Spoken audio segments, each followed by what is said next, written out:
3 minute? All right, let's do it. Okay, little London system. All right, quick. Oh, nice development. This ain't bad. He thinking. Pretty whack. Queen D2. Okay, all right. What is that? Your move? That's not a move. No, that is not a move. I mean, it's cute. You know, it's a little pawn. You got more of them. You got more. There it is, GG. He actually played. No, you played good though. You played much better than I thought. Right? Great game, brother. Thanks, Ethan. Thank you, man. Hey everyone, GM Daniel Naroditsky here. We asked the Chess.com community to show us their best games from the CGC qualifiers, and we're here to highlight some of the exciting chess that our awesome community members cooked up in these competitive CGC games. So here we have Bigfoot with the white pieces, Chess.com producer and good friend of the site, and he carries out a lovely combination. He starts by pushing the pawn up to b4. The threat is to put more pressure on Black's queenside with b5. Black moves the bishop up to stop that, but now, bang, bishop takes d5. From a clear blue sky, strikes a lovely sacrifice and a combination, and the point is that after e takes d5, e6, all of a sudden, there's an exposed attack on Black's queen, and if Black's queen moves away, and after e takes d7, queen takes d7, knight c5 is a fork against the queen and the bishop. So Black was forced to improvise. Knight e5 was a good move, but now Bigfoot calmly takes the pawn on f7, queen takes f7, d takes e5, and as a result of the combination, White emerges with an extra pawn and an excellent position, which Bigfoot converted very, very confidently. He started it off with bishop h6 to trade off the bishops. The game only lasted another 15 moves or so. This has been GM Daniel Naroditsky sharing another amazing community highlight from the Chess.com Global Championship qualifiers.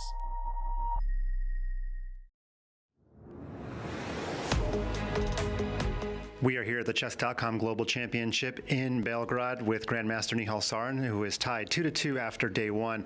The Levi Rosman on the live commentary was saying that Anish plays poorly against Magnus when Magnus plays the Perts.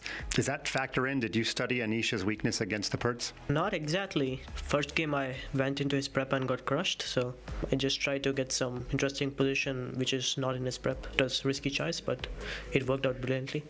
Are you happy with the 2-2 result after day one? At the start I would have been, but after having a good chance to win 3 games today, I'm not so happy, but it could have been worse, of course. And final question, in your first match you actually had a laptop here and you were sometimes looking at some chess, but today no laptop, no device. Was there a reason that you just wanted to be left to your own thoughts for today's games? Anyway, during the games you're using a lot of brain, so I thought we should get some rest, at least between.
Inside the One Hotel Toronto, there is plenty on the line. Each of the 4 remaining players face elimination. Only 2 will move on for a shot at $200,000. It's day 2 of the semifinals at the Chess.com Global Championship, and it starts right now. Yes, my sister was born in Vancouver, but as wonderful as Andrea and Vancouver are, it's pretty tough not to fall in love with the city of Toronto. Natural beauty abounds inside Toronto and pretty close by. The largest city in Canada, the people here have been playing chess in clubs, in universities, and in public parks for well over a century. And now, this wonderful place plays host to the very first Chess.com Global Championship Finals. facing elimination for weeks, 4 of the world's best players have survived to continue their quest for the queen-size share of the $1 million prize pool. Okay, They're pre-moving. I guess there was a reason Knight F3 doesn't work. A draw is agreed by repetition. Oh. What a game! My friends, you're in the right place. It's time for the CGC finals. Toronto, Canada officially has it all. Just like my sister and who wrote this garbage?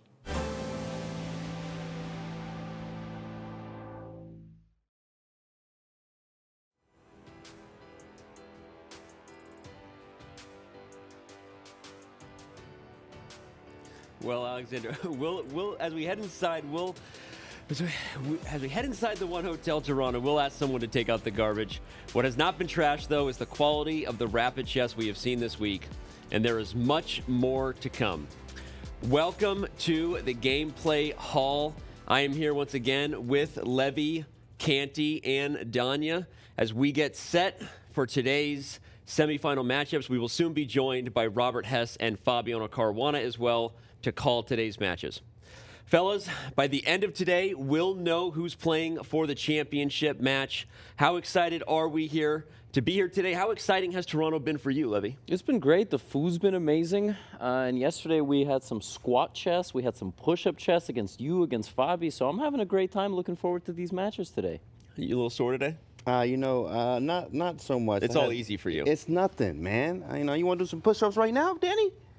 We can do it right now. No, we're not doing it right now. Okay. I'm too sore. Okay. Listen, I'm boring. I'm not a partier. I don't do push-ups, but I judge a city by the quality of its food, and the food has been incredible. I had some awesome Persian food the other day. I'm loving Toronto. We're all having a great time here in Toronto, and we're going to get set for today's semifinal matches. Let's dive into the 2 semis that we have. Taking a look at our bracket, once again, you see the 2 Americans at the top. We are entering Game 5s. Nakamura and So are knotted up at 2 games apiece. They got there by 4 draws, but it got more intense throughout the day. The bottom half, we also have a match that is tied at 2 games apiece between Anish Giri and Nihal Sarin. Some decisive blows traded there, as well as a couple draws. Here we have the championship that will go down on Sunday and Monday. We will ultimately be crowning our first global champion that evening. Guys, when we look at the bracket, what stands out to you at this point? Both matches are tied, so much at stake. Levy, what do you got? I think both matches are playing out exactly how we thought they would. Hikaru versus Wesley is a very high-level opening and strategic battle. That's why we had 4 draws yesterday. Nihal Sarin and Anish Giri are basically doing the equivalent of punching each other constantly, knocking each other down, and that's why that one is tied 2-2. Yeah, that was a great summary, and one of the magical things about chess is that you could have 2 matches that have the same exact score and maybe even some of the same results, but the storyline and the arc of these matches could not have been more different. I just love that variety that we're getting. Yeah, same scores, different ways of getting there. Of course, Sarin been sparring, and then, Giri don't get weary, right? And then we got Naka and Wesley, right? Naka will shock you, and West gon' flex. That's just how it is, right? These guys have been doing good, and it's tied up even match. So, of course, I wonder with today. both matches tied 2 games apiece, if we asked all 4 players and they had to take a lie detector test, how do they see themselves in the Armageddon that could be coming, right? Do they really see themselves as the favorite, or do they want to finish things here in regulation, right? What would they say if they were taking a true serum? But all right, before we dig into these matches, we begin with a closer look at Anish Giri. Earlier this week, Nemo sat down with the star from the Netherlands, who set his sights on extending his trip in Toronto.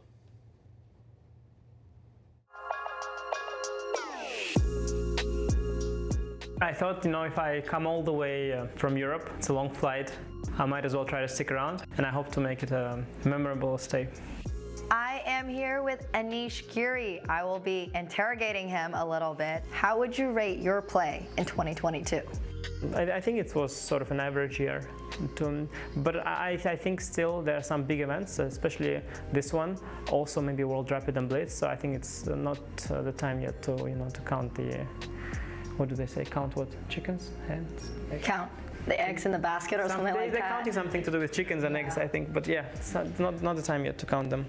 Where would you personally rank rapid chess amongst pro chess formats?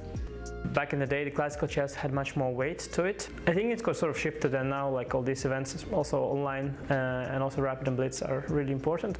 What are your own internal expectations for competing this week in the CGC in Toronto? I was really happy to have qualified for this event.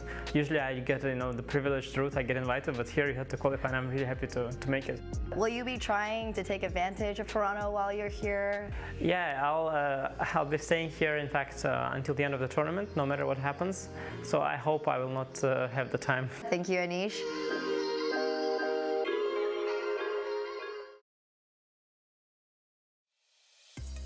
It'll be good to have Anish here, no matter what happens, of course, but he would like to still be playing at the end of this matchup. We're tied at 2 games apiece, as we can see, and just like the box score reads, it started with a win for Anish, Sarin bounced back, and then a couple of crazy draws.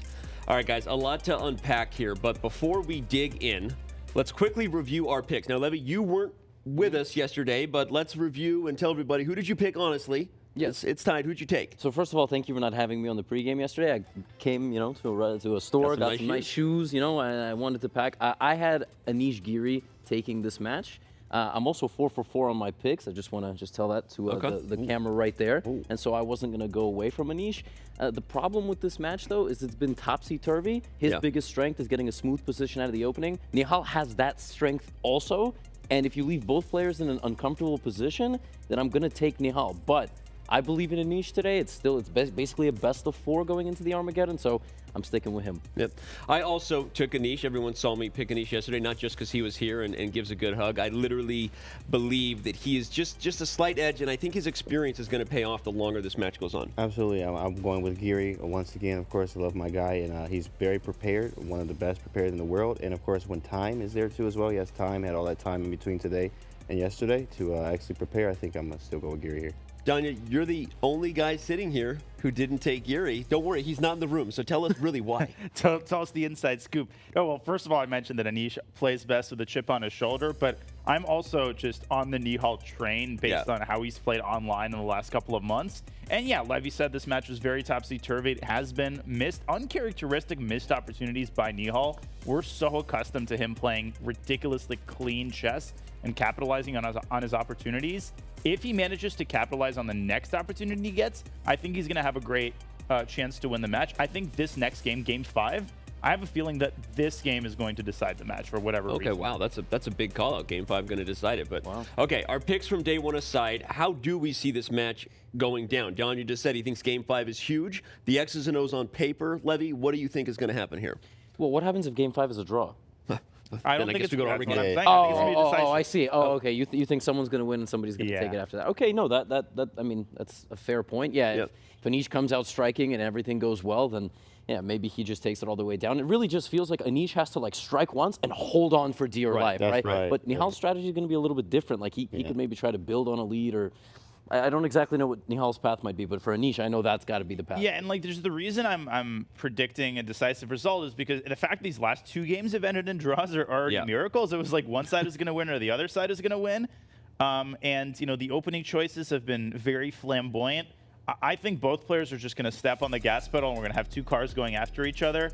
And, I just don't see that kind of game ending in a draw for the 3rd time in a row. I would give Anish the slight edge to start the day as well, because we know he is better in the opening stage. He's so well prepared. He's had a night to think about it, review maybe what went wrong, where Nihal was kind of slipping away from him in the first stage. I think he's going to bring some solid prep and start off on the right foot. Absolutely. I think the prep is in the pudding, and the pudding's in the prep. You know what I mean? Like that's the first time you ever heard that, but it makes sense, right? Of course, it's Giri, right? Gary is a prep monster. I mean, I even saw his chessable courses. I have all of them, in fact, and the preparation that goes into that is ridiculous. But of course, obviously, he's having some problems with Sarin in the complicated positions where the tactics obviously jump off there. As you made a point there, Levy, where he's in the sharp type positions, you see Sarin actually kind of edging out there. I kind of see that too as well. But Giri, I mean, I think he's going to get the prep he needs, in the first game here. Yeah, but Sarin has shown he has some nerves, right? He's human. He can mess things up. So we'll see. You know, it's funny. I think we've all established that we feel like if Anish gets the win in the opening, he maybe wins the match. But the longer it gets into the scrambles, the more we all like Nihal. So let's see who gets the better of them. Speaking of who's going to get the better of the other, we know the Americans have a long history. So let's turn to the other semifinal. This one, of course, between Hikaru Nakamura and Wesley So. Nemo spent some time on Monday with Wesley, who talked about his high expectations this week at the CGC finals.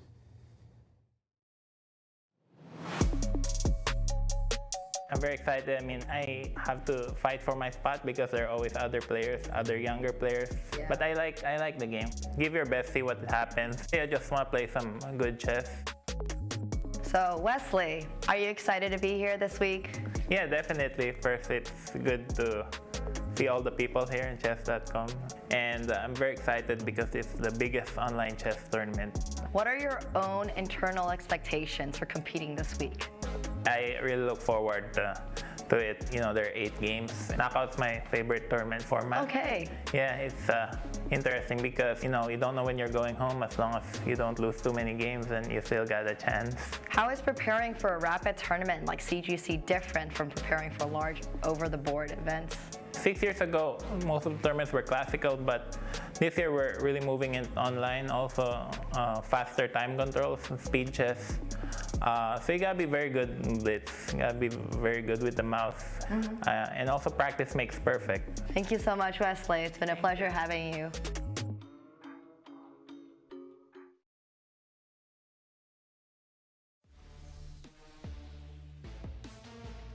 Good stuff again there with Nemo. And here's where this match sits, everyone. Just like the other, it's knotted up at 2 games apiece, but 4 draws, no victories traded by the players. But the games did get more exciting, and you felt more tension throughout. So we're going to talk about what that tells us heading into day 2. But before we do, once again, let's take a quick review and remind everybody of what our picks were in this match between Nakamura and Wesley So. And Levy, you weren't here with us, but who did you have in this one? Yeah, I just want to preface this by saying that if I had to choose between Wesley and maybe anybody else in the field, I would likely go with Wesley So. He's just an incredible chess player. You're just making me have to choose between him and probably the guy that's playing the best rapid chess out of anybody in the world right now. So I have to go with Hikaru.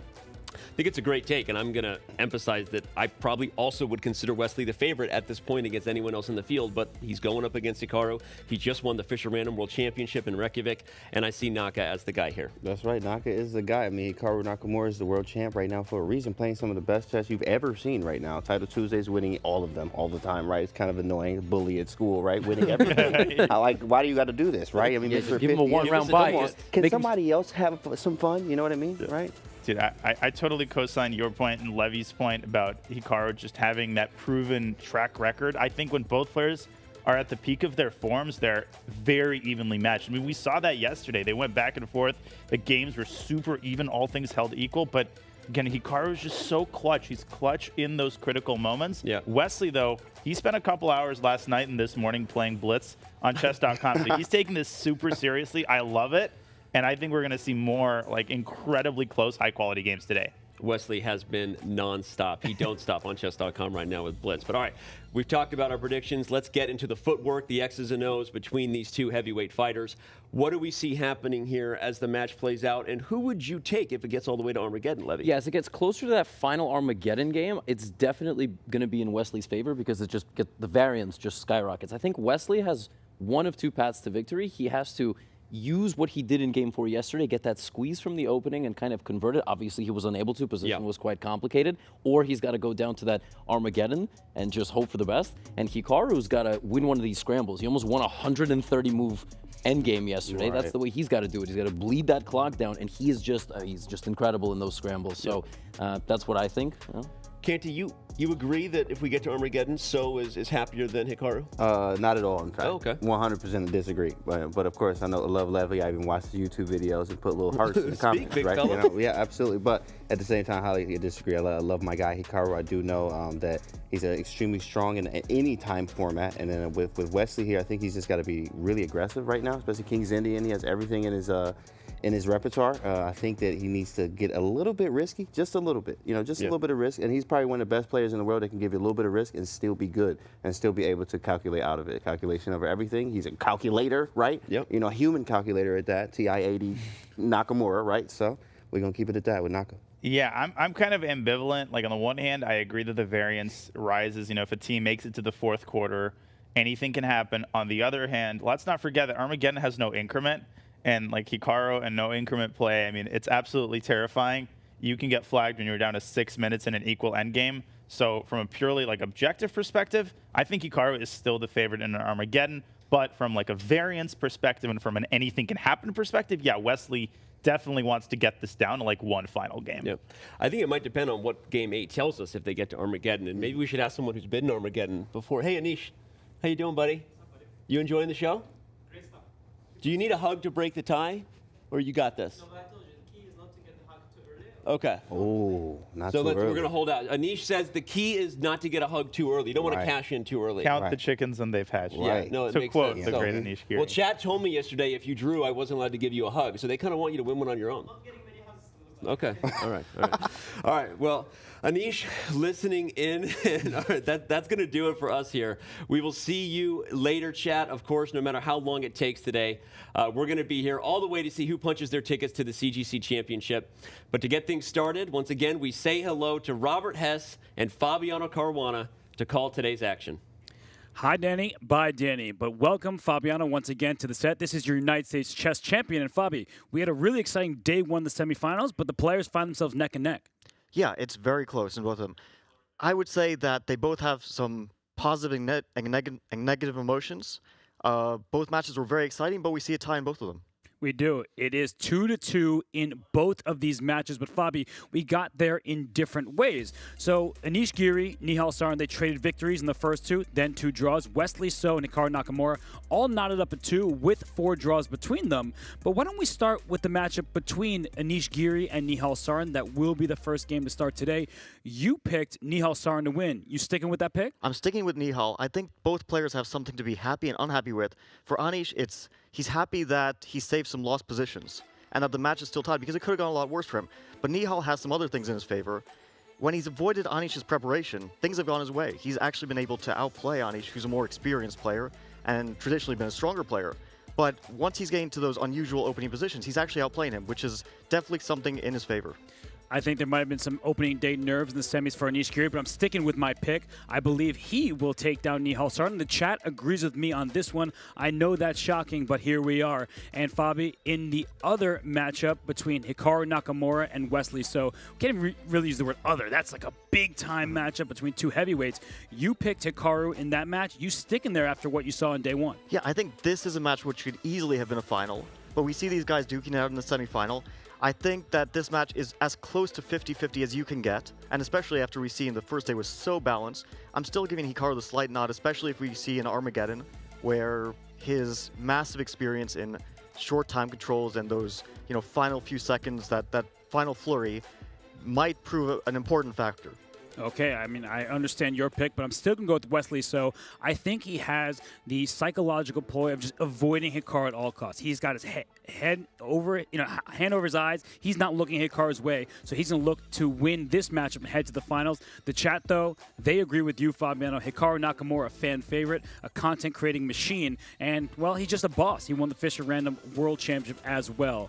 So as we get ready for our matches, let's remind everyone of the format. We had 4 games played yesterday, but unlike the previous rounds here in the CGC, Fabiano, 8-game matches. Do you think the players with 8 games played in the quarters, now we're 4 games into the semis, maybe some exhaustion? Yeah, now we're back to normal business, which is these 4-game matches where the cost of 1 loss or 1 win is so high. They're going to try to stay a bit cautious, but once we get nerves coming into play, we might see some crazy stuff happen. I'm especially hoping that we'll see an Armageddon because that's the most exciting thing that you can see. All the chess fans want that. I think we want to see that as well. Well, these 2 players, maybe one of them would prefer not to see Armageddon if that means a match victory. We have Nihal Sarin playing from Belgrade, Serbia, Anish Giri here in Toronto. And as we head into game 5, but game 1 of today, we see the head-to-head here. Anish Giri, 10 years the senior of Nihal Sarin. You said yesterday, Fabi, that the fact that they hadn't really played before was in Nihal's favor. Now that they just had 4 games yesterday and now a former today, maybe Anish has some experience and he can use that to his advantage. I think that Nihal will actually be happy because we saw in the first game he ran into his preparation and now he knows he has to avoid that. He even mentioned that in his interview, that once he played the Pierce defense, once he gets into those super weird positions, he's actually ready and able to outplay him. Okay, well, we're about to have liftoff here. Anish Giri gets the white piece. He plays e4 and knight c6. I actually thought we would not get this move, but he's avoiding theory at all costs. And Fabi, it objectively is not the best line for black. It gives white the center, the advantage in the early stages, but you like the choice, it sounds like. Yeah, I think he's going to get a game. I mean, it might be a slightly worse position for black. I mean, it almost certainly is a slightly worse position for black, but it's still playable. It's nothing too bad. And also, I'm sure that Nihal has studied this with very strong engines, so he knows probably a little bit more about the position than Anish, who it's an unusual opening. He might have seen it before, but probably not in great detail. But I like the way Anish Giri is playing. He put his bishop on h6, trying to offer an exchange over here on the g7 square. And now with the move h4, we see his intentions. Let's eventually play the move h5, open up the h file with this rook sitting here on h1, and that's how you attack the black king. But Fabi, I mean, the early stages, now Nihal is the first one really spending a little bit of time here. You said he looked in this in more depth than Anish, and yet Anish is blitzing out his moves. Yeah, Anish is in preparation, it looks like. I mean, this very quick h4 long castle, these are high responsibility moves, so you're not just going to make them without at least a little bit of thought, or if you're in preparation, which seems to be the case. Nihal also playing quickly. Okay, so I think that we're very likely going to see at some point an h5 pawn sacrifice. Like, this is the idea. This square is super well covered by black, but you still sack that pawn and you try to open the h-file. Okay, so why don't we go down that line? h5 looks like a viable option even here. There are 3 black pieces staring at h5, but it's not easy to take with any piece. The whole point is that, let's say you take with the bishop on h5, after bishop g7, king g7, if that bishop ever moves, the queen goes to h6. You cannot not allow that if you are Nihal Sarin, but where to from here? Because black does have everything covered. Well, I think there's 2 ideas. One is you have to move the knight from f3. There's 2 ways to do it. I think either you move bishop e2, you move the knight, you try to dislodge that bishop, so as you said, you get queen h6. The other one is to first unpin the knight with rook e1, then you play knight d4, or the knight goes somewhere, and then f3, g4, you in fact just try to win that bishop, not even dislodge it. So this is very dangerous because although black is up a pawn, it's not a very consequential pawn in this position. It's a side pawn, but it actually opened up white's rook on h1 for what could potentially be a devastating attack. Okay, and Anish Giri, he played step 1 with pawn to h4. He has not quite gone for step 2. He is calculating here, but I like what you said there, that it's an inconsequential pawn. And in fact, when you have fewer pawns, you have more open files. And that rook on h1, that was the entire point of playing h4, to open this file against the black king. But let's not take out of the equation the white king. It's over here on c1, but the last moves with c6 and knight to d7, at some point cd5, rook c8, queen a5, and perhaps the white king can come under fire as well. Yeah, one of black's typical ideas is after playing rook c8, queen a5, and opening the c-file with c takes d5, is to sacrifice an exchange on c3, potentially ruining white's pawn structure, and also dislodging the knight from c3, in fact, just removing it, so you can play queen takes a2. So very often white will make a preparatory defensive move, which is to play king to b1. And that might happen at any moment, but that shows that even though white is attacking, he might also have time to play something which is a bit defensive, prophylactic, showing that he's not just thinking about the attack, he's also trying to deal with black's threats. And Anish Giri does play the move h5, so he realizes that now is the time. I believe he was calculating, not because he was out of preparation or sort of out of the theme of the position, but he was out of specific prep. Would you say that's the case? Yeah, he might be out of specific prep, but he definitely knows something about the position in terms of ideas, so you might not know every move because both sides have a plethora of different options. They can play rook c8 first, queen a5 first, rook e1 first, bishop e2 first. But if you know the ideas, it'll guide you in the right direction. So that's why he sacks the pawn. He knows that at some point he should do this. And now we'll see the interesting moment. For me, the most natural move is bishop to e2. But I'm not sure it's the correct move because I think it's even more dangerous for black if white goes up with the idea of rook e1, move the knight from f3, f3, g4, because that would just win a piece if white got all of that in. So black has to think about how to either create his own counterplay before that happens or to somehow stop it, which isn't so easy. So I think Nihal will start to try his own play on the queen side with queen a5, rook c8, as you mentioned, and trying some sort of attack, even sacrificing the bishop on h5 at some moment. Yeah, and maybe there is an opportunity to take on f3 at some point. I know it looks scary just to allow this h-file to open up because the bishop is the only thing stopping that queen from joining on h6, but that doesn't lead to checkmate right away. That's the one bit of good news for black. Well, you're up a pawn. That's the first bit. The second bit is that it's not checkmate even if the file opens up. So Nihal, he's playing quite quickly. He's playing risky chess. We just did see the swap swap on G7. And now's the big question, Fabi. This will determine how the trajectory of this game goes. Will we see rook E1, knight D4, F3, G4, trap that bishop on H5, like you were indicating before? Or will he play a quieter move, like bishop E2 or even king to B1? I think rook E1 is likely. It does feel very natural. And if black takes on F3, that's just too risky. White will probably make the intermediate queen to H6 check. King will probably go back to G8 because H8 feels even a bit more risky than G8, although maybe it's a better square. G takes F3 will happen. And, white has ideas of bishop to H3 and also E5 and knight E4. You just sack everything, but you need to dislodge that knight from F6. Because once that knight goes, H7 goes, and that's checkmate. Well, look at the game continuation. E5 was Anish's choice. So he's starting it early. He is playing this move E5, which is a very committal choice. And I'm wondering if he has sacrifices on his mind. The knight on F6 is attached to the knight on D7. That may seem unimportant. But if the D-pawn takes on E5, and then white's D-pawn, goes out the way, we have two pieces staring down the D-file at this knight on D7, and maybe in conjunction with a rook takes H5 or pawn G4. There's all sorts of tactics in the air. This is super interesting. So I think, first of all, black has a big choice here. Knight takes E5 or D takes E5. The problem with knight takes E5 is that white will take back. Probably pawn takes will happen because I don't think you can play bishop takes D1. I don't think you can take that rook because queen H6 will come and then knight E4 will come. And that looks very dangerous. That looks like checkmate, in fact. Because, as we said before, you dislodge that knight, it's game over. And in fact, that just looks dead lost. Yeah. So maybe D takes E5 is the better move for black. And I'm wondering if he wants a deflection sacrifice here. D takes E6 first. Of course, you want to open that D file. That was the whole point of E5. And now, after B takes, if rook takes H5, black can't take with the knight because the knight on D7 is hanging. So it's a deflection. Black is forced to play GH. And white sacrificed a ton of material, but black's structure is extremely compromised. Now there's queen to G5, followed by knight takes E5 potentially. Maybe even knight takes E5 first, because if you take back, there's queen G5 check, knight G6 is forced, rook takes D8. We get some sort of weird material balance. It's almost close to even material. Black is up slightly material, but it's such an unusual material balance that it's very hard to evaluate this position. I wonder if this is what Anish is trying to go for. Yes, and Nihal Sarin is thinking because at this position, black's pawn structure all over the place. So even though, as you said, two rooks, often more valuable than a queen, if pawns are dropping, then the queen is going to pick them off. So this looks like a possible variation. We might, in fact, see this. E5 is a very committal decision by Anish Giri. He's already down one pawn. He's offering up a second, but I think that tactical sequence that you just pointed out is very likely to occur because knight takes E5 looks way, way, way too risky for black. You know what I think? I think this is preparation. I'm not 100% sure, but E5 is a rather unusual move. Either he calculated this whole line and evaluated the ensuing position with the two rooks against a queen.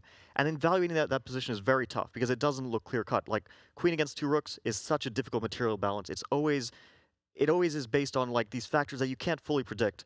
So I'm wondering if maybe he knows something about this line, or maybe he knows the idea, because E5 is an unusual choice to my mind. Well, if this is preparation, then that just goes to show Nihal Sarin's opening choices already suspicious because not a main line, it's offbeat, not putting your pawns in the center, and then he played it once yesterday. So I feel like this was a risky choice by Nihal, and Anish, I mean, he is a prep wizard. As James Canty was saying earlier, the prep is in the pudding. This feels like a problem for Nihal. Yeah, maybe Nihal felt a bit surrounded in the openings, like wherever he runs to, Anish knows what to do and will be ready with some preparation for him. I wonder if that was the case.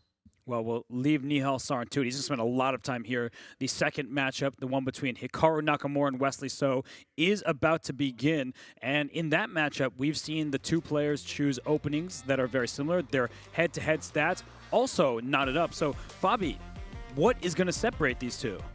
It might come down to the wire. I wouldn't be surprised at all if we see him in Armageddon because they're so evenly matched and they both seem to be trying to avoid risk. I wonder if they just think that the cost of a mistake is too high, that once they lose a game, it'll be very difficult to come back, in part because the openings are so solid, that maybe they think it's very difficult to find some sort of weakness in the opening repertoire of the other guy, so they just don't want to lose a game. And that leads to a degree of safety. And Wesley So actually has the lead in classical chess between these two. And that's what everyone's been saying, sort of like in the quicker time patrols, that's Hikaru Nakamura. And he's playing D4 early, so a Scotch game from Hikaru. Does that surprise you?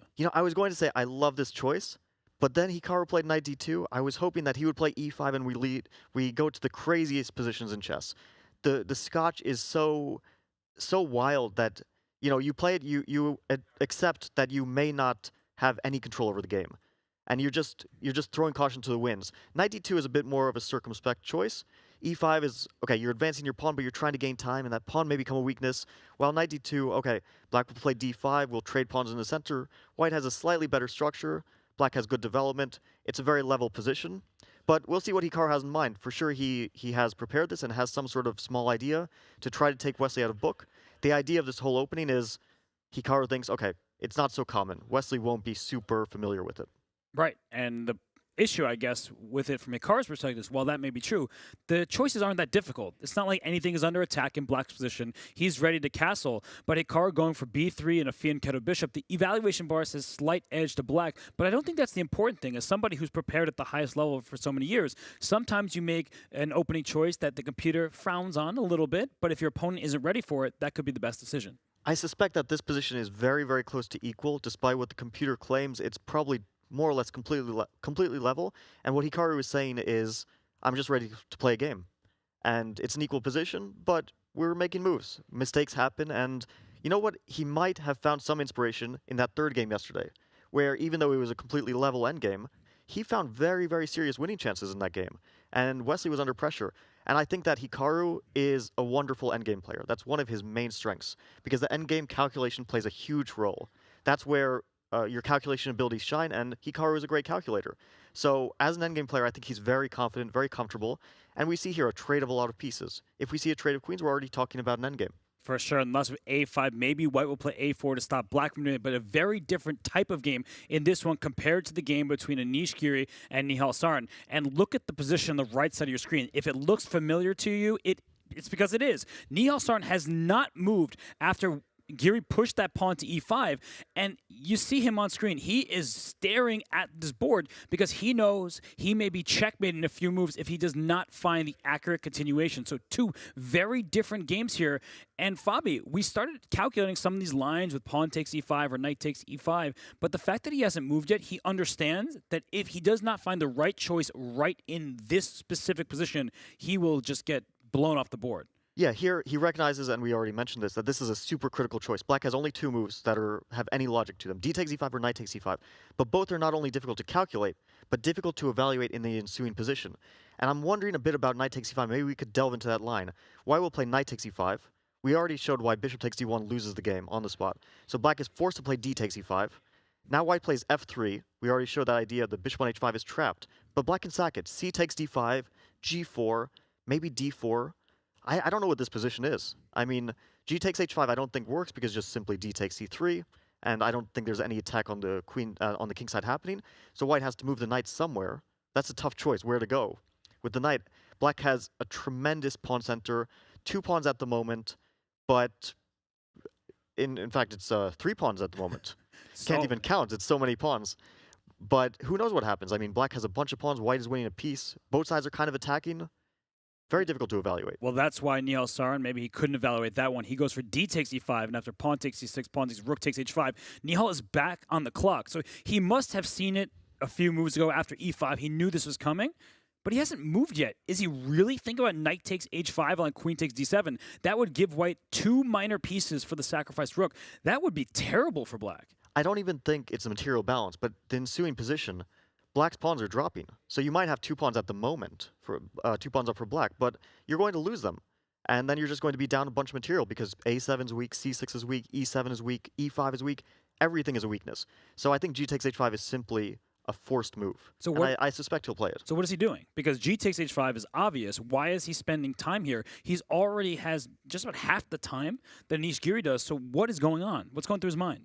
Well, it's easy for us. You know, we're in the comfort of our seats or in the comfort of our homes, and we can, you know, without any panic, we can talk about this position and discuss if 2 rooks are better or queen is better.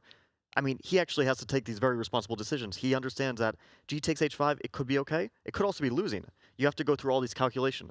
So he's just making sure that he's not losing on the spot after gh5. We mentioned knight takes e5 leads to that position of 2 rooks against queen. I'm wondering about queen g5 immediately as well. G takes h5, queen g5. King h8, only move. Knight takes e5. Now Black can't take on e5, of course, because then you drop the knight after White takes the queen. Black, I think, has to play queen c7. Knight takes d7, knight takes d7. And I think black is okay. It's kind of scary. There's queen takes e7. Like, there's a lot of stuff you still have to calculate. But maybe once you see this queen f4 intermediate check, you start to feel like, okay, I broke the pin, and suddenly I'm happy. I'm up a lot of material. So this is the kind of stuff that is probably going through Nihal's mind right now. It's a really good, important variation here because even this isn't so clear. Black's pawns are terrible. Black's king not completely safe, but the extra material should be good if this were to happen. So instead, he has not moved yet after rook takes h5. He does, in fact, play g takes. And for Anish, knight takes e5. He's playing instantly. And yeah, this is at this point, this much has been calculated. But I'm starting to agree with you more and more that Anish had this prepared. Like, he was remembering the exact sequences of preparation, but he likely had this position on his computer at some point. It's possible he knew it. I would say that's likely, although he did spend a bit of time, so maybe he was trying to recall, or maybe he's just super confident today. Maybe he's in the form of his life, and all these calculations and all this decision-making just comes to him very naturally. Sometimes you get in what we call that state of flow, right? In sports, we usually refer to that when a player or an athlete, just everything comes naturally. You don't dwell on your decisions. You don't second guess yourself. Maybe that's what he's feeling right now. And queen c5, attacking a lot of pawns, but rook d6 does defend them. Defends c6, covers e7 if that knight on g6 were ever to move. I like b3. I like this move. It looks like, what are you doing? I mean, you should be doing something more concrete. But king safety is important. King b2, king is super secure in that spot. Yeah, it is. The pawns are moving because he probably feels like he can pick off those pawns at some point. So he might as well throw his A pawn up the board. That might become a passer and a new queen. And what I like the most about what Anish is doing is the clock. He is putting pressure on Nihal Sarin on the board. As you said, there were a couple of situations there where if Nihal didn't find the accurate response, he might have just lost. And now he's here with an unclear position. The evaluation bar is saying slightly preferable for white. Neither player knows that. But I'm guessing that Anish, in this position with that active queen, he feels like he has the better chances. Well, you say no player knows that. Maybe Anish knows that. It is possible that he knows he is somewhat better here. But if you had no knowledge about this position beforehand, you would think this is just a mess. I have no idea what's going on. Because black is up material. On the other hand, black can't easily move pieces. Like that rook on a8, you'd love to get that into the game. But then you drop a7. And once you drop a7, that a pawn is just a monster. It just rolls down the board. And if the knights move, like the knight on g6, then suddenly there's queen g5 in the equation. The knight on f6 has nowhere to go because it's restricted by the knight on c3. So black is a bit stuck, while white has very natural improving moves. King to b2, a5, a6. I think king b2 next move, very likely. I mean, bishop c4 is also a very logical option. But king b2, it's like a no-brainer. You make that move because you stop rook e1 check, and you ask black, okay, you played rook e6, what's next? Like, what's your improving move? I'm going to play a5, bishop a6, bishop b7 ideas. And what are you going to do to stop me? You just named like 12 different ideas for white, and I don't see one for black. So hear me out for a second. Can black at some point say, I might just lose this game if I don't start going after white's pawns on the king's side? I don't think you get there in time, especially because from c6, the queen defends g2. But I'm out of ideas. So there are two options for black. Either you just throw away your pawn to get activity, or you sit and defend passively, and Nihal plays a5, keeping that pawn defended. Which of those two options do you think Nihal, in time trouble, is going to go for? I like the move a5. Because you just didn't want to make sure that white's pawn would get to a6. Because once it's there, if you ever drop a7, that is a passed pawn that is ready to promote. Oh, yeah, and here we see with the pawn on a5 over here, like this, I mean, it's stuck. The pawns are stuck here. I think the one problematic piece, Fabi, is this knight on c3. It's not as good as it can be. I see the square f5, so is there an opportunity to reroute this knight and just venture up towards the black king? I think that's definitely an option. The knight on f5 is super scary for black because it's attacking the black king, also attacking e7, attacking h4. A lot of potential threats there. But I wonder if knight d1 would also potentially allow knight e4 because you're also allowing black's knight access. But then maybe there's queen d4 check, and the knight on e4 doesn't do very much in particular. So knight d1 is definitely an option. The other move which comes to mind to me is bishop c4. But then I think black has a nice little idea. Okay, let me hear it. Actually, I think black is just forced to go rook d6. Scratch that. What was your idea? I just want to show how even the no, brilliant with the king mind. on c1, then black would have rook e1 check, king b2, knight e5. Okay. Which is like controlling everything. But it's not check now. So that's why he played king to b2. And now queen c6 would just win a pawn. Makes sense. So bishop c4 is very tempting. But maybe your idea of knight d1, because also the knight on e3, maybe not f5, but also c4 is an idea. Oh, to go after the queen That side. a pawn is such a big weakness, and once you win that pawn, it's a desperate situation for black. For sure. I just don't see plans for black. And you are correct, of course, that the knight on c3 limits the knight on f6. But even if that knight got to e4, as you point out, you can just slide your queen back, give a check, improve your own pieces, bring this bishop from f1. So Anish, I think he's doing the right thing here. He is spending his time. He is calculating, is there a way to win a pawn? If not, how do I improve my pieces? And meanwhile, in the other game between Wesley So and Hikaru Nakamura, I mean, those two players have a very different type of position where they are slowly improving their pieces. So equal material in the game between Hikaru and Wesley. But I like Wesley's position. Once again, with the black pieces, I feel like Wesley is not facing much difficulties. I feel like it's slightly easier for Hikaru to play this because he has a bit more pressure on black's position. The pawn d5 is a bit of a loose pawn, and white always has the option of bishop takes f6. It would remove a defender of the pawn on d5, and then maybe that pawn would fall off. On the other hand, black might at some point play c4. It probably doesn't work so well now. Play c4 and just liquidate all the pawns. bc4, and if black were able to play dc4, a4 falls and you just liquidated everything. The problem is, of course, if c4 now, bc4, dc4, there's queen takes d7, knight d7, rook e7. Right, that wins a piece. So after bc4, maybe black can play rook takes a4. It might equalize. Maybe queen takes a4 because you attack that rook on d1. So this is definitely an option. Yeah, it's just one of these decisions you don't want to play too quickly, and Wesley does not. And I think he's one of the best players in the world at this. A lot of us, we say, okay, let me just trade everything off, but you miscalculate one little thing, and then suddenly Hikaru gets the advantage, and that's how he wins positions like this. Instead, Wesley just brings his queen to b7. Now c4 is not just available, it's strong, because the bishop on b2 is loose. So he's creating threats of his own. He's protecting everything in his position, and when I said Wesley has nothing to fear with the black pieces, I mean, I feel like he's just equal here. The opening wasn't scary for him. He handled it perfectly. It looks like the only thing that could have gone wrong was he's a bit lower on time, but the position is still very stable. That maybe that time factor isn't even such a big one here. Like, you have to stop c4 now, and there's a few ways you can try to do it. One is queen to f3. Okay. That stops c4 in its tracks because of knight takes c4. Right. Not pawn takes, because then you might drop the bishop on b2. But knight takes c4, and black can't do this because of the little discovered attack on the queen there. But queen to f3, it also doesn't contain a threat. So this move, it's a prophylactic move, but does it actually do anything? It's not clear. The other option is white can just grab f6 right now. Bishop takes f6, bishop f6, and knight to f3. But then, I don't know, is c4 just equalizing on the spot? Yeah, just trade everything off. But I actually don't think it does in this case, because bc4, dc4, queen c4. Oh. Oh, actually, there was a checkmate. Even better than queen c4, queen to d8. You nasty, nasty man. The rook d8. Take, and rook to e8 finally, and that's checkmate. I don't think I can sit next to you anymore. Oof. That would be a nasty way to lose the game, but Wesley will, of course, not fall for that. Hey, you say, of course, but crazier things have happened here in the CGC. But no, that's an important thing to point out, that black's king, and white's as well, does not have left, does not have an escape square. So if you can get rid of the rook on the first or last rank, then there could be a checkmate. So that's a very direct sequence that easy to blunder if you're not really calculating. And as a player, they dive into all the details. So bishop f6 is definitely possible. I think black at some point will play rook b6 just to put more pressure here. c4 at some point will be Wesley's plan, but he should not rush it. I think that's what we've proven, that Wesley has this idea, but he can't execute it right away. Well, he's a very good concrete player. He calculates very well. So if something like bishop takes f6 and knight f3 happens, he'll probably just calculate something very concrete. Rook to b6, maybe rook to e6. Something which, if you take d5, I take b3, and we simplify into a drawn position. That's very likely to happen. That's what Hikaru is trying to avoid, because, of course, the white pieces are a small advantage, and you want to try to make the most of it. So he doesn't want to simply let this go into a draw without any fight. It's not a tragedy, of course, if that happens for Hikaru, but it's still something you'd rather avoid. You'd rather put some pressure, especially with the time advantage, but that keeps dwindling as well.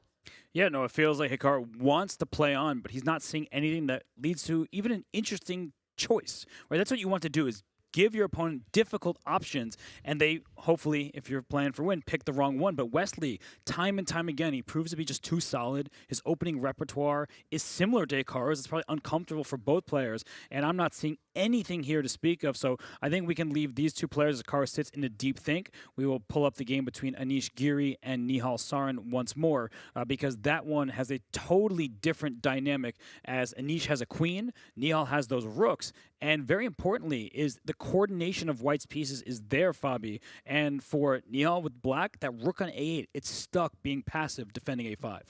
Well, what Nihal is doing now is basically, I don't see an idea, so I'm just going to make moves that don't spoil my position. H6, it doesn't really do much. Maybe the idea is to play knight f4 and not allow queen g5. That's the only thing I can think of. But more so just, I don't know what to do. And I love your... Oh, okay, so he stops knight f4, but I was going to say I loved your idea of knight d1, e3, and potentially knight to f5. That looks so scary. But I also understand knight to e2. It's so natural because not only do you stop knight f4, but you prepare knight to d4. This looks so good for Anish. I don't see moves. That's the biggest problem is even when I see a single move for black, there are no ideas. Your whole idea is stopping white's plans, but there are too many because bishop c4 can hit you at any moment. Here, knight d4 already hits the rook, hits the pawn, hits knight f5 check as an available choice. So I'm just not seeing anything here for Nihal, and I feel like with 1 minute and 13 seconds counting down, it feels almost hopeless. It's a desperate situation, but it's not hopeless, and we know that Nihal is a player who's great in bad positions and under time pressure, which is exactly what he has now. And I like the move 95. One point is bishop f5 looks like it's winning material because if you move that rook, you lose the knight, but knight e to d7 drops back, attacks the queen, and also attacks the knight on e2. So white can still play queen c4, but then you're starting to go back. So this wouldn't be in Anish's favor. But that's what's happening. Oh, that's what Anish is going for. Yes, his queen is going on a journey from c5, c4 to d3, but good calculation by you and great calculation by Nihal because he found that instantly. I feel like Anish might have let part of the advantage slip. It looked a lot more dangerous for black. It looked like black might even just lose tactically at some point. But now, I feel like black is out of tactical danger. Still, pawns are weak. Your pieces are a bit disconnected. The rook on a8, again, we mentioned that before. It's just out of play. It has to be because it had to defend that pawn on a5 for so long. But you're playing without one of your most important pieces. Still, it's better for black than it was a few moves before, and we see Nihal, he's low on time, bad position. It doesn't matter so much because he still finds those defensive resources. I think a big idea for black is c5, c4. You need to create some threats against the white position. You mentioned earlier the king on b2 is shielded nicely. He brings his knight to d5, maybe over to b4, but I'm already looking at knight d4, hitting c6 again, trying to go to f5 with check, hitting all the pawns in black's position. So, I mean, Nihal's fighting. He's really doing a good job. But after knight takes c6, Fabi, is he going knight to b4, trying to trade off those knights? This is a remarkable idea, because I thought his idea was knight d4, knight to b4, both attacking the queen and defending c6. Simply giving that pawn up, and I don't really see like why you're giving it up, except you just didn't think you could save that pawn, so you're just making moves at this point, just trying to survive. But, I mean, something went wrong. Like, I don't know about this whole knight d5, e6, just sacking the pawn for nothing idea. No, it looks like Anish should be very happy. Queen d4, great centralization, pinning the knight on f6, but also threatening his pawn on h4. It looks like finally, at long last, Anish Giri is picking off the pawns. Now Nihal down to 40 seconds, Fabi. He's not even seeing moves. That's the biggest problem. He can play rook a6, a one-move threat. Attacks the knight just jumps away to the square like e5, or you play queen c4 while attacking and defending. One moves at a time for Nihal. That's not a plan, and now he's down on 25 seconds. The problem for black is white has no weaknesses. None. Black might be fine on material, but what do you attack? I mean, g2 is kind of this tiniest bit of weakness because it has to be defended by a piece, which is very passive. And that's probably the only thing that's keeping black alive now, that the bishop on h3 is sort of stuck there. But besides that, there are no weaknesses, no targets. While black a5 is a target, h4 is a target, the king is weak. It doesn't have pawns around it as much as the white king does, which has like that perfect phalanx of pawns that you love to see when you're playing a game, because you're secure, you have that king safety.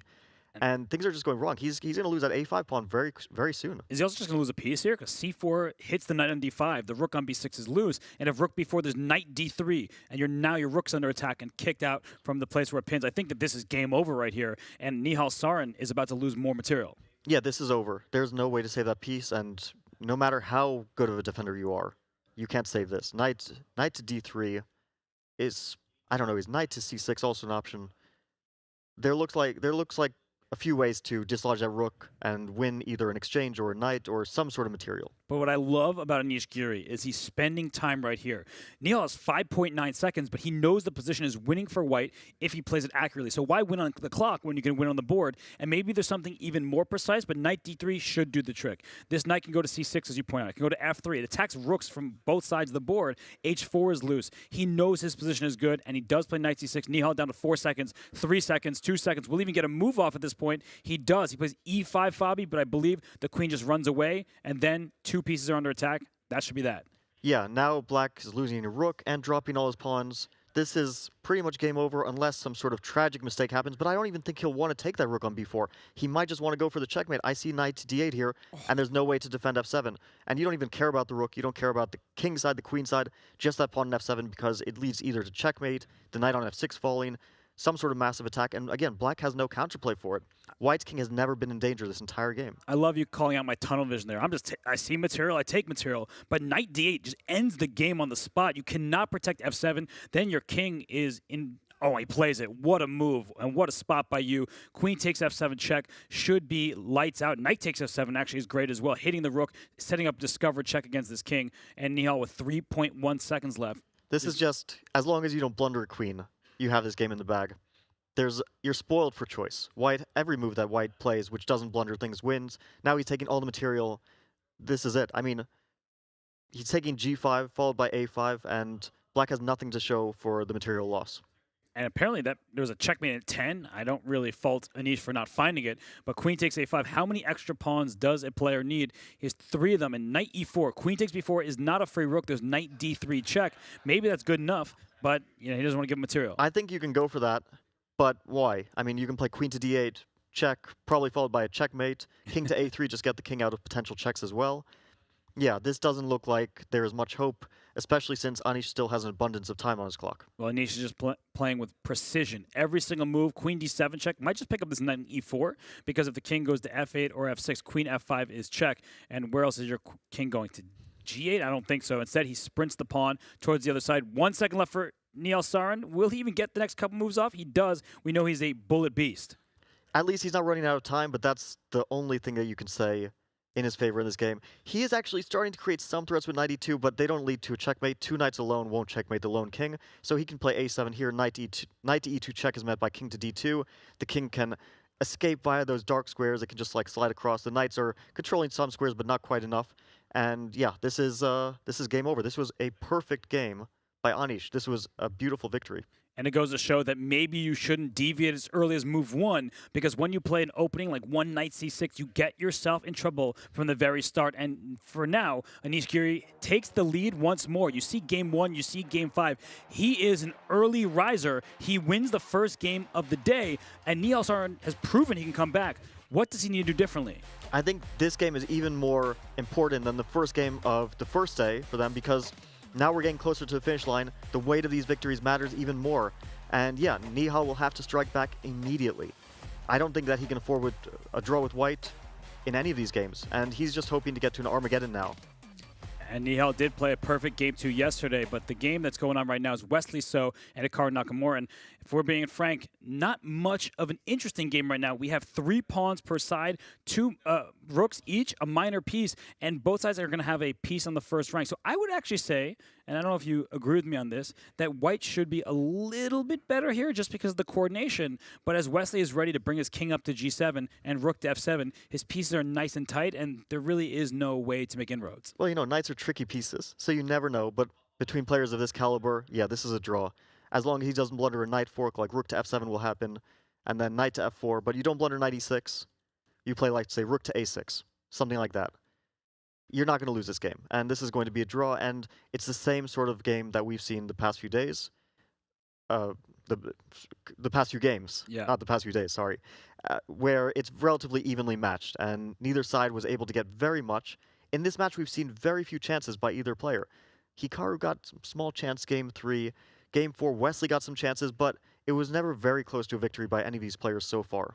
Yeah, and you have experience playing at the highest level in a World Championship match where 12 games were drawn. Some of them were just solid and maybe not the most interesting. Others were back and forth affairs. So what does Wesley, with the white piece in the next game, what does he need to do? Because right now, he just needs to hold. What does he need to do in Game 6 to make Hikaru uncomfortable? Well, it depends what his match strategy is. If he's happy to go to an Armageddon or keep it very close and make it a nerves game, keep it until tight until the last seconds, then he can keep doing what he's doing, which is playing solid, quiet positions. If he thinks that I want to get a lead in this match right away, then he's going to have to take some serious chances, and I suspect he's going to have to make a different first move than 1e4. Because they keep going for 1e4, but why aren't they testing them in other openings?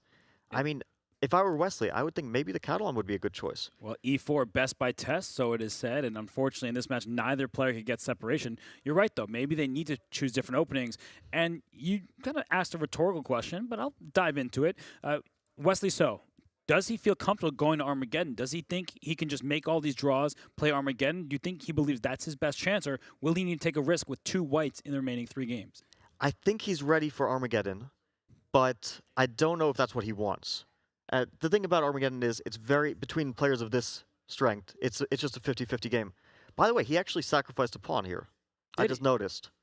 Oh, I see. A small diversion from the Armageddon question, but... No, but this is important because rook takes d6 is check, and it removes the guard of the rook on c7, so that leads to an extra pawn. But Fabi, that's a theoretical draw.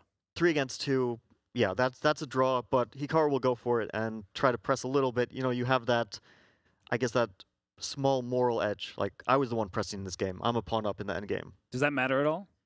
Not too much, but it's a nice feeling. I can't lose this, and I can press you a little bit. I'm just wondering, I meant that question sincerely because sometimes you need to win those little battles, even if the game ends in a draw, just to make yourself feel more confident because Hikaru is burning one of his white pieces games. So he's going to have black in game 6, he's going to have white in game 7, black in game 8. So that should be a slight advantage for Wesley when you think that there's a first move advantage. But these 2 players just cannot separate from one another. In fact, I feel like the player with the black pieces has often had the slightly better chances in this match. Yeah, that shows the strength in their black repertoires and their inability to find good ideas against the Berlin, which is not a fault of theirs. It simply shows how good the Berlin is. I mean, nobody has ideas against the Berlin, but they keep trying. In this game, it was a sort of offbeat Scotch that he tried. But to elaborate on your Armageddon question, I think this is a good game for Wesley. He's very happy about this. The first game of the new day, it's a bit nervy, and you're thinking, well, my opponent has had a full night to prepare, and maybe he's coming up with something very dangerous, like we saw Anish with the God-tier preparation today. But Wesley's happy. He made a solid draw.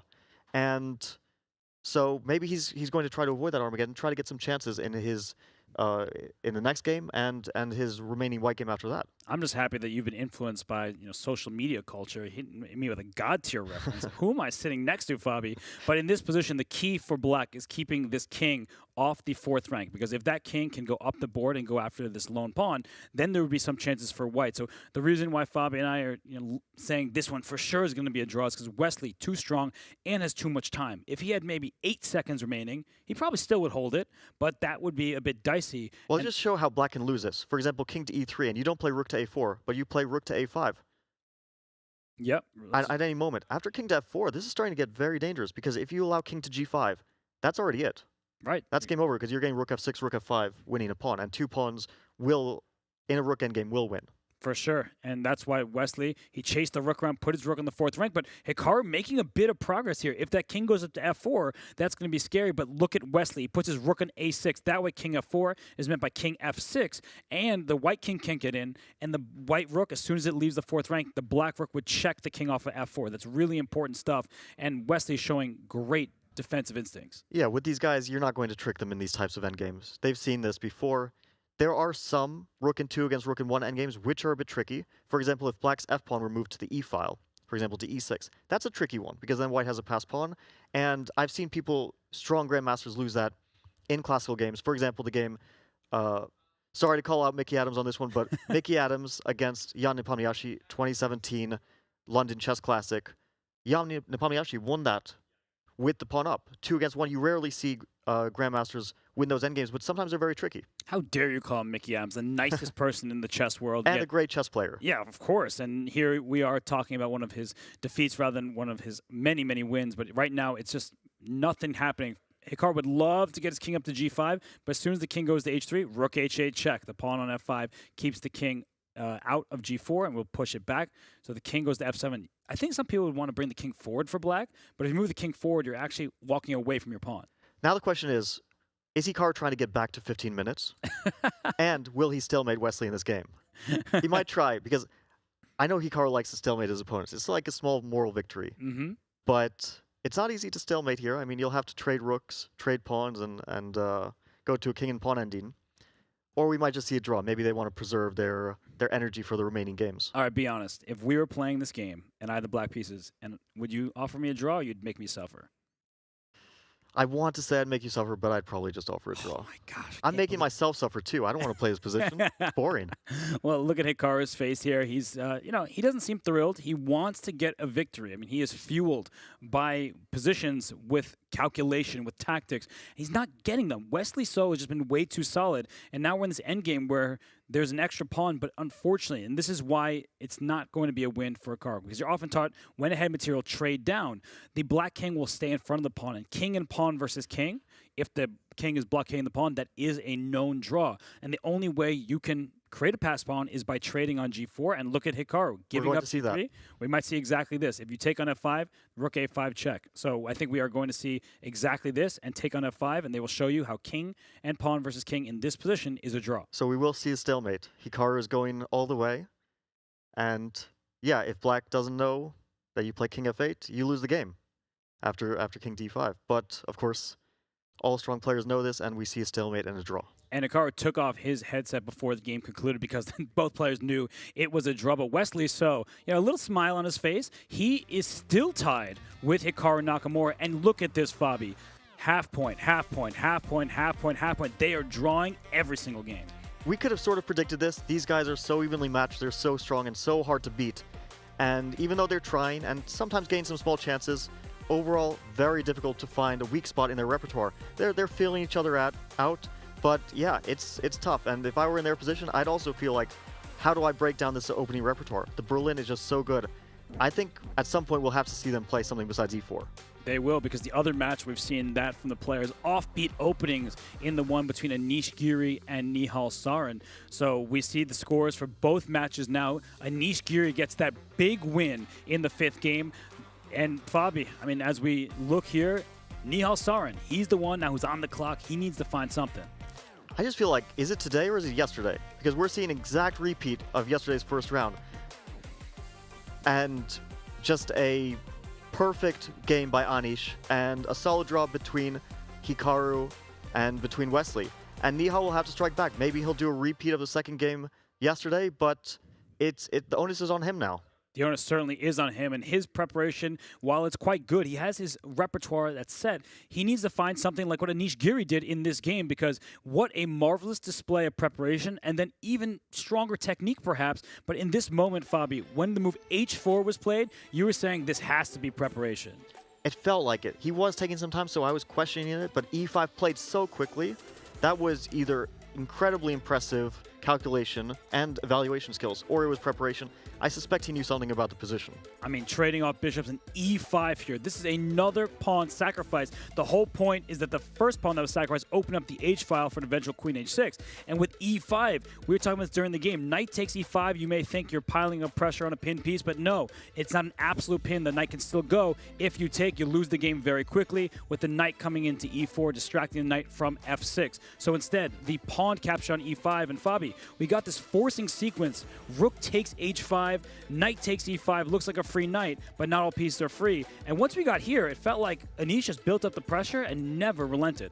Yeah, not only everything was impressive about this game. The opening stage from Anish, the way that he kept the pressure on the clock, making moves that were useful, but also didn't take a huge amount of calculation, like b3, king b2, a4, just building on the pressure, very impressive practical skills.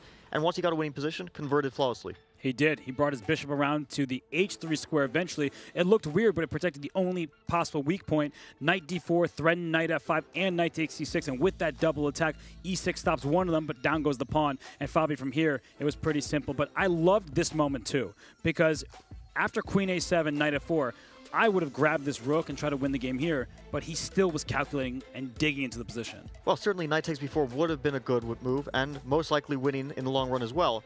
But when you see a good move, look for a better one. And knight to d8 is just clinically finishing the game off. There's no hope after that. And that's the most depressing thing, when your opponent makes a move that leaves you with no hope. Yeah, well, in this one, all pawns for white, no hope for black, a win for Anish Giri. But that settles round 5 here at the Chess.com Global Championship. And with that, we are going to send it back to Danny and the fellas. Indeed. Thank you, Robert. Quite the clinical performance opening prep and then the put away by Anish Giri. But we're here to say hello again and break things down from the chairs. We have, of course, International Master Levi Rozman, Gotham Chess. Danny Wrench right here, FIDE Master James Canty, and Grandmaster Daniel Naroditsky on the end. So let's dive in, fellas. We also need to check in with the scores, remind everybody of where we sit. It is now a 3-2 lead for Anish Giri. We predicted it. We said with a night and some prep, would Anish show his experience? Indeed, he did. But Hikaru Nakamura and Wesley So, nobody is blinking. No one wants to budge an inch, guys. They are deadlocked at 2.5 games apiece.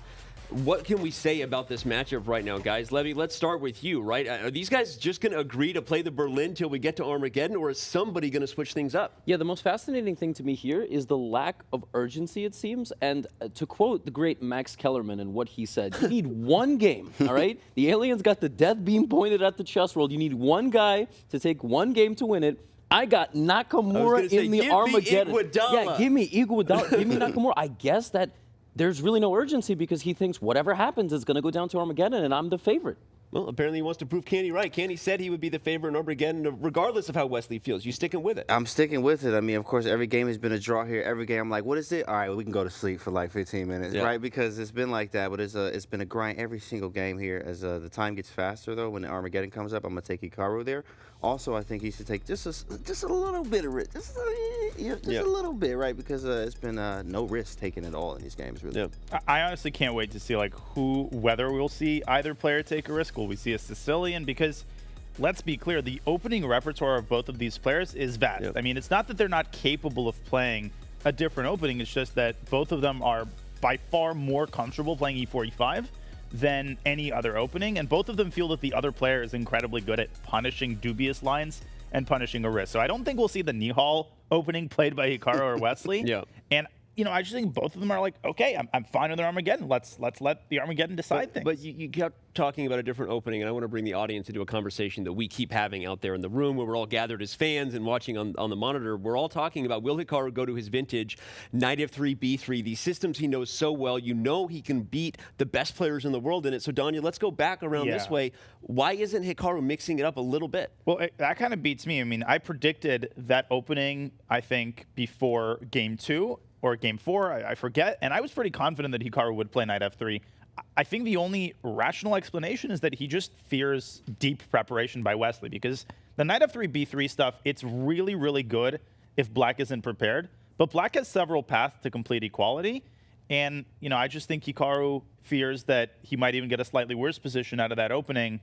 But I am surprised. I really was confident that we'll see knight f3 by Hikaru is a good way to mitigate the risk but get a playable position. Yeah, he's got an opportunity, right, to play knight f3, e3, b3, whatever it's going to be. Honestly, I just think he has some respect for Wesley's opening repertoire. That's really what it is. And he's like, if I got to go down and play a white game in an Armageddon, maybe that's when I bust it out, because he's going to have no increment and he's going to have to completely fend on his own. He doesn't have that +2. But yeah, it's really a mystery. Anytime these guys play, it just blows your mind. Like, isn't one of them bored? Well, is it respect for Wesley? I think that's a great point. Or is Naka saving knight f3, b3 if they get to Armageddon? That's an interesting twist that this whole conversation made me think of. But all right. Speaking of whether it is just respect for Wesley, Canty, you spent some time with the man. You caught up with him earlier this week. I did. That's right. Wesley and I got to hang out a little bit, and he may have told me a secret or two.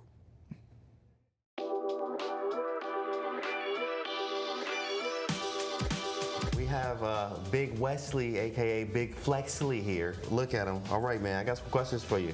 So, I've always wanted to ask you, we fresh off of the Fisher Random, how do we castle? Can we castle in check or not? What's going on there? Yeah, that's... I guess depends on what room, but if you look at the FIDE handbook, they say your king can't move if it's attacked. Okay, right. Okay, I just wanted to be sure. I've actually done that myself in over the board chess there, so a little joke there from the Fisher Random. Favorite openings and why? I guess this e4, e5, queen h5 stuff. Okay, all right. don't give the secrets away yet, Wesley. Don't give them away. Come on. Pre-game rituals. Listen to music. Okay, generally. what genre? Usually like oldies. Okay, Like- oldies, nice. Yeah, How like- old? 50s, 60s? Yeah, like 70s. Wow, 80s. 70s, nice. That's I like interesting. the Carpenters. for Okay, example. Carpenters. I'm not familiar. Of That's course, you relaxing. probably Bee Gees. are. Bee Gees, okay. The Bee Gees is great. Yeah, definitely. I also like Eminem, I think. Okay, you like Eminem? Yeah, Probably you're from like Detroit? it. Yeah, of course, You're right. from Detroit. Yeah, I'm from Detroit, right? Yeah. So, yeah, definitely love some Eminem. We appreciate you, and actually. Thank you. It's and fun. of course, congratulations on all your success, and good luck in the tournament.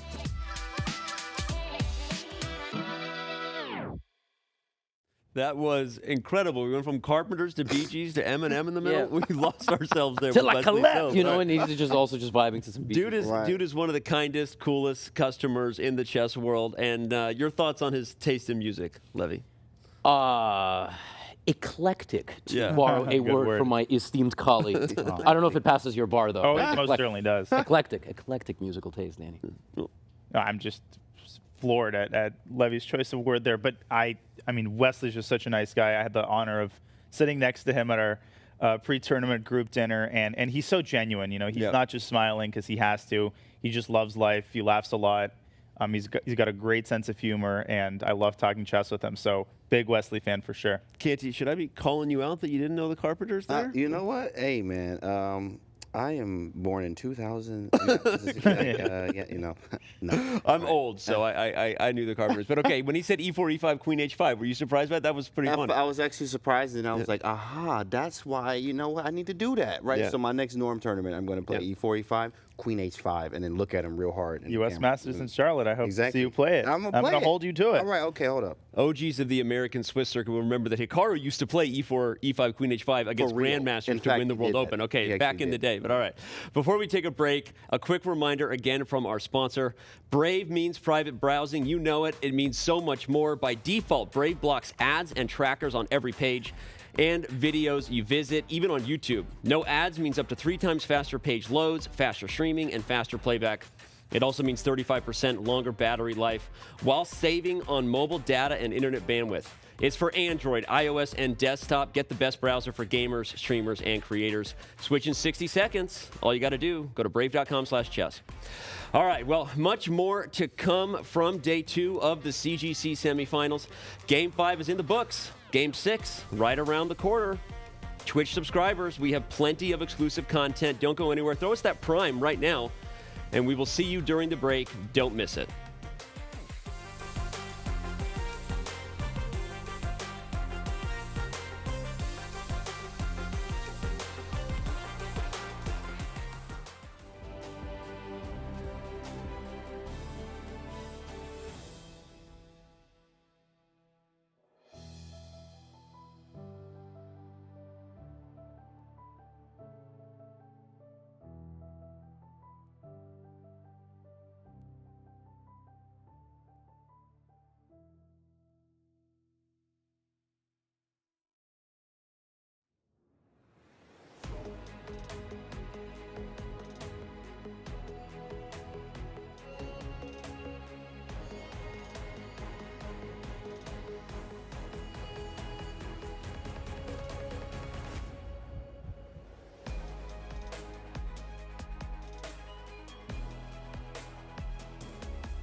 Do you get recognized on the street? If I come to Manhattan and walk around for an hour, I'll probably get recognized. Yeah. It's pretty crazy. Okay, well, we're gonna find that out right now. Hi, sir. For $1, do you know who this is? I don't know. I'm gonna guess a musician. Okay. Pretty good guess. He is an artist. Okay. He's an artist who plays a game. What game would he play? I'm not The sure. Game of Kings. Nope, don't know it. Okay. Hi, sir. Do you know who this is for $1? Negative. Negative. Okay, cool. Good talk, though. You know who I am for $1? Oh my God! Do you know who this is? Yeah, of course, love it. Okay, dude. What? Take $2. What? Are you serious? Yeah. Hey, do you know who this is for $1? Yes. Who is I it? do. That's Levy. That's Levy Rosman. That's right. There you go. For $10, you know who I am. No. Okay. You're the chess.com. I am the chess.com guy, but do you know who this is? No. Okay, here's $1 for knowing who I was. For $1, do you know who this is? Dude, Jake? Dude, it's Jake. No, it's close though. Keep guessing. Tommy. Actor. Actor. All right, okay. that's Yeah. another Yeah. What type of acting? Comedy. Comedy. Okay. Yep. Really? Yeah. Not really, but. I was like magician. Oh, yeah. That's the third magician we've got. So thank you. This is great. It's the shirt. It's the shirt, right? It's got to be the shirt. Okay. Hi. For $1, do you know who this is? No. Look closely. It's a chess player. That's right. Who is he? Levy, you want $1? Okay, thanks, man. Good Wow. talk. He got it and. I could tell you knew. You were acting disinterested, but I saw you. I see the chess in you. We are here at the Chess.com Global Championship in Belgrade with Grandmaster Nihal Sarin, who is tied 2-2 after day one. The Levi Rosman on the live commentary was saying that Anish plays poorly against Magnus when Magnus plays the Perts. Does that factor in? Did you study Anish's weakness against the Perts? Not exactly. First game I went into his prep and got crushed, so I just tried to get some interesting position which is not in his prep. It was risky choice, but it worked out brilliantly. Are you happy with the 2-2 result after day one? At the start I would have been, but after having a good chance to win 3 games today, not so happy, but it could have been worse, of course. And final question, in your first match you actually had a laptop here and you were sometimes looking at some chess, but today no laptop, no device. Was there a reason that you just wanted to be left to your own thoughts for today's games? Anyway, during the games you're using a lot of brain, so I thought we should get some rest, at least between.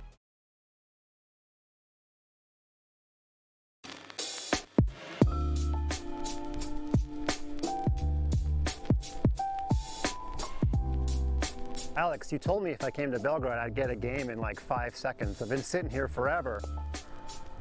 Oh, what's that? Oh, Peshka. Peshka, I didn't see you down there. You got to speak up when you want a game. Okay, let's get Peshka some phone books here, Alex, and then we'll get a game in the park.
Welcome back to Toronto and day 2 of the CGC semifinals. Anish Giri getting ready at his setup to face Nihal Sarin in Game 6.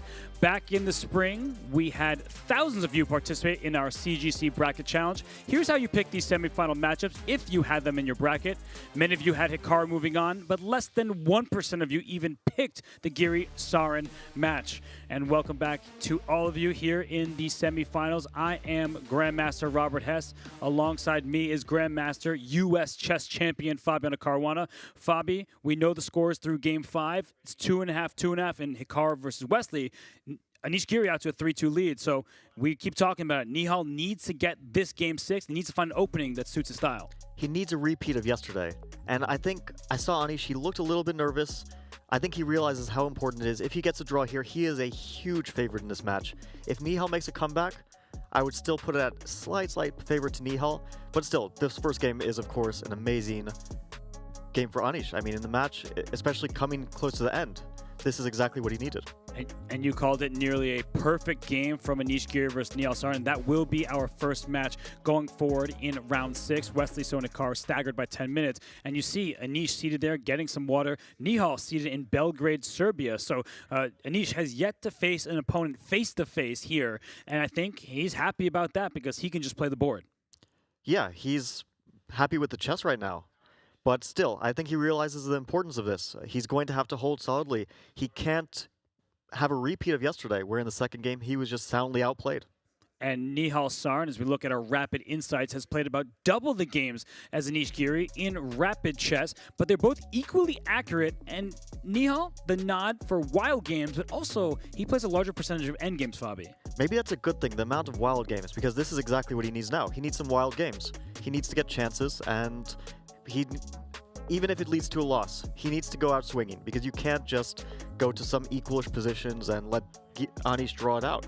He needs to take his chances. So what you're saying is here and now, Nihal Sarin has to play for a win. This game is super important. This is almost a must-win, I would say. Okay, and you heard it from Fabiano Caruana's mouth to the chessboard. D4 played from Nihal Sarin, and let's see what we're going to get here, because on move 2, Anish hasn't moved yet. Look at that. He is thinking on move 2, Fabi. What does that indicate? Well, Nihal can do anything, and he shows it in this game. He played a line which has recently become somewhat popular, but it's still a very rare line. And I noticed this line played, I'd seen it for the first time, played in a game, Neiman against Ray Robson from the US Championship, which was concluded recently. And this line, it's a surprise, but of course black is okay. And in that game, Ray Robson actually ended up winning with the black pieces. So Bishop F4 shows, I just want to fight. Oh. It's sort of an extension of his strategy yesterday. He's willing to get an equal position, all the pieces on the board. In that game, we saw knight takes d5, bishop g3, c5 played. I believe the game continued with e4, knight f6, and e5, and there was some kind of crazy position happened. Eventually, Ray Robson got the better of Hans Niemann, but maybe this is what Nihal is hoping for, and he probably has some prep in mind. I think we'll see knight takes d5. If e takes d5, then Nihal is very happy to get a sort of Carlsbad structure. Well, we did see knight takes d5, and that's the temptation, was the bishop on f4. The knight was attacking that bishop there. The bishop retreats to g3. So we have this hybrid of like a Tarrasch and like a London system. And, well, excuse me, everybody. We are having some technical difficulties here.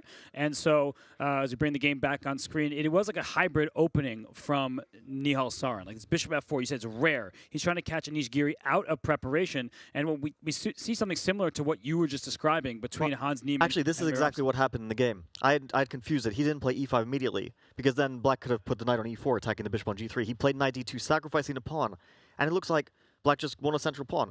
But the pawn on e5 is extremely good in creating some sort of like break in the center. So black's queenside pieces can't get to the kingside, which means that white is setting up for a kingside attack.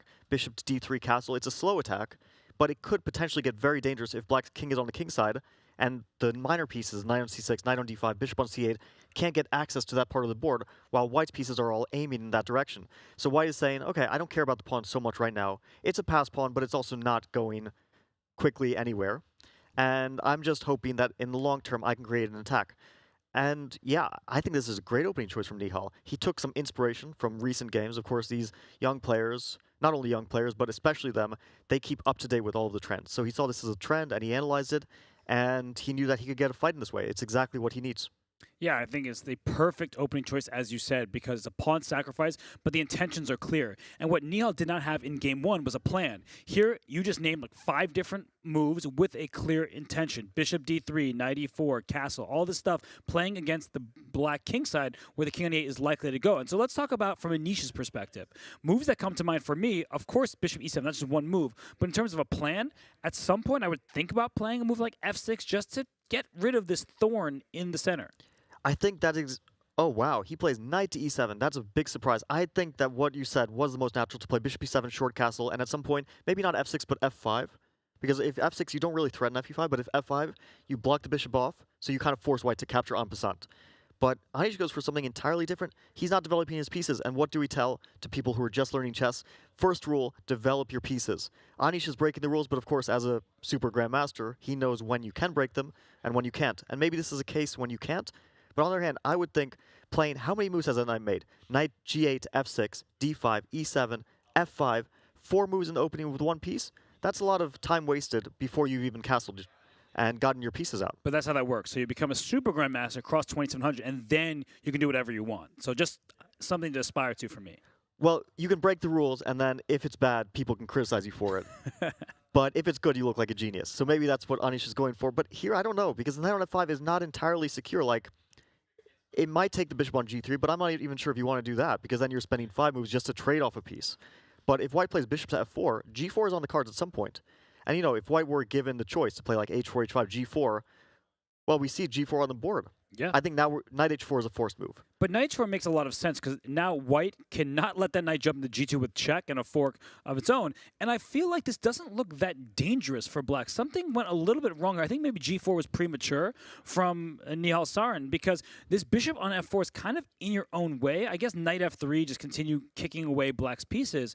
But after knight f3, bishop e7, I feel like trades are good for black in this position. When you have less space, you want fewer pieces on the board. Trades are certainly good for black, but he did take 5 moves to trade off that knight. That's a lot. And now he's going to have to lose another tempo with that bishop because the bishop went e7, h4, and after knight f3, it's probably going to go back to e7, where it doesn't have to immediately. Or in fact, it does because maybe g5 is a threat. But in any case, it's not going to do anything on h4. So knight f3, bishop e7, black has spent a lot of time. White has developed all his pieces. g4 is potentially a weakness, but it's hard to say. I once had a game against Levon Aronian from the Canada's tournament in this exact structure. From a different opening entirely, but I had the extra pawn on d4, and he just went g4. Unprovoked. He didn't even attack a piece with it. All he wanted to do was expand and attack on the king side. And I still would prefer white's position because although you traded off that knight, it was a pretty good knight on d5. It was controlling a lot of squares. You took a lot of time to do that, and still, white has this, first of all, blockade. The bishop on d3 is such a beautiful piece. It can't get harassed by knight to b4. It just stays there and potentially looking over to kingside if black were ever to castle. And I would say knight to f3, bishop to e7, and either castle, short castle, or queen to e2, or even some sort of h4 stuff is all in the cards. Black has to develop the bishop on c8. That's the most important thing. b6, bishop b7. At some point, you're going to need to do it, but it's not so easy because then the knight on c6 is a bit loose. I think I know what Anish is going to do. He's going to play knight e7 again at some point and try to bring that knight around. But knight f3 is step 1. I would say the one downside for Nihal is he doesn't have the second knight to go to e4. A knight on e4 is such a good piece aiming towards d6, but also staring towards the king side with g5. So with fewer pieces, it feels like the attack doesn't rage on quite as powerfully. And so I mean, I'm surprised that Anish hasn't played bishop e7 right away. Is g5 not just a threat to win a piece? Maybe he's thinking about g5 because at least it gains some time, but then you're destroying your entire structure. I don't know. That is a very gutsy move to make. So I suspect bishop to e7, but he doesn't want to waste all his time. Like at some point you start to feel a bit bad. I'm moving the same pieces over and over again and neglecting my development and my king safety. And let's make a few moves. Bishop to e7, still very likely. Let's say white were to castle short. And black were to castle short too. Now, for example, a nice move is queen to e2. And if black were to try to develop his queen side, we see the difficulty. b6. Just loses on the spot, queen to e4. You attack the knight on c6, also threaten mate on h7, and then loose knight drops off. So it shows how black can't develop so easily. His pieces are sort of stumbling over each other, and that pawn d4, it's an extra pass pawn. But it's actually getting in the way. It stops potential knight d4 trades, trading off the knights, because as you mentioned, black would love to trade off some pieces. So not so easy for black to develop here. I think we might see castle, we might see h4, and then if h4, Nihal will say, oh, I don't need to castle, I can just play king to f1. Right. I walk my king to safety, and then I use the rook on h1 as a support for the battering ram h4, h5, expanding and attacking on the king side. And I think it's clear that if white plays h4, black will not castle. I know players are taught by their coaches, get your king to safety, so castle. But that's keyword safety. The king will not be safe, not necessarily if it castles. So I think the black king will stay in the center for a while. But that then begs the question, what's the plan? How are we going to develop? You mentioned this bishop on c8. If it goes to d7, not exactly helping on the position. You would prefer to play b6, bishop b7, or sometimes a5, b6, bishop a6 to trade that very, very pesky bishop on d3. Yeah, I think that question of safety is a big one. And when I see black's position, I would think the safest place black's king could be is obviously not on the king side, as you mentioned. All of white's pieces are aiming on that side of the board. The safest place is, for example, black plays bishop to d7, queen to b6, long castle, and puts that king on a8, tucked away in the corner. It's very safe there, but that plan takes a lot of time. And white can also consider aggressive intentions on the queen side, for example, b4. And not only is that an aggressive move, maybe b5, but it's also a very restricting move. It restricts black's knight from c6, so it can't go to a5, restricts black's pawn expansion like a5, potentially. It's just gaining space. White has the space advantage. It's strange to say that because black has a pawn in d4, white has a pawn in e5. Looks the same, but space advantage is not just about the amount of space you've taken on the board, but how much access your pieces have to that space.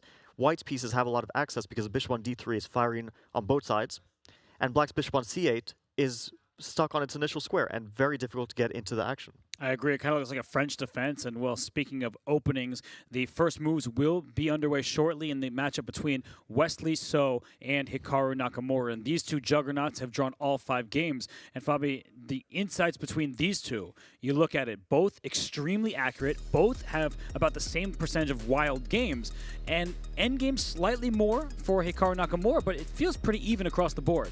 Yeah, I think we mentioned Hikaru is a great endgame player, so I'm not so surprised to see that statistic that Hikaru has that super high accuracy in the endgame.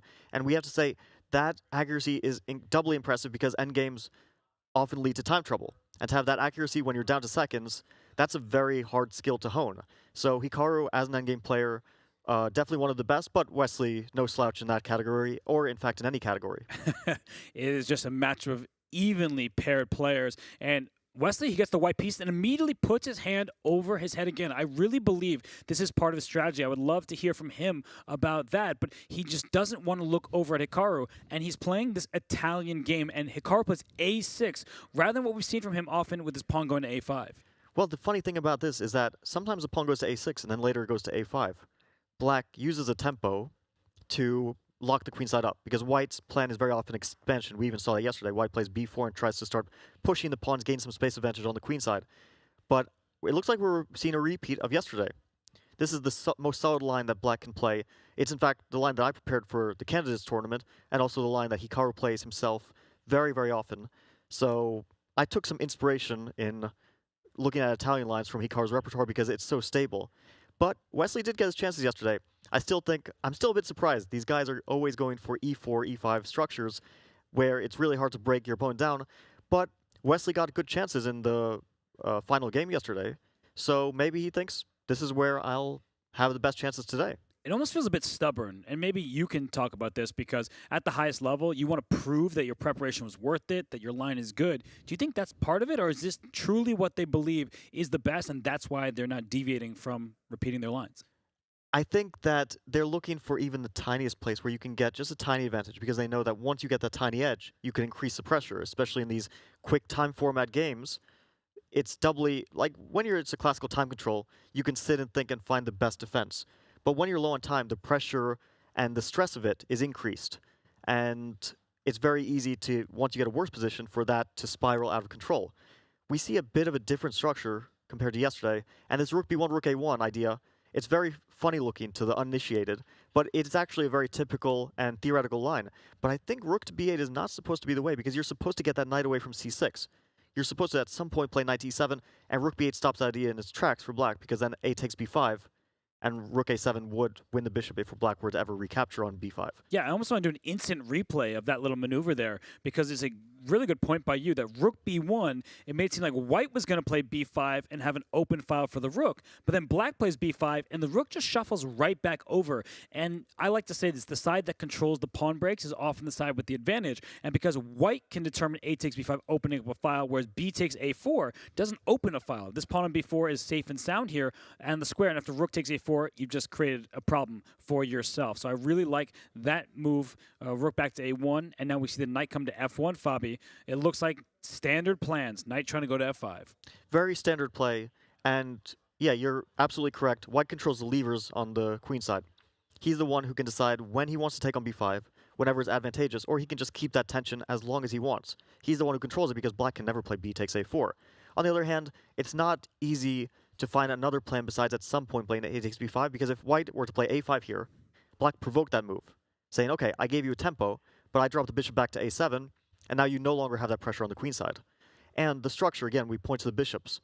White's pawns are a bit more on dark squares on the queen side than White's. So if White were to play A5, and someday in an endgame we might see those A5, B4, C3, that pawn chain become vulnerable because Black has the dark square bishop, and White also has a dark square bishop. So White can't attack Black's queenside pawns, but Black can attack White's. Good point. A pawn chain only as strong as its base pawn. But what continues to catch my eye is how different these two matchups are. We have a locked up position, only one minor piece traded. And then out of the corner of my eye, I saw a rook on H5 for Anish Giri. So it seems like between Wesley and Hikaru, they're just trying to find little plans here, trying to get the tiniest advantage there. And for Anish Giri and Nihal Sarin, most of their game just feel like it's a free-for-all. And I think we should dive right back in because now Black cannot castle. It's illegal for Anish Giri's king to get over there because of rook on h5. But even just the last few moves have been difficult for him. He's down the clock. He went a5, and then he went h5, so playing on both flanks. Yeah, something went very wrong for Anish. I mean, let's just think about what he did in this game so far. He moved one knight 5 times. He moved one bishop 3 times to get it to a square that I could go to once. And then he played flank pawns a5 and h5. His king is still in the center. After 20 moves, your king has to be somewhere else besides shuffling over, still in the center, being barreled down by rook on g1. There are knight g5 ideas in the air. Then knight to h7 potentially. I don't know if it works concretely here, but that king is in mortal danger for a long time. I'm even wondering, can white just castle long and then double the rooks on the g-file? It's an option. Maybe castling long, you think, oh, my king might be in a bit of a vulnerable spot, so I don't want to do that. On the other hand, black's king is equally vulnerable, if not more so. And I'm kind of inspired because as someone who struggled to break down Anish's repertoire with the white pieces time and time again for so many years, and Nihal is just finding chances in every game. He plays some innocuous-looking sideline, and we do see he castled, he shows his aggressive intentions, but he plays some innocuous sideline, and then after 20 moves, he's borderline winning against one of the best prepared players in the world. It's unbelievable stuff, and white has so many different plans. King to b1, just to get the king safe and sound. Bishop e4, go after this d4 pawn. And you might not even need bishop e4. Don't forget, this rook on h5 is loose over here. So there could be a time for a knight sacrifice to get this rook. It won't work immediately, but I think Anish has to play g6, and I'm scared to make that move. I'm already looking at even rook sacrifice on that square. I don't know if it's good, but that's one of my first thoughts is, can I just give away some of my pieces for your pawns that shield your king? Well, I'm thinking g6, that's just asking for bishop takes g6. I mean, in a bullet game, you would do it without thinking. Bam. At this time control, maybe you think about it, but still, that looks so dangerous here. I mean, rook to g1 and bishop h6 is coming. How many pieces are actually defending black's king? The rook on h5, is it really defending? Kind of. The bishop on e7, sure, but all the queenside pieces, rook on a8, knight on c6, bishop on c8, are cut off from the game because of this pawn on e5. It's like a dam. It's not letting the water out. All of black's pieces are stuck on the queen side. So this is a super strong attack. Maybe it's not winning. Maybe black has a defense because he has up a piece after all. But still, this looks so dangerous. I don't know if I would be able to play g6. It's such a risky move. Well, he played queen d5, the king slid over to b1, and g6 still may be met by this sacrifice on the square. So if not for g6, your rook really is loose over here. Bishop e4 is a new possibility because your queen moved up towards the center, so you can attack it, go after the d4 pawn. Knight g5, as you mentioned, seems to be a good plan. Why not just rook g4, rook g1, go after g7? I think concretely, white is threatening bishop e4 followed by knight takes d4. That rook on h5 is loose, and the queen on d5, where is it going? It's getting kicked around the board. I don't even know why it went to d5, because the only idea was to go to a2, but now that white stopped that threat, the queen on d5 will just start to get bullied by white's minor pieces. So I think we're already talking about a quick knockout in this game. I mean, Anish will have to find some sort of miraculous defense to survive, and I don't know, if I were in his shoes, I would think, let's already get ready for the next game. Try to think of my strategy about how to come back with the white pieces. Because, yeah, this is a complete disaster for Anish. Well, I'm going to get in your shoes. Not literally. I'm not going to bother you under the table over here. But you said the move f5 earlier. And with bishop e4 being such a huge threat, I feel like f5 is an option for black. I know it's risky. It makes g7 look even looser. And you can just double up your rooks. But at least it complicates the position a bit. Yeah, I think you absolutely have to. It has its pluses and downsides. In this case, the plus, I think, is that it doesn't lose on the spot, which is what black really wants at the moment. The downside is after e takes f en passant, bishop takes f. Okay, black is very happy. The bishop on f6 is actually guarding g7. And black has the idea of e5, which is good. The downside, g5 is suddenly a outpost for all of white's pieces. Knight g5, bishop g5, all these moves are coming. I like bishop g5 because you don't hang h4 for the moment, and you also remove that defender on f6. And let's say bishop takes g5. I'm thinking knight takes g5 or even rook takes g5. Both of those moves look crushing to me.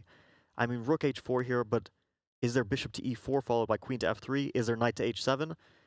You'll have to start calculating, but at some point, things will fall apart for black. Yeah, this is brutal. It looks like a very straightforward attack. The black king does not have many pieces helping it out. So I'm with you, Fabi, that rook f5 was played. Wow, I said the f5 square. It's almost like one of those mouse slips when you're trying to grab the pawn, but you already touched the rook. And so the rook comes over. But I have to say, I like that decision because the point, everybody, we might see a queen sacrifice.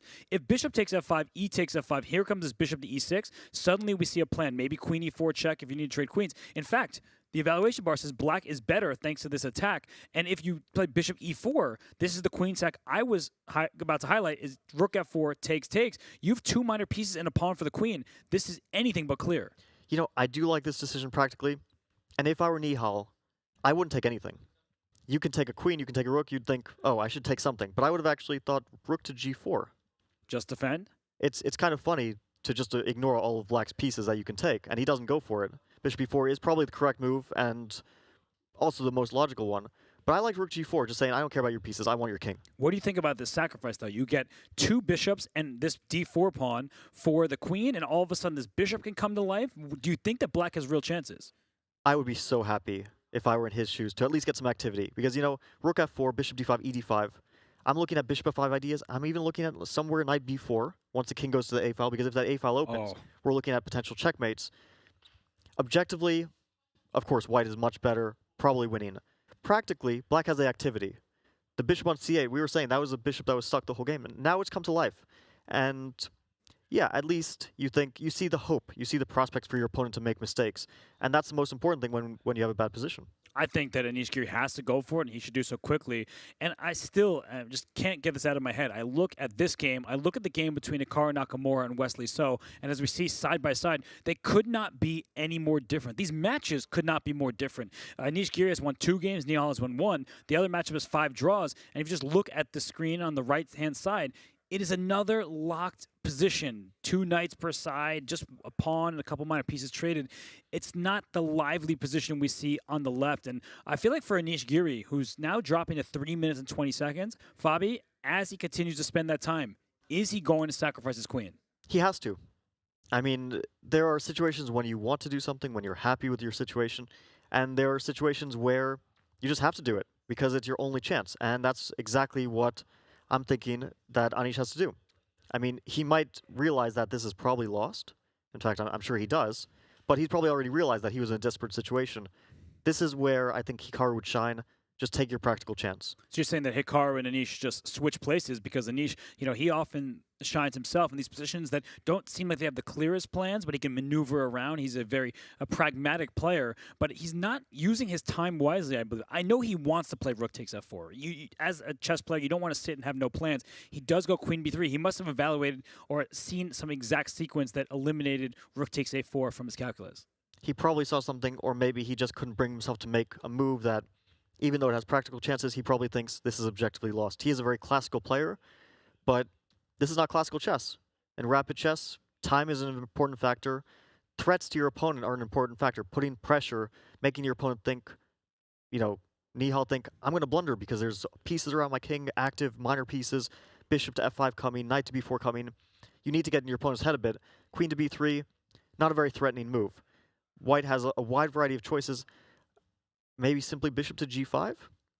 I mean, the bishop is hanging, and you want to trade off black's last remaining defender. The bishop on e7 is a very good defensive piece, of course.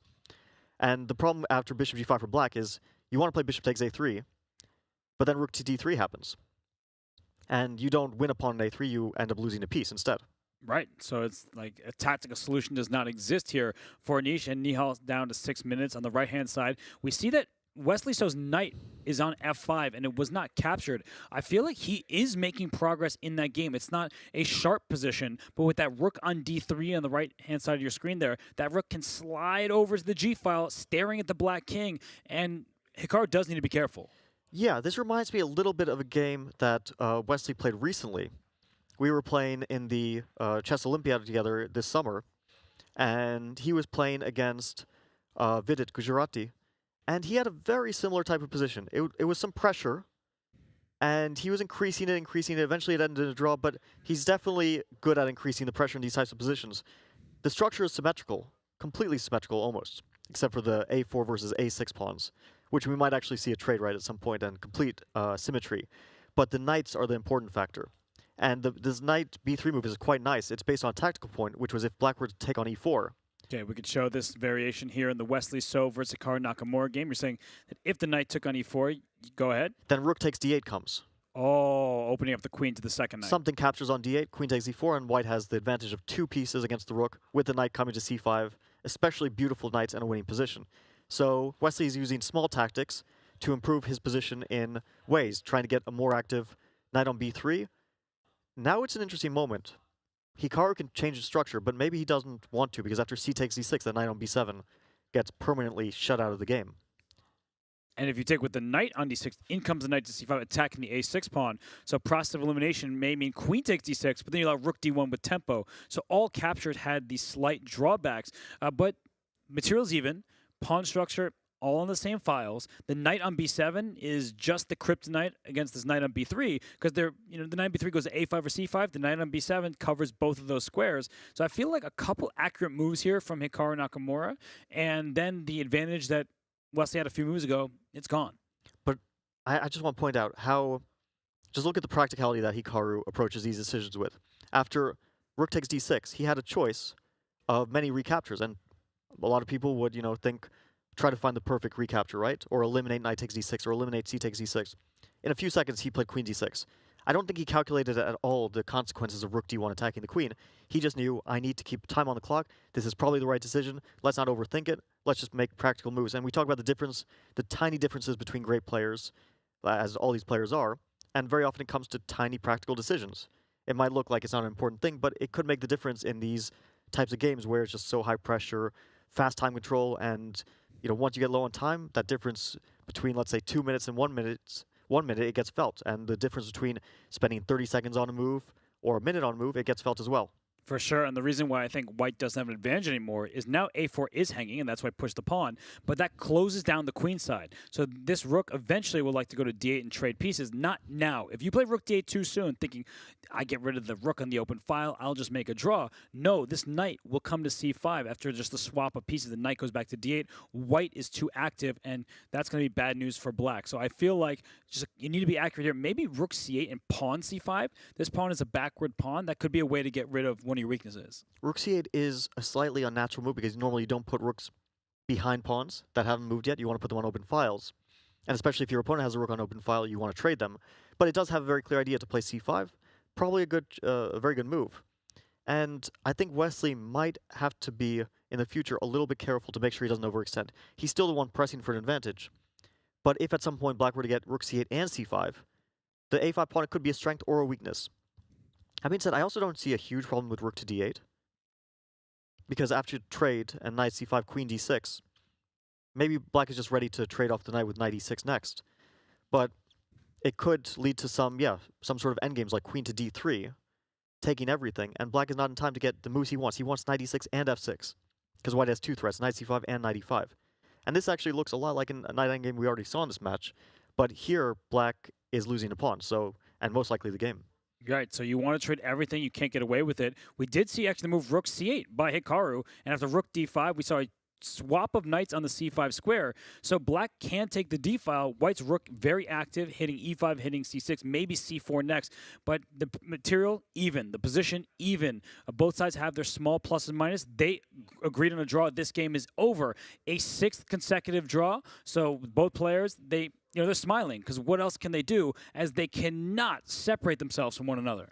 Yeah, these guys are just so evenly matched. It's actually quite amazing to watch how they're not finding a way to make inroads into the opponent's weak spots.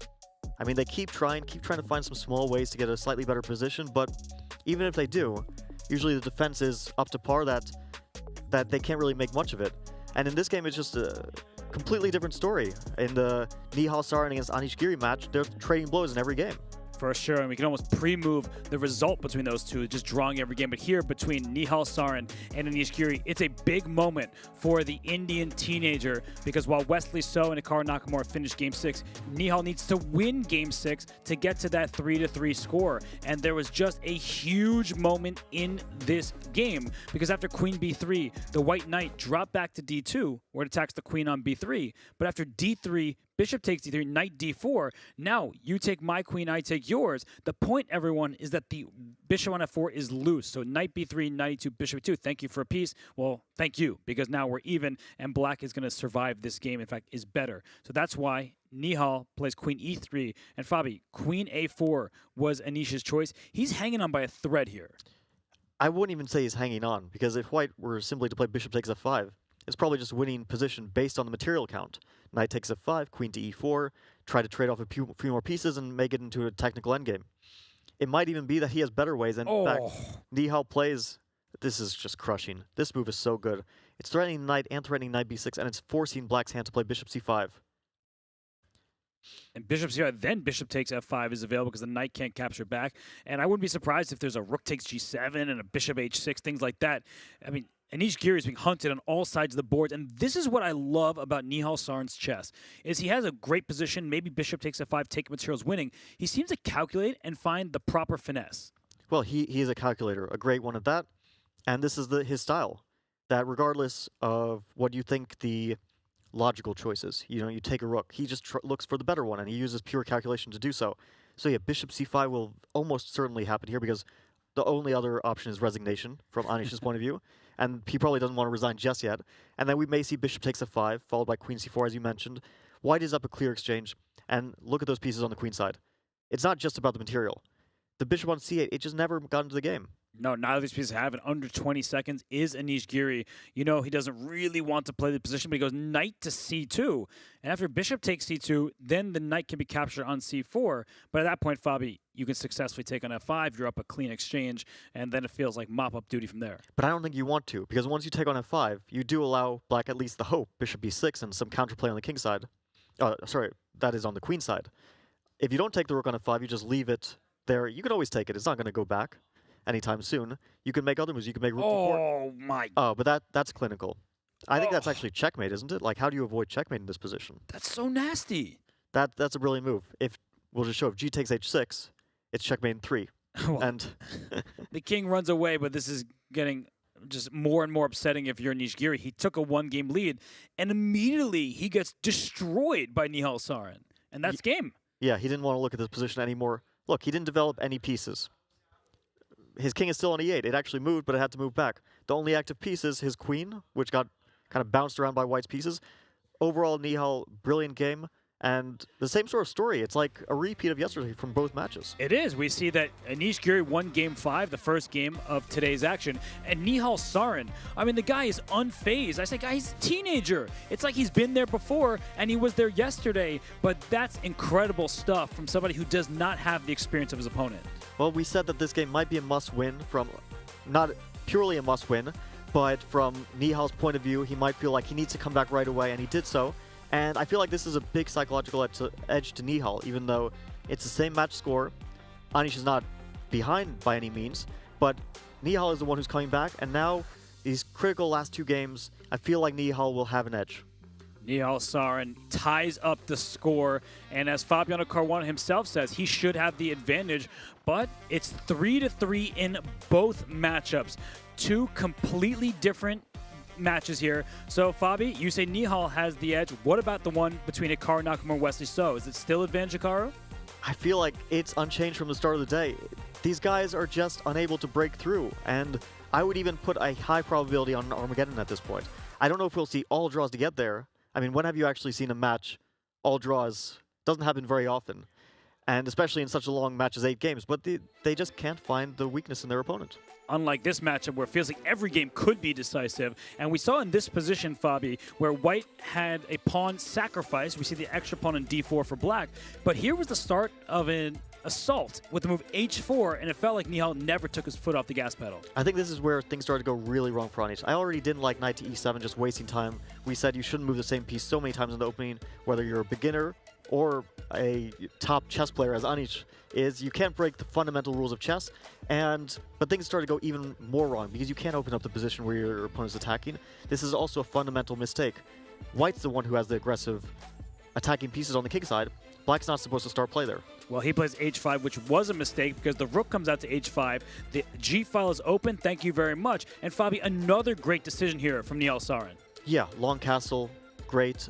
He saw that the king is going to be safe on b1, and white's pieces are all aimed at black's king on the king side, and black's pieces can't get there. The bishop on c8 is cut off from the game, knight on c6, rook on a8, all cut off by this beautiful pawn on e5, and white can just double on the g-file. Anish started some extremely desperate play, which we even liked if he had sacked the queen, but he didn't follow through fully, and even if he had objectively we have to say white would be in a winning position. Well, rook takes f4, bishop takes d5, e takes a was that queen sacrifice, and I'm guessing that Anish is kicking himself because he had no chance after not going for this line. But here, Fabi, yes, white has the objective, great position, probably winning with proper play, but at least black finally, at long last, has a plan. At least he would have had some fun here. He would have had some active moves, and Nihal would be at least on the defensive side for a little bit. He would have had to soak up that compensation and then eventually use his material advantage. But in the game, it was much easier. So how would you have continued here for white, for example? I would think that you might want to get the king off the a-file, but I like to move knight to g5 because it stops bishop g4. Black will give a check on f5, and then the king moves to the a-file, probably to a2 to stop knight b4. Because if knight b4, now you can take and hide that king on b3, and now it's way too much material. It looks like checkmate, but king b3. Almost. You're hiding behind enemy pieces. Almost checkmate, but not quite. So probably still winning for black, but at least you have some fun. You can. I think that Anish looked at this. He didn't see a way to continue the attack.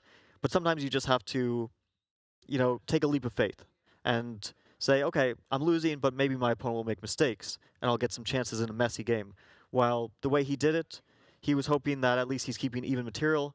It wasn't the case, and it didn't matter because Nihal is a perfect calculator. Right, and here, there's another moment actually. After knight d2, we didn't get to it during the live game, but queen takes d1. He could have given up his queen once again, and after, say, queen takes d1, rook takes f4, you now have a rook, a minor piece, and a pawn. That's Lasker compensation for the queen, and it's not exactly game over just yet. This would have also been a decent chance. Maybe it's still losing for black, but you just have to do this. I mean, at some point, it doesn't. You don't think about the valuation. You just think, what's my best chance? And that's what Nihal is great at. That's what Anish didn't do so well in this game. But overall, we have to say, a very, very good victory from Nihal. Yeah, we tune in with d3, and just that final move, knight c4. The knight protects the rook. You can capture it with your less valuable piece. But knight c4 is actually the best move according to the engine. So precise play from Nihal Sarin. And here, once more, bishop h6, Fabi. It would have led to checkmate if he took on h6. You know what was funny? That rook on f5 that was hanging for like a dozen moves never got captured. He was trying to bait him, like, take my rook, and then I'll at least get my bishop in the game. But Nihal said, no, I don't care about your rook. All I care about is the king. And this was just checkmate. If g takes h6, white is going for the kill immediately. Anish played one last desperate move, but I don't even think he had any idea that, I can still save this game. It was just out of inertia. Okay, I'll make one last move. Rook takes g7. The attack is crashing through, and he resigned. It almost looks like black made no moves in this game, and Nihal Sarin got everything he wanted. That's how dominant of a display of tactical awareness and just initiating an attack. Nihal Sarin played an excellent game of chess. Yeah, look at how all of white's pieces played in this game. All of them had a role. There was not a single useless piece. While Anish's pieces, a lot of them just stayed on their initial squares. My goodness, it just felt like Anish Giri had this matchup. He won the first game of today's action in round 5. So the ball's back in Anish's court. He'll get white. What does he need to do? How's he going to shape it up? First, he needs to just forget about this game, because this was a painful game for him, especially coming off of a win and thinking, I'm in the lead again. I'm a big favorite to win this match against my younger opponent. But this was just a crushing victory, and he just needs to forget about it. I think Anish is a player who does that very well. He has strong psychology. He's been in these situations before where, you win a game, you lose a game, you're in these tough matches that are back and forth. So he has the experience on his side. Maybe that will help him psychologically, but Nihal, at the moment, has the momentum. Okay, you heard it from Coach Fabiano Lasso over here. Excuse me, mispronouncing your new last name. But Danny, we're going to send it back to you and the fellas. Thanks, guys. Wow, so much to unpack. Deja vu. Here we sit again. The only victories in the semifinals have come for the white pieces, and only in the Sarin-Giri match. So, all right, let's remind everybody of who we are here, sitting on the chairs right in front of the Global Chess Championship set. We've got International Master Levi Rosman, the man, Gotham Chess. FIDE Master James Canty. You know him as GM Canty. Grandmaster Daniel Naroditsky. Some call him Danya. Some call him other things that we won't talk about. I am Danny Wrench, and I am pumped to be here. Let's dive into the scores. Remind you of where we sit.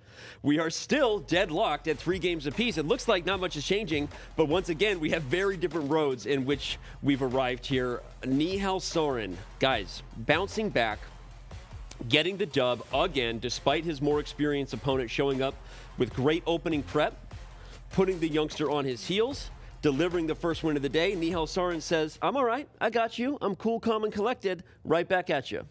Yeah, so the storyline is repeating itself like it did yesterday. The first game, Anish Giri says, what's up? I'm the man. I'm going to win this game 1. Exact same thing. Nihal Sarin shows up to game 2 and demolishes Nothing phases him. Demolishes, right?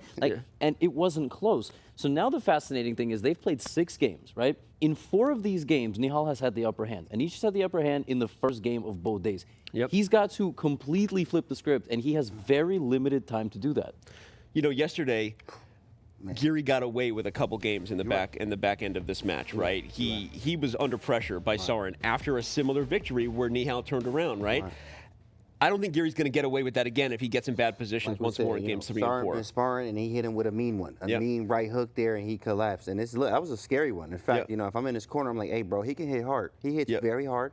So we need to, like, you know, recalibrate, take a deep breath, breathe, and come back out here with a better mindset, maybe a better even opening prep as well. Danya, at the end of the day, yesterday, Robert made a comment about Anish's hair that he was truly disheveled, right? Is this going to be another game that throws him off his balance and dishevels Anish Giri? Listen, this was a crucial game from the score perspective, obviously, but it was also sort of a narrative-shifting game because the narrative that started to enter my head after Game 5, the first game today, was, okay, Nihal misses these 2 huge opportunities yesterday, and then Anish delivers on the opportunity, and you start talking, okay, now he's going to draw with black, and he's going to win the match. Boom. Everything just changed. Nihal destroys him, demolishes him, as Levy said. Now the narrative shifts again, and now it's all about Nihal coming back twice now from a 1-point deficit. He keeps doing it, and the ball psychologically is definitely in Anish Giri's court. He needs more good preparation of the white pieces in the next game. By the way, he said Game 5 would shape the match, right? But so sticking to that? Here we go. Yeah, I was feeling like a He prophet. said it. I was feeling like a prophet. Now I'm feeling more like a fool.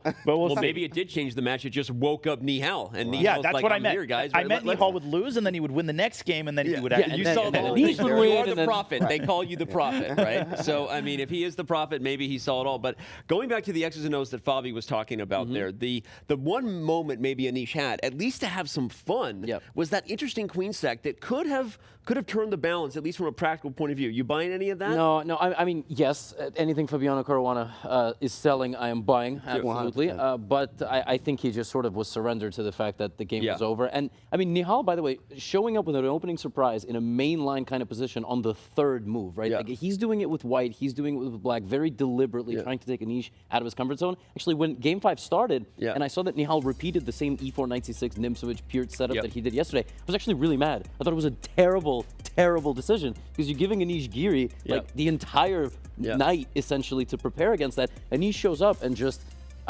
what even was that? He played like the reincarnation of Mikhail Salas, is what I said to you, right? But it was, I don't know, it was a crazy decision from Nihal. And then he just said, shut up, that's why you're commentating and I'm playing. And he strikes back in Game 6. So, I mean, these guys sign a contract to entertain like all of us. They're throwing for content, winning for content on command. I 100% agree. I thought that was like the dumbest thing ever. Like, you know how Giri preps. Like, why would you do that? Why would you play the same thing that, you know, the unorthodox? He's going to look at that. And he looked at it and he crushed him. Found the E5, H4. I mean, he was up time and everything. Then, of course, threw the little curveball at him, D4, C4, Bishop F4. And he's like, what is this? And as soon as you throw him off, it's just, that's what Nihal needs to keep doing. So Giri has to be prepped for a little bit more things. You got to check the opening files more for Sarin, in fact. So. But what impressed me so much about Nihal's preparation in this last game, that knight d2 move, bishop f4, these are not computer recommendations. Everybody can plug a position into Stockfish, let it sit overnight, and pair it the top move.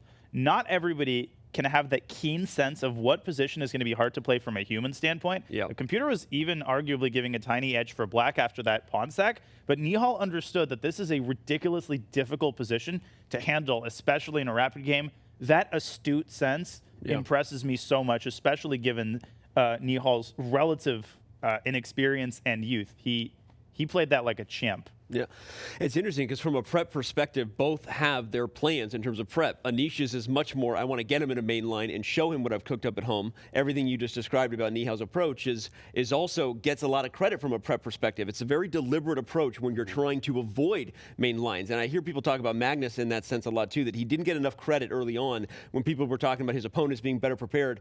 How well prepared you have to be to avoid your opponent's prep and to get positions that you're still happy to play. Nihal does it again on command, winning Game 6.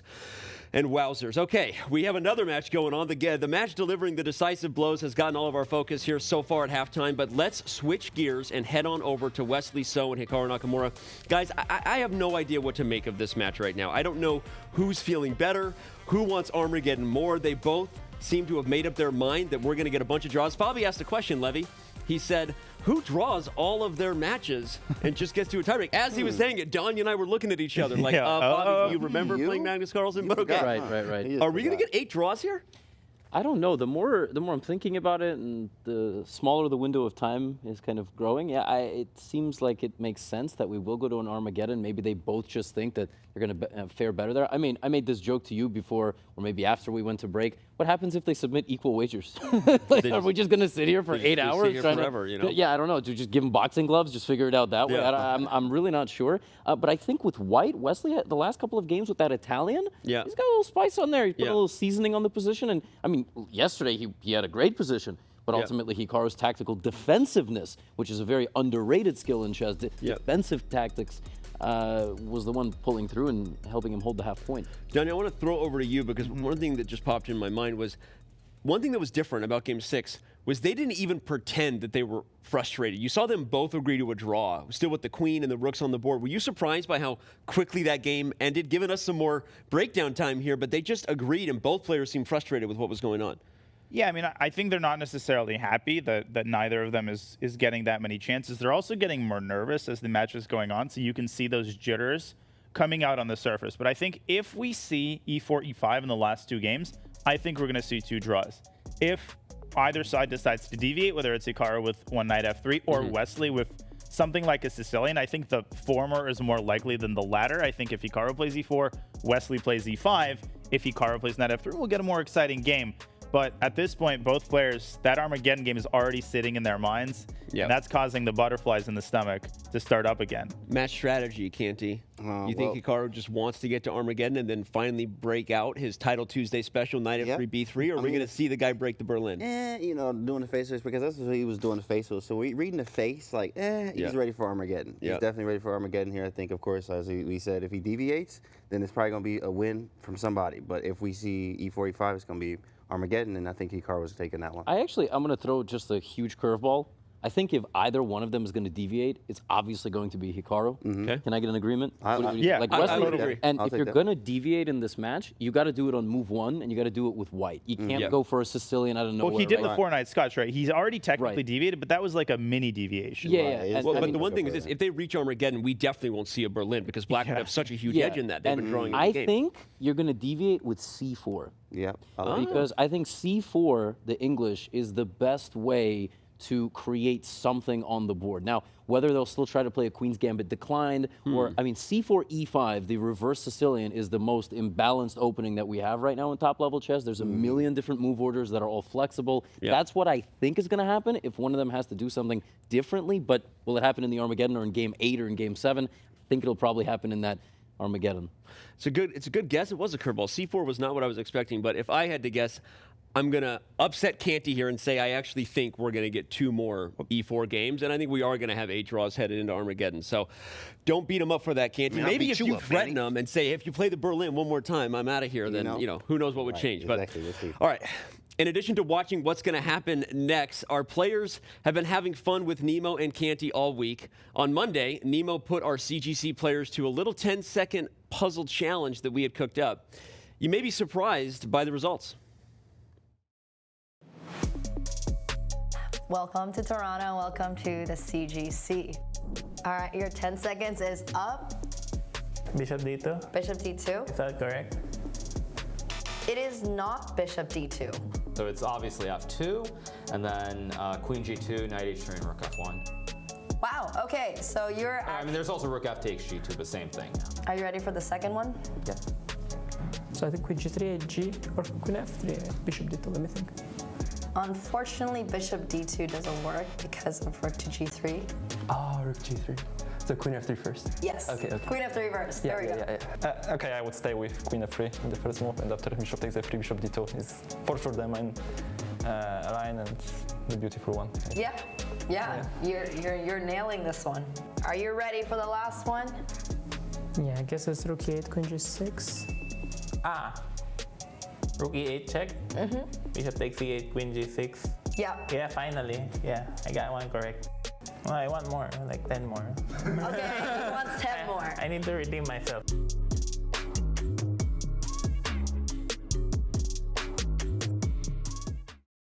Wesley, if you want more, you can go to chess.com/puzzles. I got your premium membership, buddy. But jokes aside, they were digging deep there on some of those puzzles, Danya. Those were not easy. It took us a long time to get the database in a position with some puzzles that could really challenge super GMs, but those were tough. I love that. And I love how just good competitive chess players are, but in the most wholesome way imaginable. Like, you give them a puzzle, doesn't matter if they're skydiving, if they've just woken up, you enter solving mode and you have to get it right. Like, it just becomes a competition instantly. Yeah. Levy, that make you want to jump back into some more puzzle streams?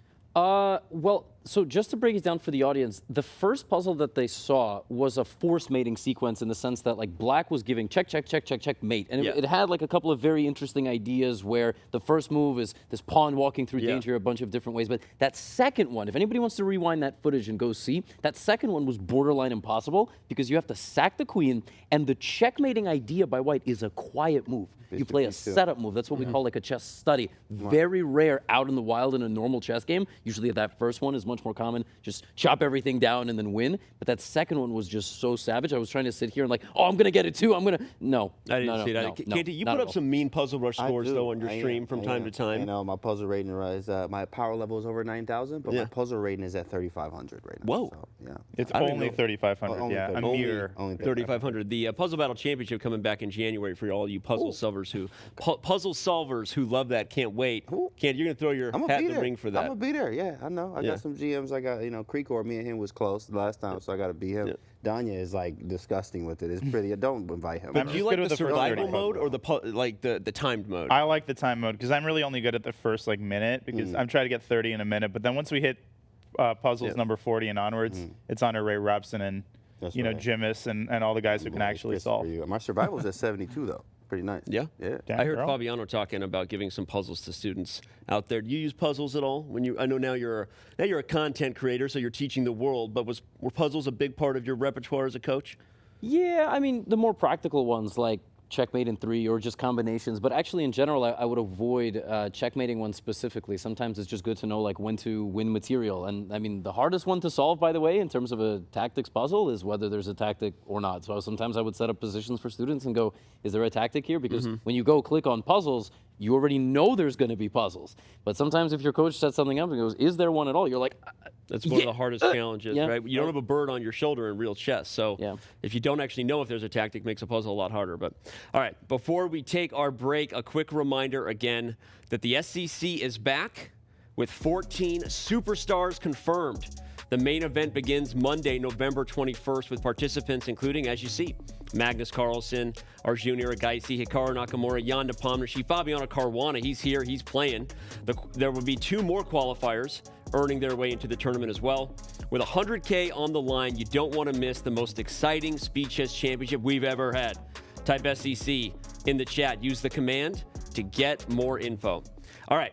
Much more to come from day 2 of the CGC semifinals as we push towards Game 7, maybe even Armageddon matches. Who knows?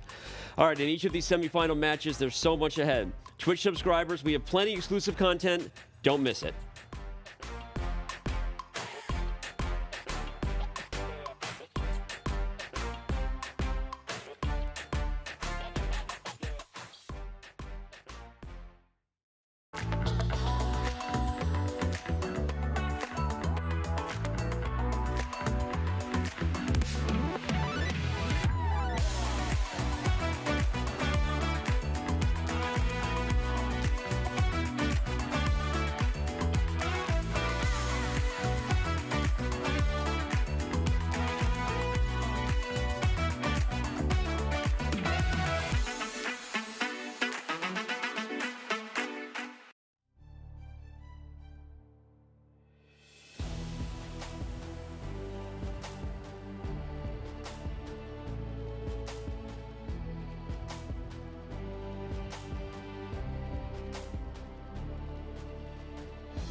have Big Wesley, aka Big Flexley here. Look at him. All right, man, I got some questions for you. So, I've always wanted to ask you, we fresh off of the Fisher Random, how do we castle? Can we castle in check or not? What's going on there? Yeah, that's I guess depends on what rule, but if you look at the FIDE, handbook, they say your king can move if it's attacked. Okay, right. Okay, I just wanted to be sure. I've actually done that myself in over the board chess there, so a little joke there from the Fisher Random. Favorite openings and why? I guess this E4, E5, Queen H5 stuff. Ooh, okay, all right. Don't give the secrets away yet, Wesley. Don't give them away. Come on. Pre-game rituals? Listen to music. Okay, generally. what genre? Usually like oldies. Okay, oldies. Nice. Yeah, How like, old? 50s, 60s? Yeah, like 70s. Wow, 80s. 70s. Nice. That's I like interesting. the Carpenters. Okay, Carpenters. I'm not familiar. Of course, you probably are. Bee Gees, okay. The Bee Gees is great. Yeah, definitely. Yeah, definitely. I also like Eminem, I think. Okay, you like Eminem? Yeah, probably you're from Detroit. like yeah, of course, He's right. from Detroit. Yeah, I'm from Detroit, right? Yeah. So, yeah, definitely love some Eminem. We appreciate you, and actually, Thank you. It's and fun. of course, congratulations on all your success, and good luck in the tournament.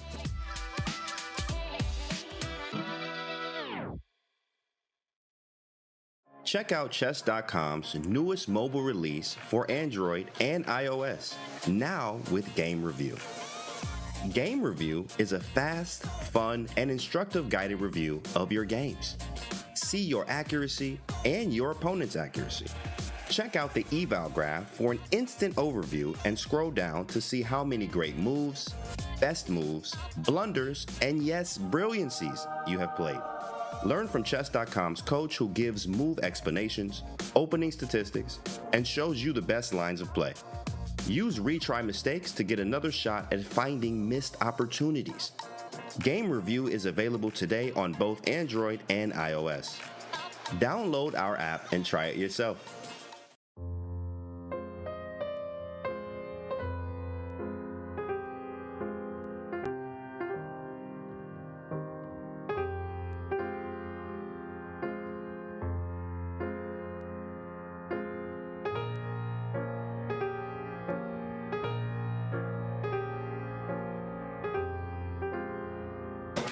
Hey guys, how'd it go? You have a good time? Go away.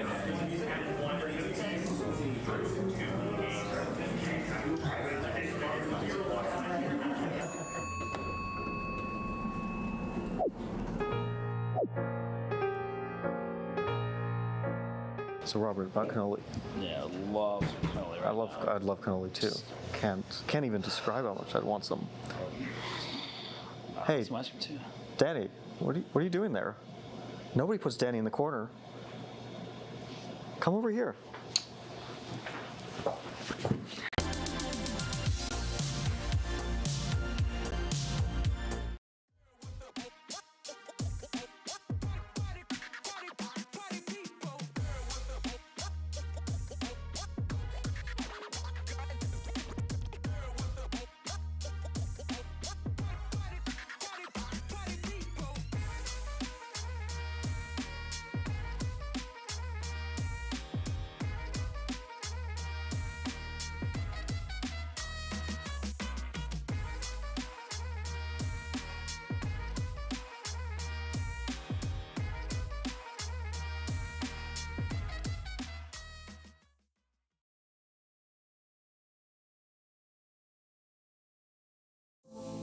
Yes, my sister was born in Vancouver, but as wonderful as Andrea and Vancouver are, it's pretty tough not to fall in love with the city of Toronto. Natural beauty abounds inside Toronto and pretty close by. The largest city in Canada, the people here have been playing chess in clubs, in universities, and in public parks for well over a century. And now, this wonderful place plays host to the very first Chess.com Global Championship Finals. Facing elimination for weeks, 4 of the world's best players have survived to continue their quest for the queen-size share of the $1 million prize pool. Okay, they're pre-moving. I guess there was a reason Knight F3 doesn't work. A draw is agreed by repetition. Oh. What a game! My friends, you're in the right place. It's time for the CGC Finals. Toronto, Canada officially has it all.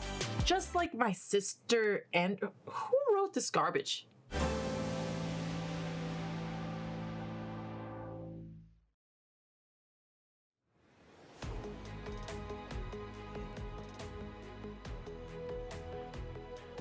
No garbage around here, Alexandra, that I can see around Toronto. Welcome back to the CGC semifinals. Inside we go to the gameplay hall. That's the CGC Championship Trophy, which will be awarded on Monday evening. Also to be awarded the $200,000 first place prize.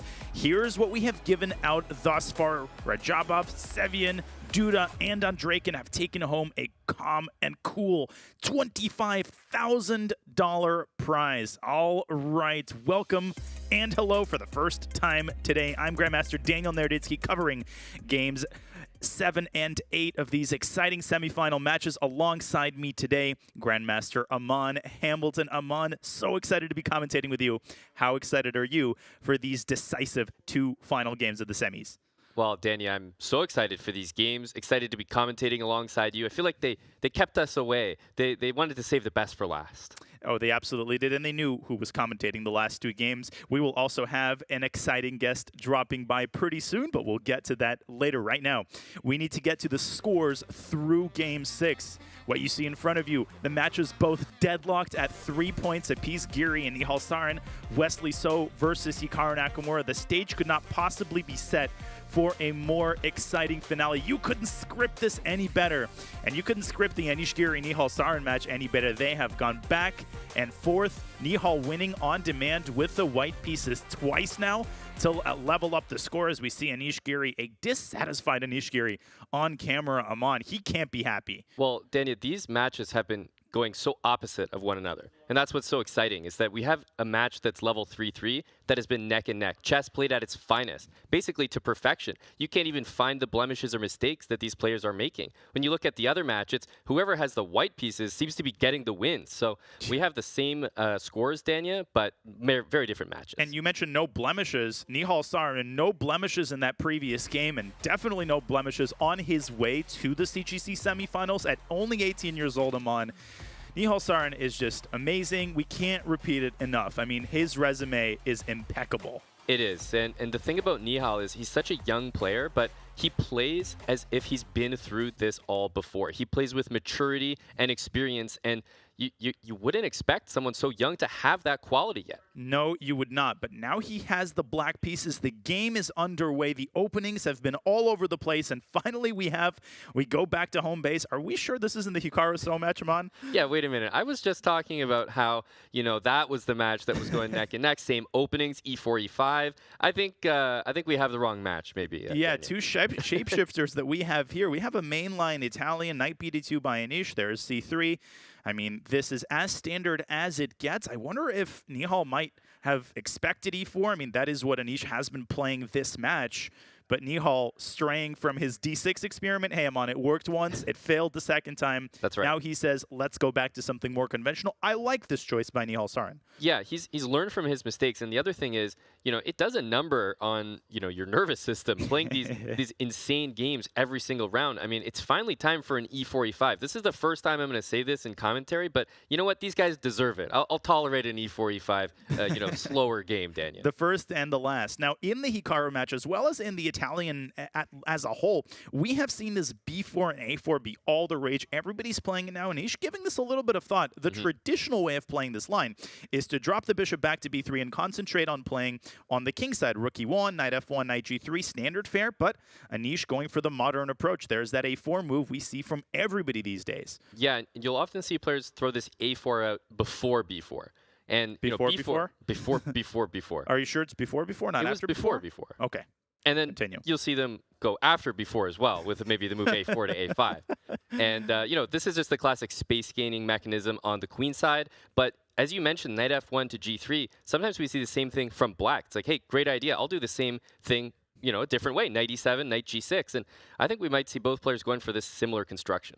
Yeah, and the early middle game in the Italian is often a part of the game where the players just sort of assemble their pieces and their pawns on the right side of the board. The puzzle pieces move around, both sides move their knights. A lot of sort of preparatory moves, h3, h6 we see as well, rook e8.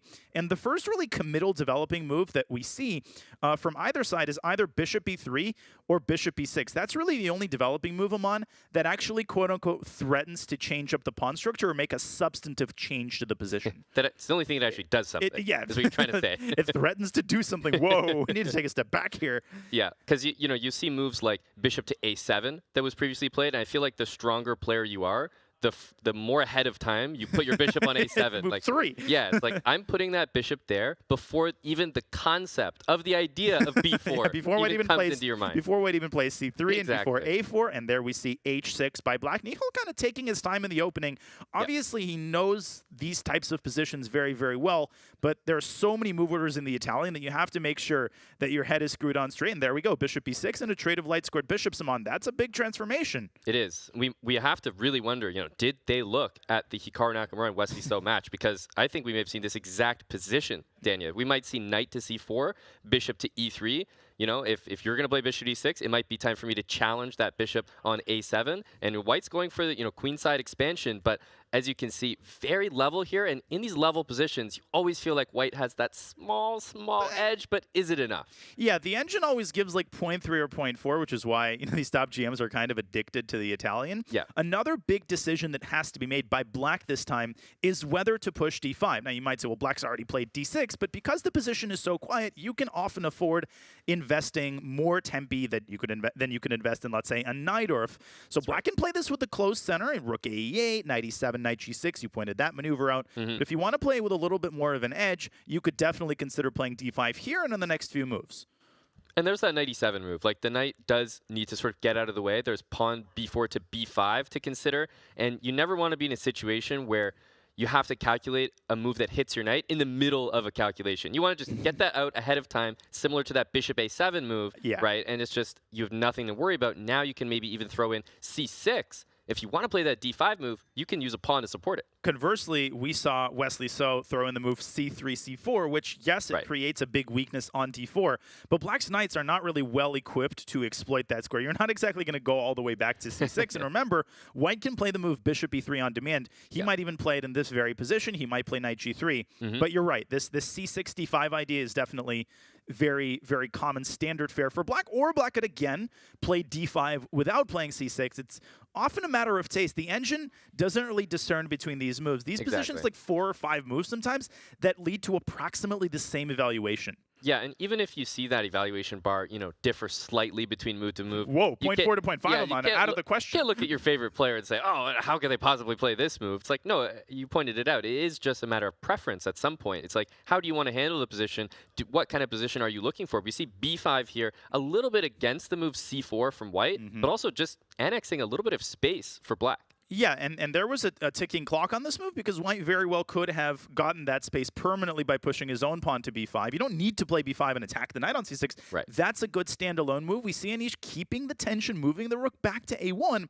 And with Black's rooks now disconnected, a takes b5, what was once a liability becomes a potential benefit for White if we consider a random move by Black after ab, all of a sudden, White plays bishop e3, and there's trouble brewing on the queen side. It's not that you lose the bishop, but if you play c6, White has the move rook a6, and after rook a1, you actually might lose the bishop. The queen could also slide to a2. I'm on. This is the worst-case scenario. Exactly. And guess what Nihal did? He's like, I don't want anything to do with that. Back? He went rook back to e8. He needs to connect the rooks. I was going to say, like, if you guys are trying to understand Grandmaster chess, it's this right here. White played rook to b1, Dania. As soon as b5 happened, went rook back to a1, and Black's, oh, you're undeveloping your rook? I'm going to undevelop as well. Rook back Rewind to the e8. tape. Yeah, exactly. Wow, So, c4 by White. You mentioned that b5 was played against c4. I agreed with that. He says, I'm playing this anyway, in your face. Yeah, and not what we stopping see, me. c5 by Black and a massive explosion in the center right now. I think c5 is a Nakamura Wesley So match kind of move. Yes, you it know? is. And Let's then get rid of the center as quickly as we mass can. liquidation, but I feel like there's still a little bit more life in this position. Also, what stands out to me is that, you mentioned the move c6. If you don't want to make a committal decision, you could also just further support the B pawn, which is what c4 is playing against. Yeah, you definitely could, and there's a lot to think about here because as soon as the center starts transforming, these are path of no return kinds of moves. So you need to put in a lot of thought about how you handle the situation in the center. Yeah, c5 definitely a move that Wesley So would play, I think, and you might very well see mass liquidation and a draw because the structure on the king side is totally symmetrical. Right. I said the word symmetrical. That means we need to switch to our other game, which very well might be symmetrical. Hikaru Nakamura and Wesley So deadlocked at 3 points apiece. They have drawn all of their games. Yep. Not for lack of trying, but when you're playing somebody as solid as Wesley So, Amon, he literally is just the epitome of solidity. 29 years old, no weaknesses in his game, none. It doesn't appear that way, and you know what? That is what this match is reminding people of. That it might seem like, oh, it's deadlocked, there's draws every game, it's not exciting. It's the opposite. This is actually chess played at the highest level, Danya, and that's what it looks like. Yeah, and you got to decide what you want. Do you want a lot of mistakes and you want back and forth blunders, or do you want, incredibly high level chess, as you said? I usually prefer the latter. That's what we have gotten, and excitement is guaranteed. This match cannot end in a tie. There will be a winner, and will there be a winner in regular time, or will they have to go to Armageddon? You sound excited. Whoa, whoa, whoa, whoa. 4 knights defense mods. Hikaru needs to chill down. He needs to simmer down. He's taking way too many risks here. He's gone totally out of his mind with the 4 knights. Yeah, this is it's too much, right? This is too much sriracha. And But knight d4. I like it. Knight d4, it invites this move. I was going to say knight takes e5, and that can happen at many moments. This is something that goes down a very theoretical path, Danny. It looks, to me and probably people watching like, hey, I just pickpocketed the center pawn in the middle of the board. Shouldn't that be great for me? But you can see that evaluation bar hovering right around equal because we're about to go down, explored territory. We are. I think the main move is actually d5 striking at the center while White has still not castled. Looking at this position, you might say, wait a second, couldn't White have grabbed the pawn on f7? The problem is that if you take it with the bishop, this is an important point to make. Yeah. White's pieces are not going to get out of the center. After king f8, you can defend your knight, but black just pushes the pawn out to d6, and you've got to choose which piece you're going to lose. So that's not good.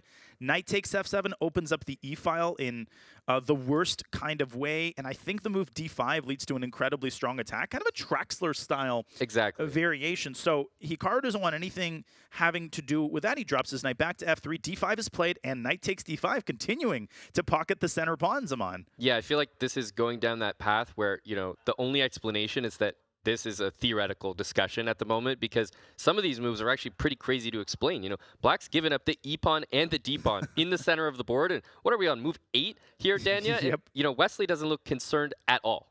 No, and this is only, and neither does Hikaru for that record. For the record, that must mean that they are deep within their preparation, within their opening files. And this is a famous opening that's existed now for definitely over half a century. Queen takes e4 check. Yeah, is how the do we tempting not put that move on the board? I guess there is an alternative. You could start by playing knight takes d5, and you might say, well, doesn't the bishop take and defend the pawn? But again, black could chase that bishop away with c6 and then play queen takes e4 check. These actually lead to fundamentally different types of positions, Amon, because if you take immediately on e4, the drawback of that move is that the knight can and will cover the check, keeping White's castling rights alive for the time being. And that also defends the bishop, which is important to note. There's no queen takes e4, knight e3, knight takes f3 trick, because the knight on e3 is actually, doing 2 functions, stopping the check and guarding the bishop. So we will see that line on the board. Queen takes e4, knight e3, and bishop to g4, Daniel. Wow, oh bishop my b2. goodness. Jeez, and they continue. This reminds me of that Hikaru Duda game where they're blitzing out moves in a crazy position. Yeah, exactly. Like, this looks like, I will say this looks like fun for black because you've got what is kind of a dream position where you've got full compensation, in my opinion, for the pawn. You're down a pawn, but what you can do is every chess player's dream. This is what you teach, beginner chess players. Hey, bring the rooks to the middle of the board. You can long castle here as black, Danya, and then play rook h to e8, and you've got 2 rooks going right up the center of the board. It's beautiful. Yeah, if you had to, have a Pictionary definition of compensation, it would probably be this position. Like, all of your pieces are ideally placed. Rooks on d8 and e8. Yeah. I would not resist the temptation to castle queenside here. I don't think you should resist that temptation. Now, you might see bishop takes f3 as a possibility, but there's no hurry. I mean, now you can play bishop takes f3 because if we pull up an analysis board real quick, d takes e4 doesn't solve white's problems. It fixes the structure, but black wins back the pawn, and obviously only black can be better in this endgame. Yep. If white plays GF, then the queens are still on the board, and queen takes F3 leads to an endgame where black's pieces are so nicely placed. But a different course taken by Mr. So. I love it. He plays queen back to E7, keeping all of the pieces alive. And now, Aman, I would say that knight takes G4 is a lot more tempting than it was on the previous move, but maybe in the endgame, black preserves his initiative. And, you know, the scary thing about this type of compensation is, you know, a lot of times what a strong player will do is if they're in a tough spot, they'll look to give that material back. They'll say, okay, let me find a way to give you a pawn back. It'll be even material, but structurally, maybe positionally, I'll be better. I don't think you can do that here, Daniel. I think that if it goes back to even material, black will actually have the edge. So something like you mentioned, knight takes G4. I think after a queen trade, knight captures back on G4 with, you know, the rook coming to E8 and the F2 pawn loose. You know, bishop E3 is not that easy to achieve. I think this could be dangerous. Yeah, this very well could be. You could try the move bishop E3.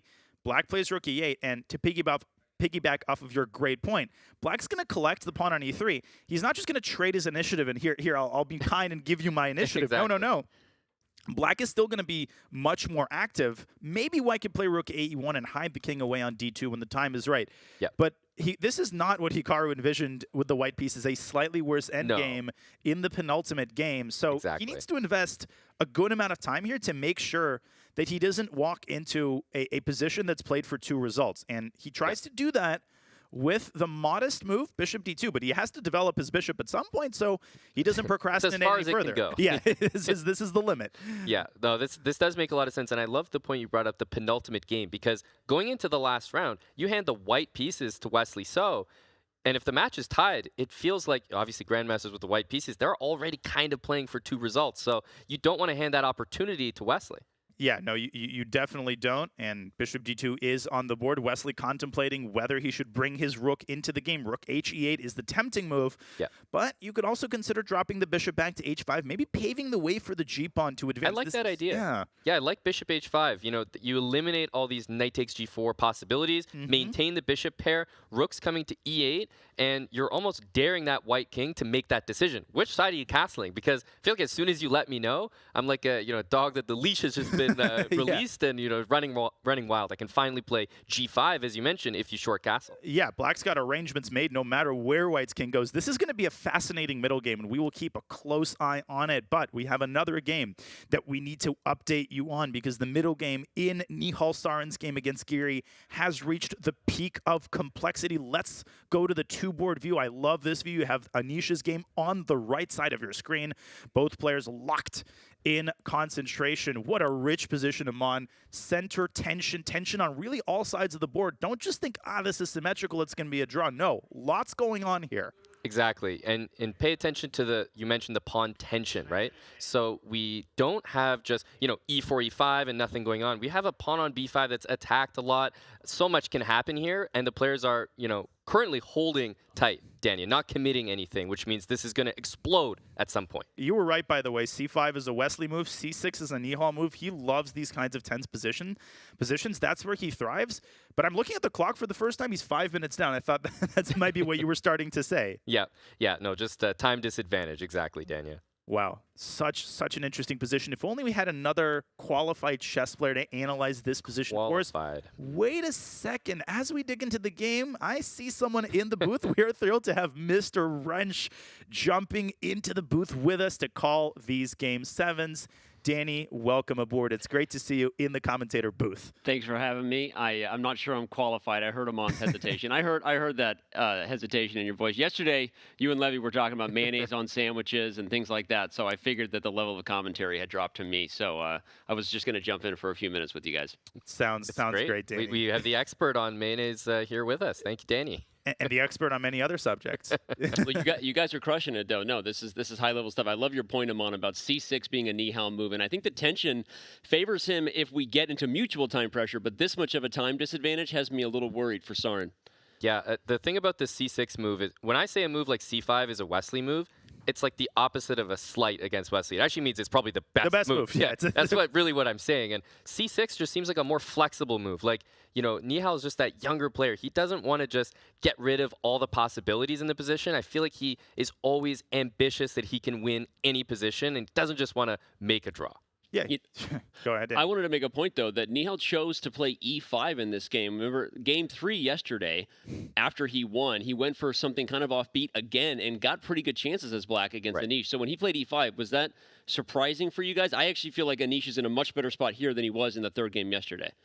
Yeah, it's an interesting choice. I pointed out to Amon earlier that I'm not surprised he didn't repeat the perk, but I mean, Nihal has so many different openings in his repertoire.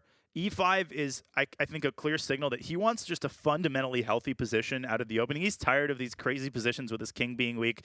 He wants to offload the tension onto the middle game, and he's gotten what he's asked for. His position is strategically healthy, but he's cramped, and with his last move, D3, D4, Anish signifies that, hey, you want tension, you're going to get it, and you're going to get a lot of it. Yeah, I mean, what's going on here, guys? Are we going to see White with a better position and pushing for a win in every single game in this match? Because it feels like we've got more of the same. First of all, as you're highlighting, have a look at that, guys. You don't see A4, B4, C4, D4, E4 pawns like that, and it not be like a meme position. So this is actually a legitimate move. D4, breaking open the center. Danny, a fan of White's position, are we? I love it. And in fact, I think that the time is also reflective of how comfortable the players are, right? I mean, that's telling us a little bit of uncomfortableness for Nihal, but also the fact that Anish is playing quickly means he's confident, right? And at this point, White is, I learned from Robert and Daniel all the time, if whoever's in control of the pawn breaks, usually a little bit more of control of the story on the board. And I feel like Black doesn't want to take D4. Black doesn't want to take C4. Black doesn't want to take A4. Every one of those moves seems to concede something, so it makes it hard for me to come up with the right approach for Nihal. Amon, you think I'm crazy on that? No, this is like exactly why I'm happy to be in the commentary booth at times like this, Danny, because it's so hard to pick the right pawn break, but also you've got your time. Less than 4 minutes ticking down, and as White, you have the luxury of choosing whatever you want, but as Black, one wrong move like that, and you could just have a worse position. Is the idea here to remove the queen from guarding E4 in some spots so that then you take D4 and E4 is weaker? But I look at this move, Danya, and A6 is weak the moment White takes C4, so what gives? I think the idea is to lure the queen to C4, and then perhaps counterstrike with D5. Again, the reason I'm here and not there, I don't want to calculate this. I'm going to let Anish and Nihal calculate this. White can just grab the pawn on A6. We have the pawn cube in the center. I'm sure Chad is loving that. But the problem is that if you just sort of blindly grab at the center, oh, let me take this pawn and let me take that pawn. Well, if you take that pawn, then White's going to take on F6. And when the smoke finally clears, just look at the structure. That passed A pawn, a huge asset in any future endgame. White can do something as simple as moving the queen back to D3, and I think White's got a clear advantage. So the idea might be largely intuitive. Nihal might say, hey, I'm actually feeling pretty desperate. I've got 350 on the clock. I'm worse. I need to change the nature of the game. So I'm curious if he wants to go D5, or Danny, if he wants your idea with something a little bit more calm. He takes D4. I don't think we should overstate the case here. I don't think Black is losing or anything of the sort, but he needs to be accurate the next like 5 or 6 moves. This situation reminds me of something you said when you were on the chair with me, which I'm going to get back to that soon. But you said Nihal likes time scrambles, but that doesn't mean you want to get yourself under time pressure, right? And usually you play moves like B takes C4 in a position where you're like, I can't keep playing this amount of tension and take 3 more minutes off the clock, so I have to do something. But the more I look at this, I feel like we're not going to see the storyline we had on day 1, and we're more likely to get a decisive result here. Yeah, and when you look at a position like, I was about to say, I wondered if he was going to play D takes E5 first, because that looked like if you could lure Black's D-pawn to recapture, then everything you just said, Dania, that whole great analysis, like everything you just put on the board, out the window, gone. We don't have to worry about it. And to your point, Dan, you want to minimize the amount of variations and caveats that are available in a certain position when you have that time ticking down. Ooh, yes, Queen B7. Smarter to keep the tension than if you're Giri, but Nihal quickly plays Queen B7. Okay, now Anish is back in the driver's seat, right? He can play a build-up move, right? Strengthen the space, put a rook on D1 or C1. Or he can look to go for something more concrete. But my intuition would say if you had to play the bullet move, you play rook c1 here, or you play rook d1, right? Don't give your opponent any help when they're the one about to get under 3 minutes. Obviously, the big elephant in the room is d takes e5, because that is a clear pro and con. The pro is that it clarifies the center. as Amon indicated, the negative is that it reopens Black's bishop, and there most certainly are some dangerous tactics with bishop takes f2 check, and maybe the rook coming to d2 if the knight leaves f3. You know, this tactical potential becomes more serious of a problem the lower on time you get. So I would try to keep at least a 2-minute time advantage if you're Anish. But yeah, he's deciding between all these candidate moves, and then he's got the separate decision of whether or not and when to take on e5. And you mentioned the word tactical. I feel like that Nihal's ears just perked up. Yeah. Like, as soon what? What? Give them to me. You know, like if I could turn this e4, e5 position where Nihal and Giri both understand white's probably slightly better, and if this could become a tactical skirmish as time gets lower, I mean, Nihal is just you know, chomping at the bit. I thought maybe he perked up just because Daniel was using all the different colors there. You're so good at that with your fingers. I get trapped in just red and orange, but you know, I stick with the basics, Danny. Bringing the board to life over there. Hey, I channel my inner Picasso, as I told Levy yesterday. I'm developing my alternate career as we speak, Danny. I love it. I'm doing that with random questions on the street, preparing for where I'm going to be next. All right. Well, what do we think? What do we think Giri does here? Just rook c1? Man, I'm a d takes e5 person. I'm very much in the like. But strategically, right? If we play d takes e5, unless there's a concrete follow-up, we're opening the bishop on a7, right? We're opening the d file for Black's rook. So I'm with you, but I'm like, that's the move I would not play. As the lowly I am here, I would not play that move unless I had a follow-up. I would be building on it. So help me, Amon. Well, I was thinking that d5 from Black it just gets into a total mess. Okay, so you're more trying to prevent Black's idea. Exactly. I get it. Okay. And I'm against that. I would add that d5 is now a much more real. It would go so far as to say it's nearly a threat because a6 is now protected by. That was the actual point of Queen b7. Yes, it was to aim at the b4 pawn, but it was also to protect a6. I second him on. If you were Levy Amon, I'd disagree just for the sake of disagreement. I'm going to be kind to you as a fellow GM. Well, we have I agree Danny with DJ. GM on IM action. I knew yeah, you guys Danny, at some point. you're outnumbered. This is why we bring Danny on here, so we have someone to disagree with, and we can agree with each other. When you have three people, someone Safety always numbers. gets the short end of the stick, so I'll take it. What an interesting position. The time advantage has drifted all the way down to 50 seconds now. Anish continues to ponder this critical scenario. Danny, things getting more tense by the second. We're going to be in for another time scramble. This makes me happier if I'm a Nihal fan, right? Every second off the clock for Giri, because even if I'm worse, as long as I get that mutual time scramble that I do so well in, maybe only Hikaru in this field is favored over Nihal in that type of scramble. Yeah, right? I mean, now that it's like 4 minutes to 3 minutes, I think he definitely made the right choice to take, because if Black gets that d5 move in, everything's going to explode, and all of a sudden, you know, Nihal is certainly favored as things get into time pressure. But he did your move, right? This looks actually pretty good, and Giri did it with confidence. It wasn't just that he traded once, took with the bishop, immediately puts the rook on c1. Here comes that knight to f5. Exactly. How is Nihal going to defend? Because now he's just clearly structurally worse. Yeah, he's got these two weaknesses. The queen's doing a good job of supervising them, but he needs another piece. Which piece is it going to be? It's probably going to be the rook.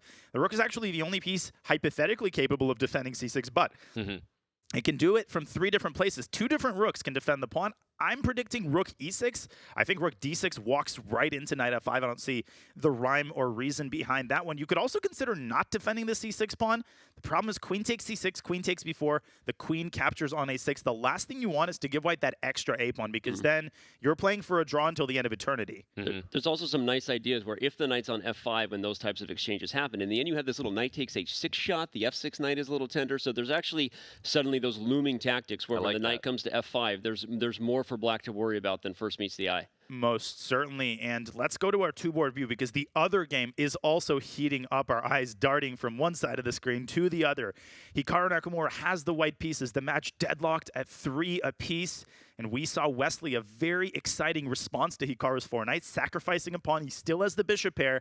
Hikaru has decided to castle queenside. And by contrast, there's a lot more time on both of these players' clock. It's a completely different type of position. And we see Hikaru taking that other knight off of the board. Amon, help me make sense of this. Such a complicated position on the right side there. Yeah, indeed. And you know, what has to be noted is that in that last little flurry of exchanges, we now actually have the real 2 bishops against 2 knights on the board. But that 1 extra pawn on d3, Dania, that is what Hikaru is going to try to, you know, milk into a larger advantage. Right now, it's an extra pawn, but a lot of compensation. But the more pieces that get traded, the bishops aren't going to mean that much in just a pure endgame down a pawn. But in a middle game where the king can be targeted, queen a4 comes to mind, you know, a2. I think if the rook trade was proposed by Hikaru here, Wesley might play something like rook d8 and say, nope, I actually want pieces on the board. I'm glad we got to touch on this one before I bounce and let you guys finish, because this is by far the richest game that I think these two have given us. Oh, exactly. Over here we've got bishop pair versus knights, the extra pawn dynamic, and everything that you just highlighted them on with the light squared bishop on f7 spying at the white king. This might be the game. I think this is a coin flip game. Despite what that eval bar says, it can be a little evil and misguiding at times. Yes, white's better because of the pawn, but from a practical perspective, especially if this game reaches mutual time pressure, the tactics are just nutty here for black. Yeah, the bishop pair, I mean, it's inherently an asset, but it's especially an asset in a position that's this open. The center is open. Yeah. Queen d5, I pointed out, is a big threat, which means that knight takes g7 is not possible, I think. Queen d5 hits the pawn. That's a mate threat because the bishop covers the king's escape route. Most importantly, the other knight is also loose. Yeah. In a position like this with two bishops against a rook, those are the worst two minor pieces to play against if you're the side with the rook. So Hikaru has a threat that he needs to address. He sees it. There's a lot of ways that he can address it, and he does so by chasing the bishop out of b4. He kicks the can down the road, guys. Yep. I think the bishop's coming back to f8. I think Wesley just wants to eliminate the headache of the g7 pawn, even if it's not an immediate threat. That's the bullet move. Just play bishop f8, right? But It's not bullet. I'm on it, right? He's taking his time because you have to calculate queen d5 just to make sure there's nothing else to that. But I agree. Bishop f8 seems simple. Renew that double attack of queen d5, hitting the pony in the a2 square. But I don't know. I mean, it feels good, doesn't it? Play bishop feels f8. so You just feel like you're a strong player when you get to play a move like bishop to f8.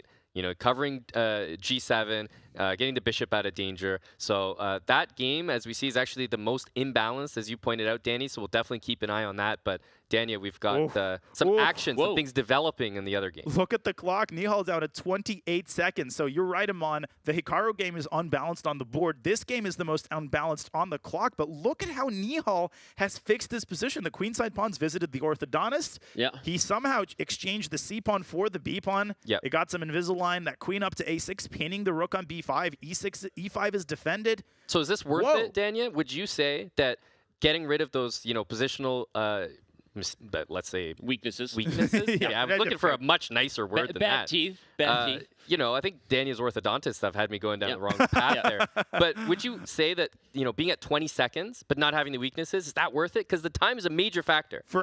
Danny, for anyone but Nihal, yes. I was just going to complete that. We complete each other's. Sandwiches. We did. Wow. I was literally going to answer them on the same way. I would say for a lot of other players, maybe not, because you are weighing. Time is not material, but there is some mathematical evaluation to the value of time in rapid, blitz, and bullet especially. But for Nihal, he will take a scramble with increment against anybody in this field. And if you've made your position better, he'll take 20 seconds on the clock, given that he gets 2 seconds added per move, everybody. So that's not a pure 20 seconds. Yeah. Giri has bungled this, and the mathematical consideration, I think for Nihal, it's reverse. With less time, he actually starts playing better. He goes rook b6, so he offers Giri a trade. Queen takes it, but that's not a draw offer. After queen a5, rook b5, black still holds the upper hand. Look at that battery against the f2 pawn. I think Anish should take on a5. I think he should hunker down, bring the queen back to a2. I think his chances of holding this are very, very high given Nihal's clock. Yeah. But he's got a couple more accurate moves to make. But my prediction is that this game is going to end peacefully. But it's a good point that he doesn't need to trade queens. If you're Nihal, despite what other people might see when they look at this, it's 50-50. I've got 20 seconds. I think Nihal smells blood in the water, right? He's a great white shark when it comes to these moments because he's won them. Ooh, Giri offered a draw. Oh, Giri, that shows you who wants to get out of this game more, right? Giri's like, why don't we call this He one? might take it. Dude, he's got 10 seconds. Yeah, he's got 10 seconds. Okay, he does. All right. As Danny was saying, a great white shark sniffing out that draw offer. Yeah. Well, he smelled blood, but I think Anish, that was the right time to offer the draw because even though they took it, let's remember, there's a reason Anish offered it. Yep. Right? So even though ultimately I believe Nihal had the edge if he kept playing. Yeah. All right, well, that takes them to a 3.5 tie score once again, but it's just like yesterday. They start with wins respectively as white. They draw their third game of the day. Is anybody going to make a breakthrough? I might have to go give Anish a hug if it means he's going to break through.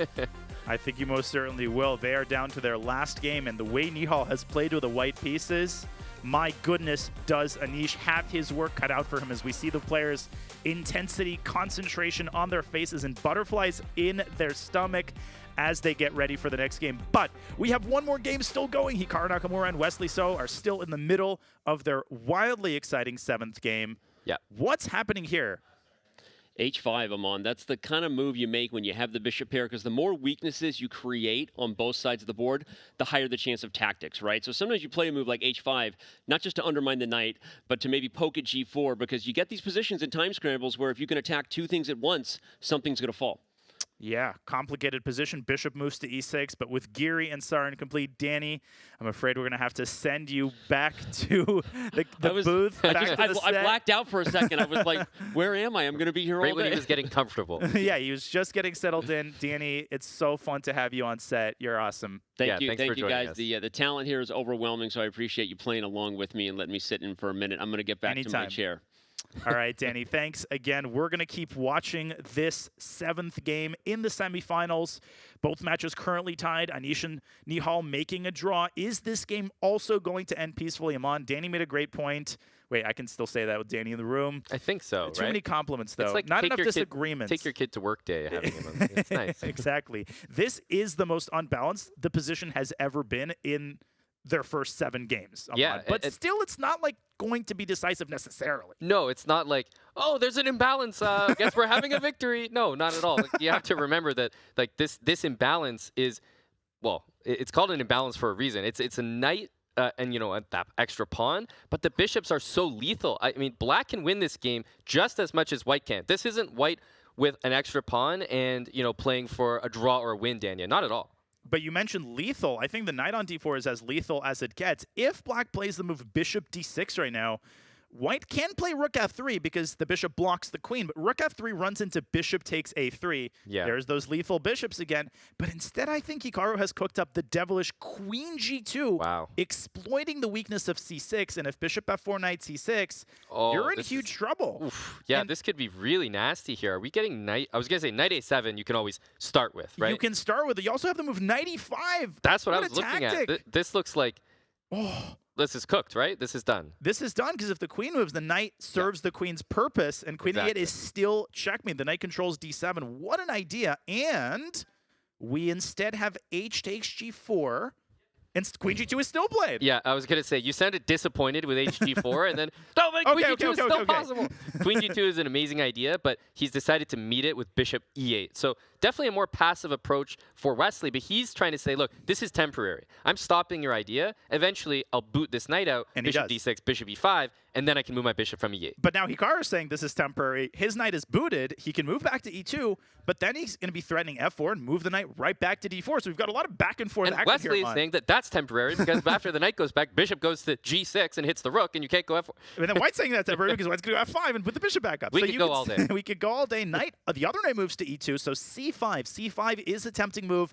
It kicks the knight out of d4, but it weakens the king side even further. I think, well, the side in which the king is on, I think we should avoid seeing king side and queen side. Technically, that's right. The queen side. But, Amon, one sort of dream scenario for Wesley is to move this light-scored bishop to c6. Yeah. Even if White doesn't keep the queen and the rook on this diagonal, that's a great spot where the bishop controls a lot of squares, kicks the rook out of the center, and protects the king. I think that's what he should be aiming for here. Yeah, and the issue is that, you know, to stop a move like f4, you have to play a committal move like g5, but the structure starts to become one that favors the knights. More closed, right? You see that f5 square. It's a perfect anchor square for the knight on d4 to go to, and if this ever gets to an endgame, you wish that you didn't play g5. But in this middle game, and with all the tactics that we've been highlighting, you kind of have to. You have to, because the position is so dynamic that you can't even really think about long-term stuff. You need to think about the short-term threats. Yeah. G5 is on the board. Hikaru was up a minute on the clock. For Hikaru, that's a big deal. That's a big time advantage. I don't think Wesley should allow his clock to drop really below a minute as long as they're still in the middle game. So the ball in Hikaru's court, the move that comes to my mind is knight d4 to f3. Yeah, you move the knight away from the center, but again, you boot the bishop off of e5. So it's always this balance. Like, do I keep my pieces in the center, or do I use my pieces to kick yours out of the center? Yeah, and I think it's really going to revolve around whether black can get that bishop to c6. You mentioned how important that square was, and Hikaru Nakamura is, you know, deep in thought here. He's looking for the moves. The interesting thing that I'm noticing about some of the variations we're calculating, Dania, is they never seem to be trouble for Hikaru. It's just whether or not he can create something. Yeah, because he has no weaknesses. The bishops have no targets to attack. The bishops are good in this position. Wesley trying to find some targets to attack. That's right. The only targets are white's pieces. There's no pawns to attack. You actually have to try to use the bishops to pin the knights, to hold them in place. Yep. Bishop f7 is an awesome, awesome move by Wesley. He just finds an alternate airport to fly through to reach the long diagonal. To D5. Like, we were talking about C6, but really, in essence, we just wanted the diagonal. Like, I mean, all of a sudden, bishop f7, bishop d5, and he's got it. He's got it. I think he's going to play it right now. Yep. Hikaru could pick up the d6 bishop if Wesley does that, but I think if Wesley were to preserve one of his bishops, there's no question in my mind that he wants to keep the light squared bishop. Yeah, the bishop on f7 is like the actual artifact, and the bishop on d6 is the replica. Yeah, or it's the frame that the artifact is contained in. It's Exactly. the Mona Lisa you want to keep, not the frame that it's any. He wants to keep the frame wants as to keep well. the frame as he well, wants yeah. to keep the frame. Bishop You to gotta c5. have a nice frame for the Mona Lisa. You most certainly do. You can't have any It looks X thrown better. at it. I like bishop c5. I think Wesley's playing for a win here. I think that's what that move signifies to me. Yeah, and it also signifies, not just bishop c5, I'm playing for the win because of bishop c5. No, it could be any move. Bishop f8 even. I think he just wants to keep the pieces. And, bishop pair, I always say, Daniel, that's like a long-term investment. Just having it, just holding it is where it actually becomes valuable. That's very, very true. I should point out that c4 is always out of the question. Look at that d3 pawn. You cannot afford for that pawn to be taken. And the bishop, another twist, bishop comes back to g6 because d5 was defended by the knight. And again, Wesley showing just a categorical unwillingness to give his dark squared bishop up, even if it means allowing his other bishop to reach the long diagonal. We also could get some sort of a repetition here, like bishop f7. And I think Hikaru would be happier. At this moment, At this point, I think that it's changed enough that now that rook, Daniel, is in front of the pieces. We always say that rooks kind of operate best from the back because a long-range piece, right? The rook can exert pressure on e8 from e1 or e4, and he goes for a sacrifice. And I think that speaks to the fact he was not enjoying his position. As does like his body language. This isn't a sacrifice like, yeah, I'm sacrificing in exchange, I'm getting all these squares. The knights are fully capable of handling themselves in this position. I don't think black is winning, especially given the queenside pawn structure. But now Wesley can breathe a sigh of relief. He can play this position out for a while. I really don't see a scenario where Wesley gets in any kind of trouble here. So the only point I'll make against that is we remember it was almost Hikaru playing for a win, rook and knight, against two rooks in this exact match, and it was Wesley who suddenly had to bail out. So I will say I can absolutely see Hikaru winning this. If this was like a bullet game, and guess what, we're down to a minute each, I would say Hikaru is definitely playing for a win. You're disagreeing with me. I thought we made a deal. Danny's not in the booth anymore. Danny's I'll not give here. you a slide for that. You forgot that we I thought kicked Danny Danny out. Yeah, my bad. We forgot. Now, let's go back to our old friend. I still think this bishop belongs in the long diagonal, and so does Wesley So. Bishop to c8 on the board. He's going to swing his bishop over to b7. What is the point of that? You might look at this and say, well, I don't see any squares on this diagonal worth occupying. It's more that you're restricting the knights. You're stopping knight d5, and you're keeping your king safe for the long run, which means that black's queen can now swing over to the king side and start attacking the f2 pawn, which is exactly what he does. Wesley's making progress here. He is, and he's playing it really, really well. What was scary to me was a knight getting to e4, Daniel. Then it would hit the f6 pawn, hit the c5 pawn. Instead, bishop to b7 covers that, and white's knights are nowhere near the e4 square. Instead, they're on great squares, but they're not able to attack anything. He's also just forced a queen trade. What a move by Wesley. Queen h1, that's right, yeah. He's got the check. That's another benefit of the bishop on b7. I mentioned there aren't any important squares in the diagonal, and now there are. Queen h1 is basically a pre-move. And once the queens are traded, then the knights will have a really hard time without that leader, without the queen to bind them together. Will they be able to handle both sides of the board against black's bloodthirsty rook? And I think the fact that black can sort of establish a bishop on f3 means a lot for this position. You might see rook h8, rook to h4, rook d4. You can even jump the gun and do that straight away. And he does. And if he loses that pawn, we might see a Hikaru head shake here because can he hold this position together after rook f4 and bishop takes g4? How do you keep this? I actually think it's crucial to start with rook f4, which he does. Look at how precisely. Because if he had taken on g4 first, the knight would have jumped out to your square, cutting off the rook and actually winning the f6 pawn back. That's a great point. Now you're taking on g4, or white's got to trade off one more knight. And we know that when you're up in exchange, every single minor piece trade favors the rook side. That's right. And, it's all about the king side pawns here, Daniel. Those queen side pawns for black, they're going nowhere, right? They're just on the board merely to, satisfy material equality or something like that. Because it's all about winning that G pawn, maybe the F pawn, and black creating a pass pawn supported by his rook. Which he now is guaranteed to do. To add insult to injury, if you take the bishop, black's rook takes back, attacks f2, and if the knight drops back, the rook moves back to f4. And and the knight can't guard f2 and g4 at the same time. Hikaru desperately trying to create counterplay on the queen side, but all he's done is fixed black's pawns further. That's right, although it was a very interesting move, actually. He was daring black to take on b4, and then he would cut the rook off. But instead, Wesley stayed focused. He said, look, the most important pawn to win is on the king side, and he's done just that. f5, though, great loses move. another pawn, but then he picks up f2. He picks up f2. Now he's got a passer on f5. This is on the cusp of being winning. The game not over yet, but Hikaru down to 10 seconds, and Wesley has kept himself with 40 seconds on the clock to convert this advantage, and it's push time. That's right. He needs a dark square blockade. He needs a knight on f2. If he can get the knight on d5 to the f2 square, that's going to be it.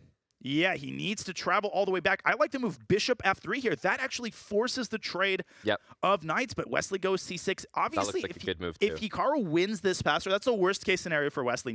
Two knights and 3 pawns against rook, bishop, and 2 will be a draw. That's not enough. If the pawns are on the same side. Wow, rook g1, the patience to play that move. He doesn't want to advance that pawn, Dania, because then the king might get to e3. You have to be very careful. You don't let white control the dark squares in this position. Yeah, it's not a race. It usually is a race with the passed pawn. Here, you want to push the pawn under the right conditions. Hikaru's going to try to get his king to d4. Again, the point is to meet f3 with king e3. Now, a strategy Wesley could adopt is to shove the rook to b2 at the right moment to distract white's king. That's right. But king c3 right now comes with tempo. Hikaru's holding on. He's doing what Hikaru always does. Yeah. Amazing resilience, good defense. Another, oh my goodness, knight Wesley h5? might have blundered the pawn. Knight back to f3. Yeah, he has rook g4. But he's got bishop g4.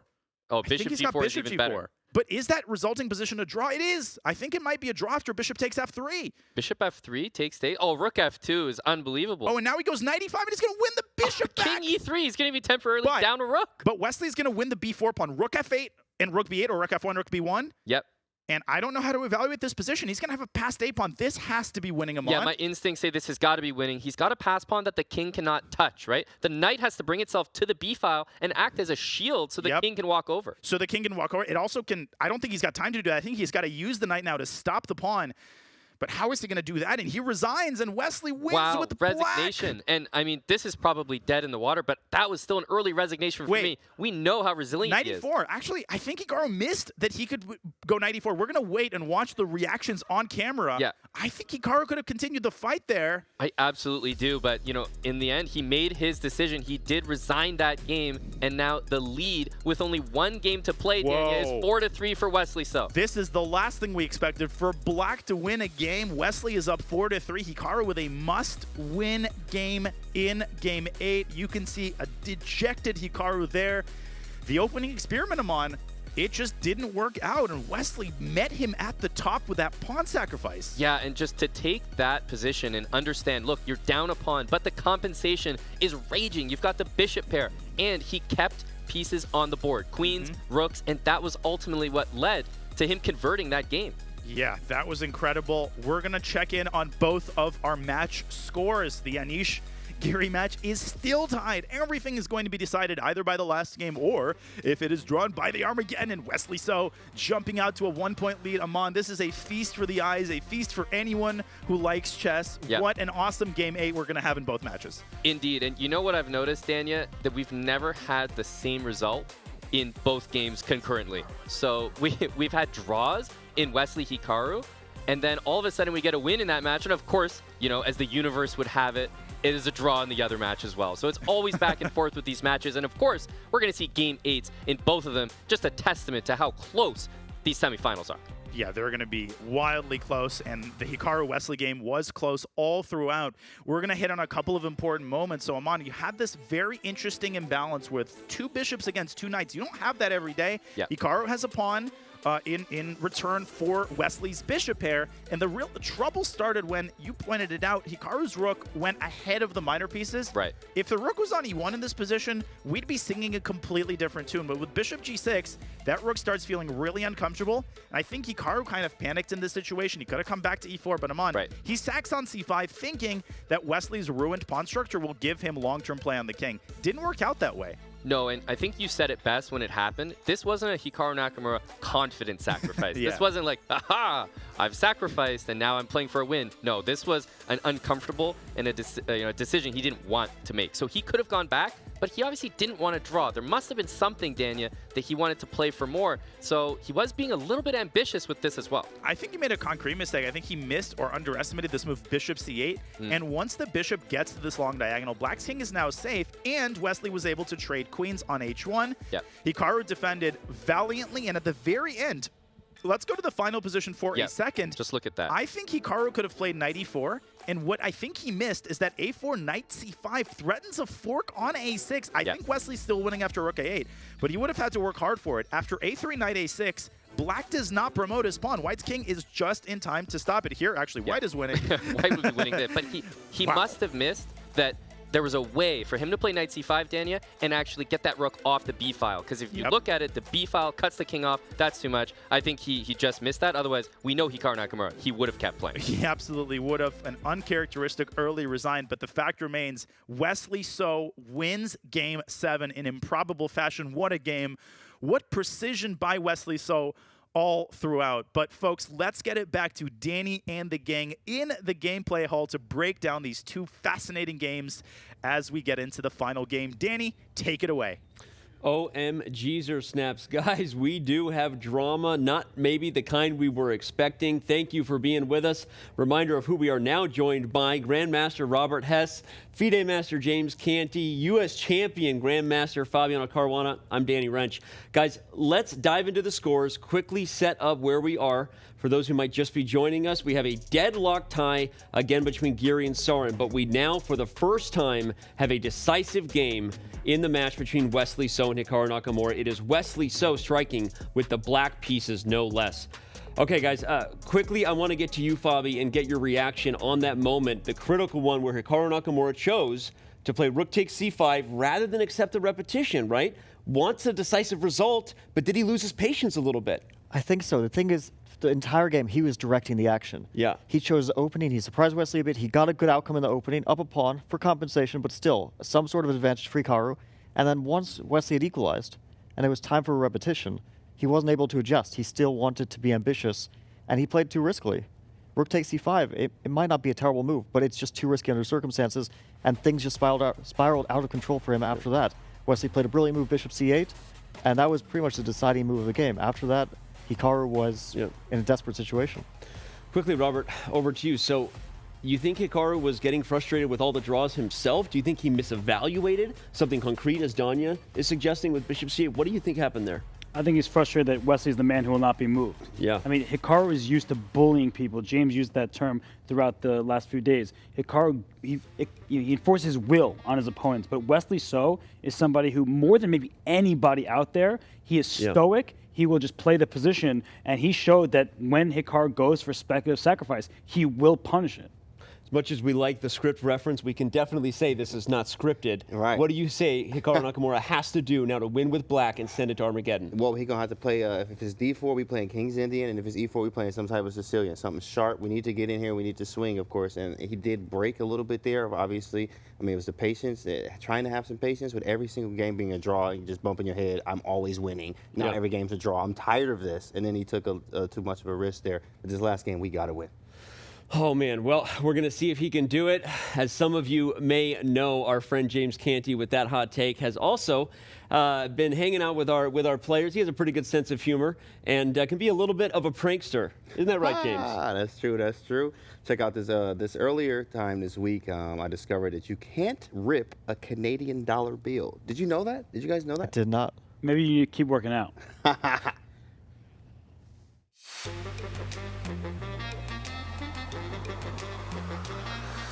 This is a Canadian $10 bill, right? Yeah. So I want you to touch it here. You see the trophy? You see this? Yes. If you can walk away with it, if you can tear that bill. Are you serious? Yeah, go ahead, try it. Oh, is this some kind of joke? Yeah, rip it. Go ahead, try to rip it. Go ahead, try it. Come on, world champ. Okay, what is the trick to this? Champ. Sam, now he broke the king, so he might be able to rip this. You know what I'm saying? Look at him. Look at that. Look at that. I can see already Duda try it here on this side. Smells like syrup and Duda. Come on, Wesley. Come on, Flexley. Don't dare me. I have a pen. Okay, wait, okay. Okay. You can rip it.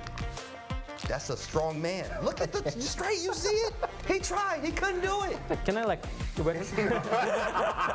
Some kind of magic trick or something. Yeah. Interesting. It's indestructible. But it has not always been like that. Yeah, I've definitely ripped a couple of his rings over the past. So you can't rip it, and I'm gonna take that back from you. Appreciate it. Thank you. Thanks, Wesley. Yeah. Yeah. Yeah. We'll be here. We'll be here, big dog. Okay. I ain't got a watch on. You know that. Okay, we're back after the commercial break. And see. Right. That was hilarious. That was a fire take there, and apparently you also can't set them on fire. Is that true? In fact, I didn't know that, so we're gonna try that. In fact, don't try that at home, but we are gonna try that. Actually. But how much fun was that watching those guys? I love the effort that Duda was putting into and then that. Sam told me, like, Sam, you're a big boy, you know, just a little Bill, and you're a big boy. Let's rip it. Come on. He couldn't rip it. He was trying, and I'm like, yeah, try again. Do some push-ups real quick. Come on, we can do it. Apparently, being as strong as you isn't helping, so I fear for those players. They're gonna keep going at it for days and days. Yeah, but apparently it wasn't always like that. I don't know if that's true or not. Have you ever tried to rip a... No, but have you seen this thing where like David Blaine rips an entire phone book in half? No. Yeah, there's like that technique. If you bend it a certain way, I don't know if that's not going to work with the bill, but with a phone book, you can rip an entire phone book in half. Yeah, great analogy there. I've seen the thing where you can rip an apple in half, but all right. Before we take a break, another quick reminder from our sponsor. Brave means private browsing and so much more. By default, Brave blocks ads and trackers on every page and video visits, even on YouTube. No ads means up to 3 times faster page loads. You know the drill. It's faster streaming and faster playback. It also means 35% longer battery life while saving on mobile data and internet bandwidth. For Android, iOS, and desktop, get the best browser for gamers, streamers, and creators. All you got to do, go to brave.com/chess. It takes 60 seconds to switch. All right, guys. As Danya would say, oh my lands, we are headed to Game 8 in both matches, perhaps in the balance, a spot to the CGC championship match. Twitch subscribers, we have plenty of exclusive content, so stick around. During the break, we will bring it to you. You don't want to miss it, and we will be right back.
Are you ready for the trivia questions? No, but let's do it anyway. Who is the current Prime Minister of Canada? The current Prime Minister is, of course, Justin Trudeau.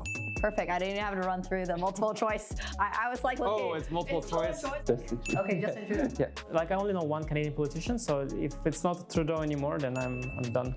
Which of these is Toronto's hockey team? Or if you already know, you can just let us. Of course, it's the Maple Leafs. Thank you. Okay. I think because there are 2 maple things, I'm going to go with the maple one. That's how I passed my final school exam as well. Maple Leafs. Correct. Who is Canada's top-rated chess player? Alexander Botis? Well, unfortunately, I played him last week, so I know the answer. It's, of course, Evgeny Barayev. I'm not sure about Barayev rating, to be honest. No one is getting younger, and okay. I assume he's not as good as he used to be. So, I guess Erin Hansen. Go with Eric. Which of these celebrities is not Canadian? So I knew the first 2 are Canadian, so it must be Danny Ranch, yeah? But is he a celebrity though? Oh, why? Well, I would choose between Drake and Danny Ranch. I can't see any of them being Canadian, to be honest, and maybe they're both. Drake is actually like the icon of Toronto. Really? If this is a trick question, I'll go Avril Lavigne. Obviously, it's Danny Ryan. But I think his singing skills are somewhat behind the other contestants. That's okay, you know?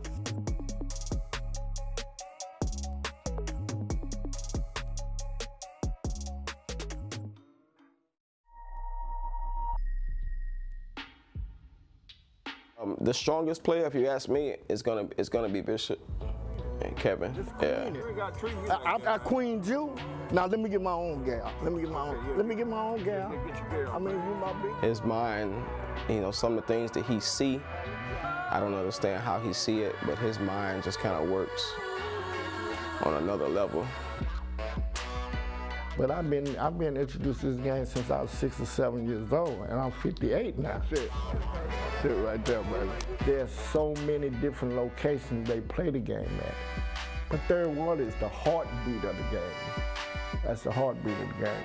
And that's how I kind of try to view it. And then let the whole world know that this is happening in Houston. It's well overdue. That's been really my dream since I started chess. So you know, that's my purpose. It ain't so much to win. I love winning though. I ain't gonna lie. I like to win the game.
Welcome back to Toronto and our coverage of the CGC semifinals. We are heading into Game A, the final game of each of our semifinal matches. We will begin with Anish Giri and Nihal Sarin in just a moment. But first, here is where we sit. Let's review the scores through 7 games. It's all deadlocked in Anish's match against Nihal, but Wesley So, with a shocking victory with the black pieces, has jumped out with a 1-point lead. He leads 4-3, and Hikaru in a must-win situation. It's been a pleasure commentating the CGC thus far. I am here alongside Grandmaster Aman Hambleton.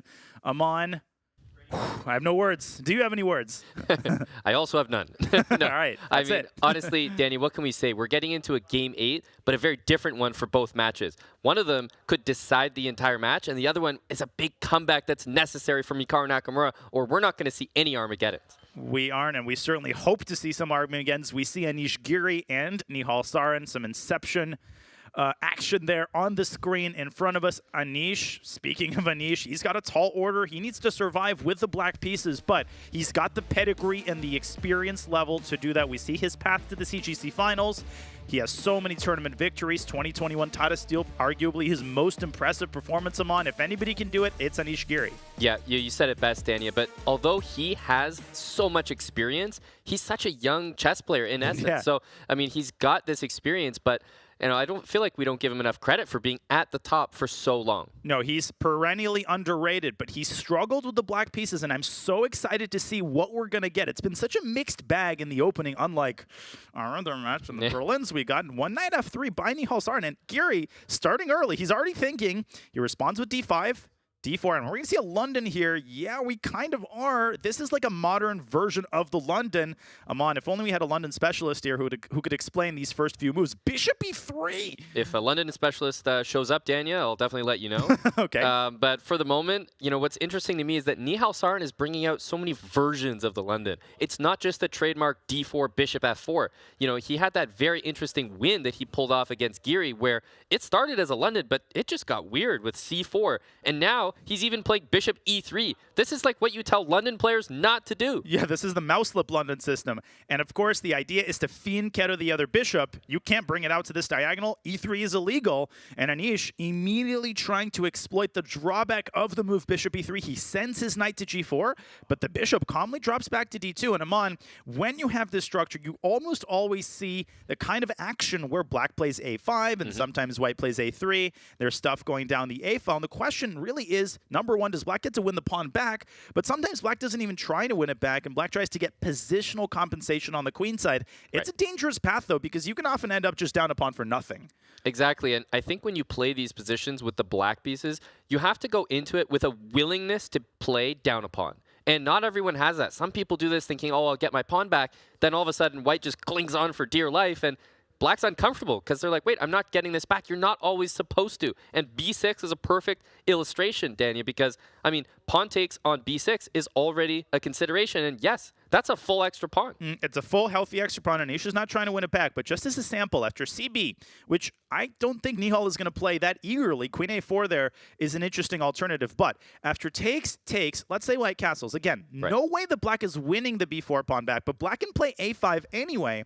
And after B takes A5, I don't know what black's going to recapture with. Let's say the knight. Look at white's pawns. They're in a terrible state. Black's threatening knight B3 and knight C4, queen B2. I mean, white's entire queen side is in shambles, which is ironic because that's where white's extra pawn is. We see that it doesn't tell the whole story. Finally, black's center, very, very healthy. That pawn chain in the center, another reason that black often has, at the very least, full compensation, practically speaking, for the pawn Amon. So I think Nihal's going to have to handle this with a little bit more finesse. That's right. And, what he would love to do after the move B6 is, he would love to consider the move maybe B5. B5, and the knight has to move as he's being attacked, and then follow up with the move C6. Because then, you've got your protected pass pawn. I know it's early in the game, but protected pass pawn on C6. And this is a long-term thing that you're just trying to hang on to and say, look, if we get to any sort of endgame, Danya, I'm going to be winning every single one of them. Pawn endgame, queen endgame, rook endgame, you name it. But I think the problem is that black has this bishop takes c5 move, punishing white for not castling BC. And after bishop takes f2, king f1, I think black can just play this down a piece. Just drop the bishop back to c5 and just look at the state of white's pieces. The state is pathetic. The knight is coming to f2. The other bishop's coming out to a6. Again, it's not that black is checkmating white on the next move, but the compensation is long-term. This is the last thing you want in an ultimate deciding game where you're not having any fun. Okay, Nihal sends the knight away and then does take on b6. It's kind of a, smarter move order. I thought maybe he might send the knight away and then consider b5. Ooh. Because then that kind of gets the best of both worlds. But instead, he decides to maintain that extra pawn, but the move a5 is happening. So the question is, do you want to play a move like maybe a4 preemptively so that after a5 you can play pawn to b5, another protected pass pawn? I mean, this is just the theme. I'm over here trying to get a protected pass pawn and hang on to it for dear life. They're like, protected pass pawn. No, that was all yesterday.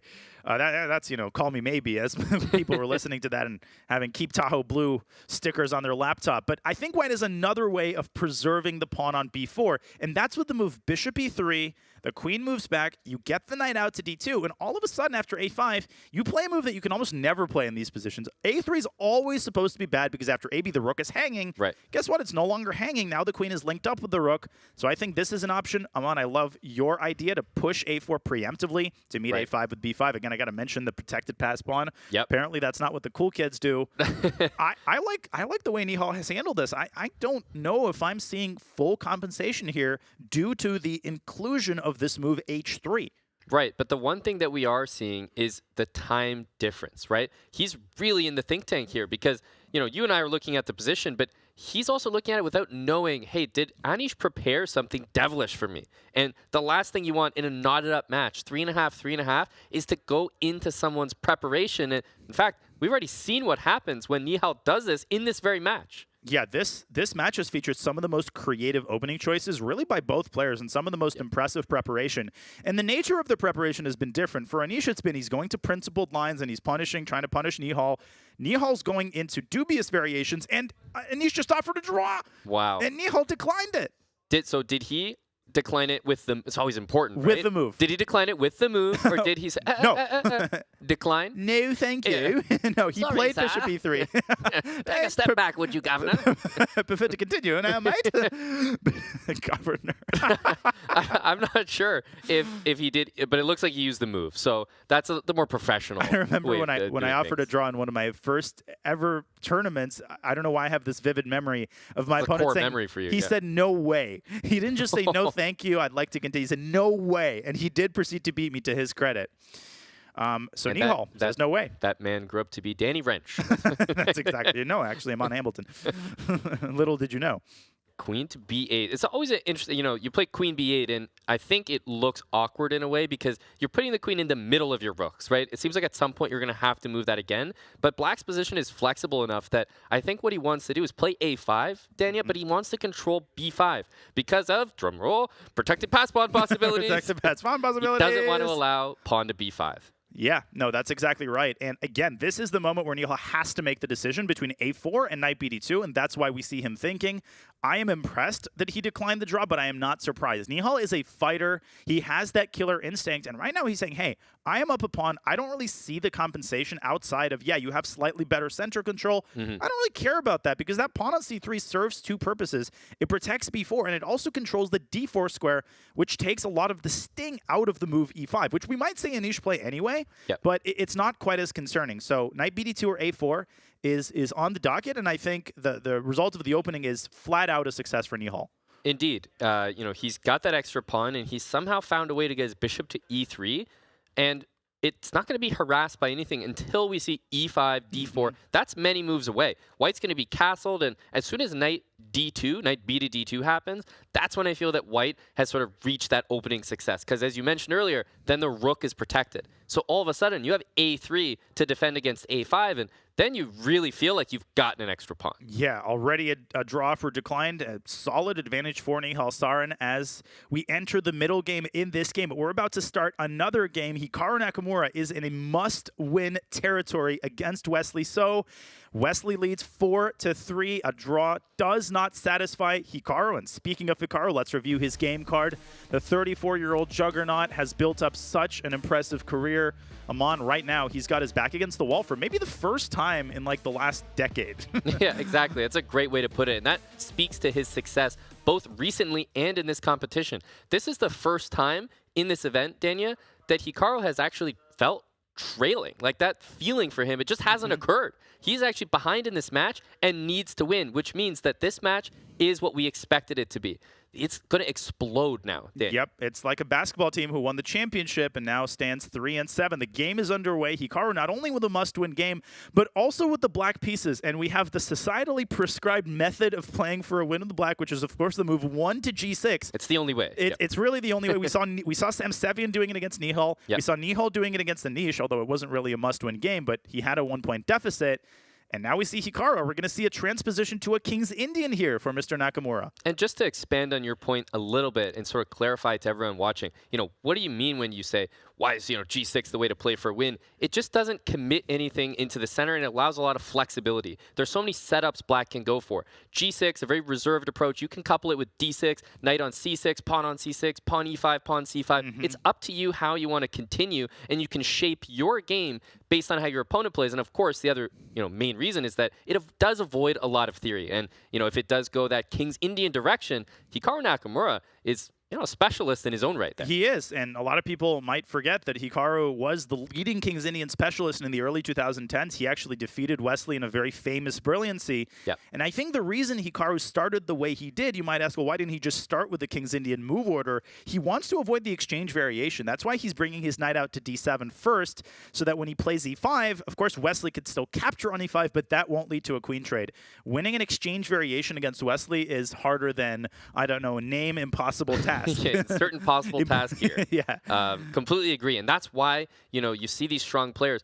why do they get to a normal position in the the most tricky way possible with detours? The most move orders imaginable. And that is because they want to avoid something. There's maybe a good line against it, a queen trade that you mentioned, Danya. They want to avoid that. In this case, obviously, with Hikaru Nakamura having to win on demand, he needs his queen on the board. He absolutely does, and that's why he's brought the knight out to d7. Now he circumvents the main lines of the King's Indian where the knight goes out to c6. So he does commit himself in that regard. And I think what Wesley is thinking about, there's actually two things. I know that you can try to punish knight bd7 by pushing e5 early. This is a move.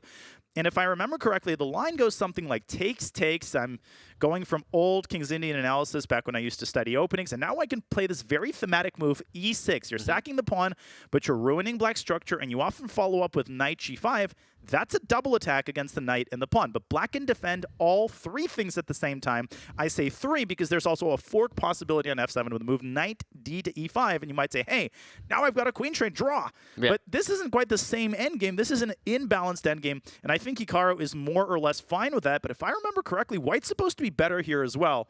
And guess what? Wesley has just pushed e5. Yeah, and it's something like, there is a reason at the end of the day why certain openings have their prescribed move orders, right? No. There's a reason. Those best moves are there because they've been tested. And one of the reasons why the knight doesn't usually go to the d7 square is, well, you're kind of looking at it right here, pawn to e5 and pawn to e6. That wouldn't be possible if that knight was back on b8. The bishop would be covering the e6 square, and certainly after pawn takes on e5, the queen from d8 would hit the queen on d1. So this is something that white has, available only because of the way Hikaru Nakamura has played. That's why Wesley just took a pause and said, wait a minute, you're not gonna have your cake and eat it too. You don't get to avoid everything from me without committing something in return, and, well, he's allowed e5. That's precisely right. You close certain doors, but other doors are inevitably going to open, and Wesley has just opened one of those doors with the move e5, and I think he's showing the kind of fighter that he is. Wesley isn't just going to kind of cower in a corner and hope to trade all the pieces passively. He's actually going to take to Hikaru,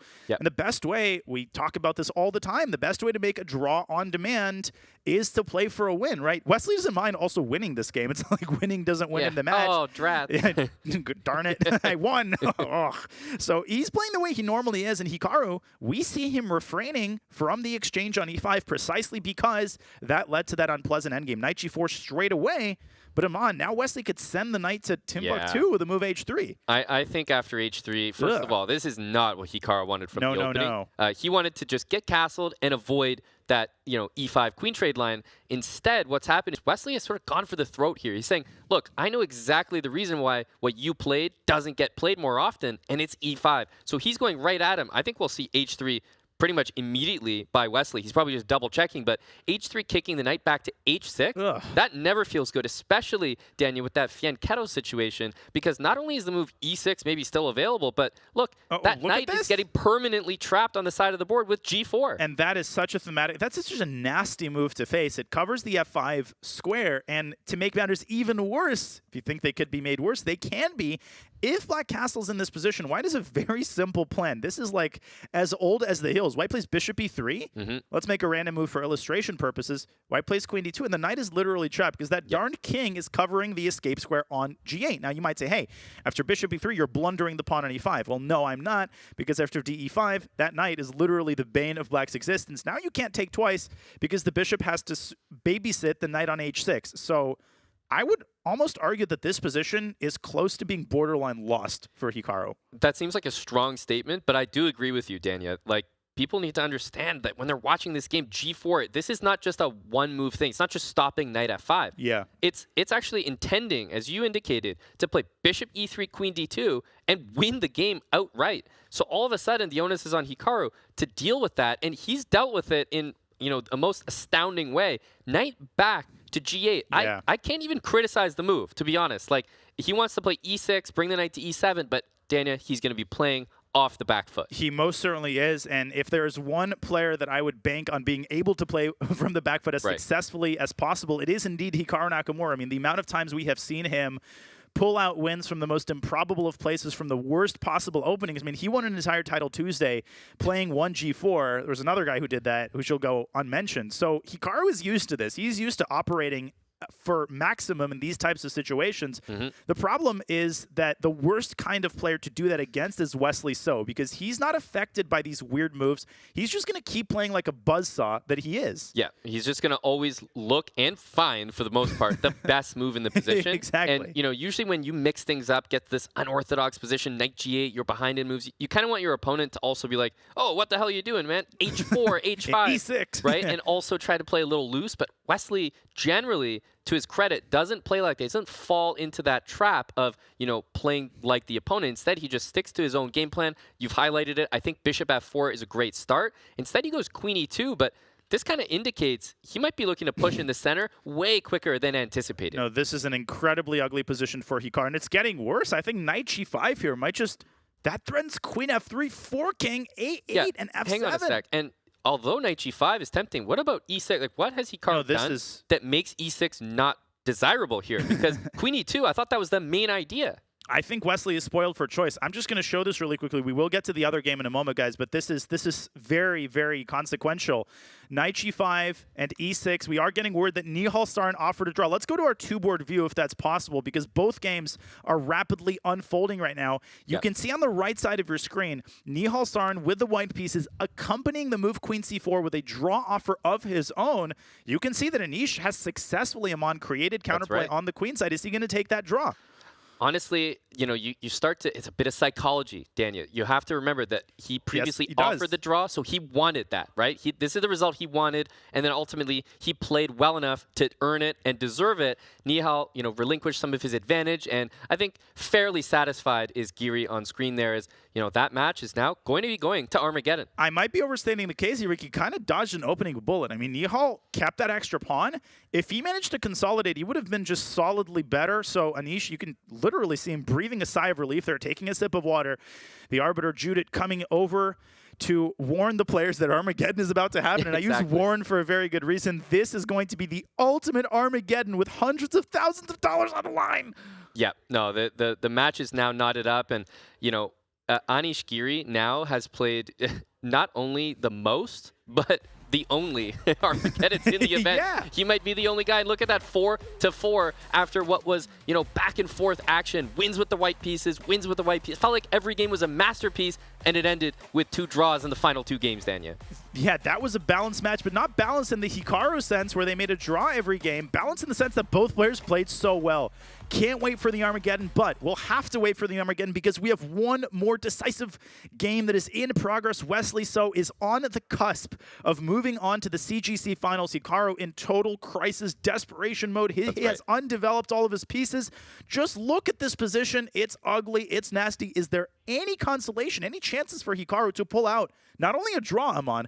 That's maybe the most depressing thing of all. He needs to win this position. That's right, and that's just what's so incredible here because I think, you know, in all fairness, Hikaru dodged a bullet. Over the last couple of moves, I thought that move, knight g5, you pointed out, and e6, that was winning to the point where the eval bar was creeping very close to the top of the screen. That's a serious advantage, and we were barely at move 10, Danya. Instead, he's got a position where, yes, he's much worse, and yes, he needs to actually win it. However, he's still in this game, and I couldn't think of someone else on planet Earth that I actually would want in my corner to possibly win a game from a position that honestly looks dead from the opening. We're looking at +3, Danya. Yeah, and +3, for by all intents and purposes, a massive, massive evaluation at this level. But this is a rapid game.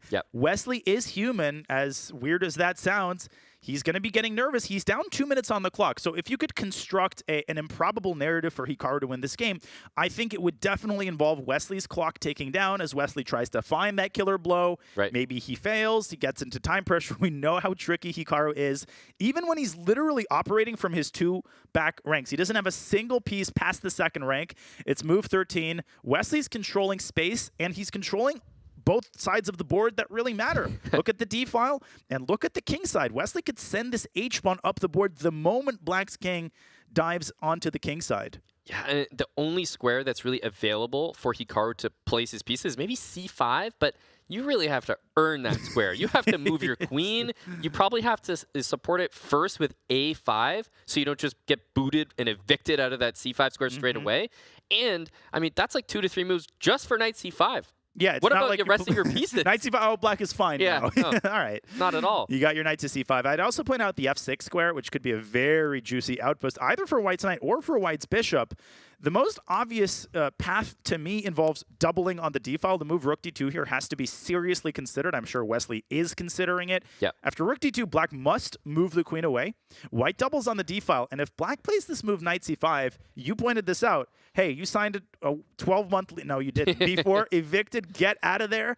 And once you move to a6, this is deja vu. We saw the other knight on h6. Now we see this knight on a6. And is Hikaru going to have to do the same thing on the other side of the board? Yeah, knight c5, and you just get booted out immediately. It feels like you're at the cash register trying to play, and your card is declined. And of course, they say it as loud as possible. Yeah, I'm sorry, sir. You're going to have to leave, and you have to go back to a6. You mentioned it. We just saw this on the other side of the board. How many moves can Hikaru Nakamura waste and still be in this game? You can't develop the knights out to their normal squares, then bring them to the side of the board, then back to the starting square and out again. That's just not how you play chess. Listen, chess has changed in the last few years, but there's a reason that principles exist and development is necessary. You mentioned move order being necessary. There's a reason that you can't play a game of chess with all of your pieces on their initial squares on move 15. Yep. And Wesley has played rook d2. He still has 8.5 minutes on his clock. I think we're going to see that line unfold. Yeah, he might actually go... I was going to say knight b8. I mean, is that crazy? Well, no, you might as well get rid of it now. Yeah, because why do the whole, like, jump in circles thing? Okay, bishop c6 is his choice. He defends the knight on d7. b4 still looks mighty appealing here. That threatens b5, evicting the bishop now from c6, and that knight's going to be captured immediately. And is the only reaction to the move b4 knight b8? Like, how do you deal with b5? Because I agree with you. That looks so strong. I think there is a tiny silver lining. After b4, Hikaru could play the move a6. And if you rush b5, then after trade, black actually puts the bishop on e5, and this changes the landscape completely. Once you get this square, white's entire d-file play dissipates, and white's king is weakened. So this is a big no-no for Wesley. Instead, I think he can play the simple move a4, threatening to recapture with the a-pawn. Maybe Hikaru can castle here, open up the a-file, and try to get some desperate counterplay.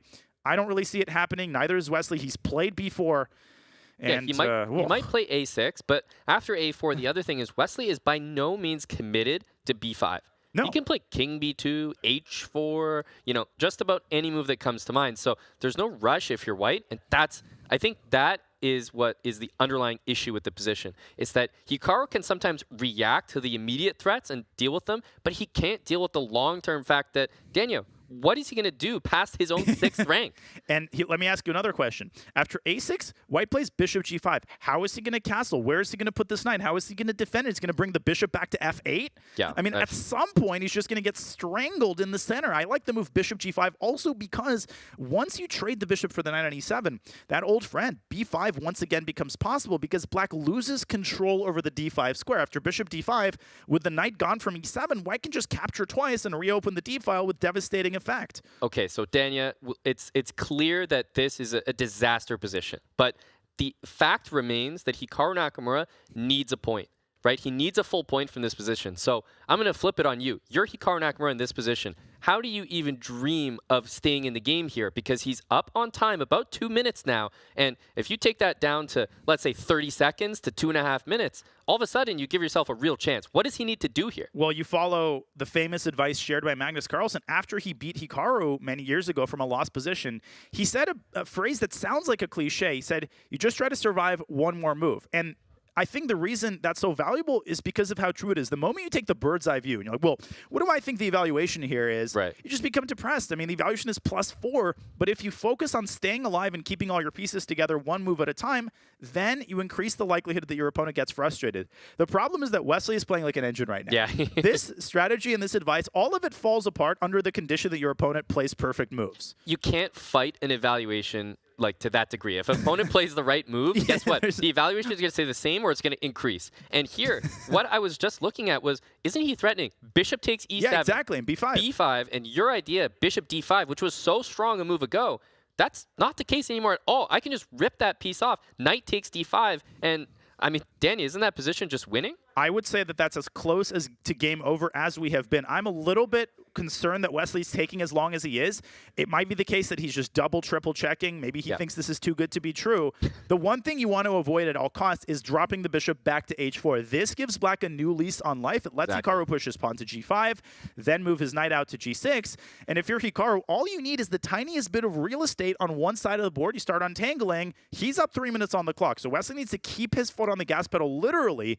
Bishop takes c7. You could also start with b5 if you want to be fancy. But one way or the other, that knight has to be gone right now. And he didn't play bishop g5 to bring it back to h4. It's not like some big idea that he's concoct. Oh, my bishop's better on h4 and g3. No, he's following up the way he intended. b5 comes in, and the thing is, Hikaru Nakamura, such a strong player. He obviously knows this is coming, but as you said, you can't fight the evaluation. Hikaru hasn't blundered further. This is just the best he can do. And you need to win this. Let me remind people, Hikaru cannot draw this game. That actually might be what makes this comeback least likely. If he had to draw this, we've seen Hikaru save these kinds of positions. Yep. Oh my God, look at this. Rook takes d5, and the knight's coming into c6, and I think that might be the death knell once that knight reaches c6 and the rook comes into d8. We saw Hikaru resign a little bit prematurely in the last game. He's obviously not going to resign here. There's just nothing to lose. He leaves Toronto. If he loses this game, he's trying his best. He's tucking his king back to f8, so he hasn't gotten checkmated just yet, and he's got the A-file now as perhaps the first legitimate source of counterplay he's had all game. So he's still going to be kicking. Exactly. Do not... Whoa! Whoa. Rook to d8. Oh my God, what a move! What a move. I don't know how good that is, but I'll tell you, I love the look of it, Daniel. That is just a flashy move. It is, but it's not good. It is, but it's not good. He wins the queen. That was the idea, to follow up with knight c6. He could have also started with knight c6. Would have been the same exact thing. He's won the queen, but Hikaru has a rook and a knight. He's gotten the knight onto c5, and he's entrenched it on that square. It's a great knight. I think what Wesley is saying is, hey, I don't need to win this game. He believes that his losing chances in this position are close to zero. I disagree with that. I actually think that black now has the best winning chances he's had all game. If this bishop wins the e5 pawn, if this knight gets around to d4, Wesley needs to be careful in this position. I get what he's doing, but he needs a little bit more precision. Do you agree with me? I just caught a look that Hikaru gave basically the webcam, and remember, these guys are facing each other, but he kind of looked up as you would in an over the board game and said like, all right, you know, you want to do this, let's go. And Hikaru is now playing with a new lease on life, as you said, total confidence, because Hikaru understands his chances have never been as good as they are right now. I'm rarely one to criticize harshly. I'm the commentator. Again, there's a very good reason. The players are there. I'm here. That was a really, really bad decision by Wesley. Even if he saves this game, there's no reason to do that. He could just play f4. Yeah. And I'm not just saying that because of a +4 evaluation. I mean, that's just a totally dominant position. I think Wesley jumped the gun here, and now he's beginning to realize that this isn't just a flat-out draw. No. Hikaru plays g5. We mentioned that move earlier in the context of chasing the bishop away. Yep. Now it's played in the context of preventing f4. And I think rook d5, and for the first time, we're talking about just a double-edged position. Yeah, and Wesley hasn't messed this up completely. No. But the thing is, it is trending. And remember, chess is also a momentum game. There's a game on the board and a game off the board. These guys are also trying to get in each other's heads. Hikaru right now, he was head bobbing a little bit there. He knows he's got chances. The imbalanced material as well, Dania, these top players, they don't play queen against, you know, knight and rook with bishops on the board of opposite color. They don't play that all the time, so they're less familiar with how to convert that advantage or even how to maintain it.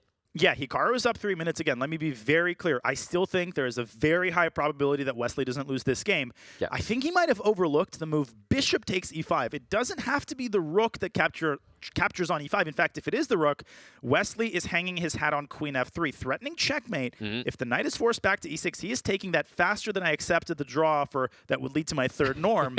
And now I think black's winning chances are greatly limited. Hikaru Nakamura doesn't miss chances when you give him more than one of them. Yep. Bishop takes e5 is on the board. If you take the rook, you're in a worse endgame. That's right. So, you know, at this point after bishop e5, it's interesting. You might think bishop takes rook, bishop f4, Daniel, as you think of this line, it's bishop against knight, and yes, it's all even pawns, but that's actually an endgame where first of all, I think there's going to be a lot of people that are ready to outplay you. But Hikaru Nakamura is first in line. Yeah, I mean, this actually might be the most practical decision. Now that I look at it a little bit more carefully, after king d2, bishop e3, it's not entirely clear what you take with king e3, king e7. I would definitely take black here. The knight is such a nice piece.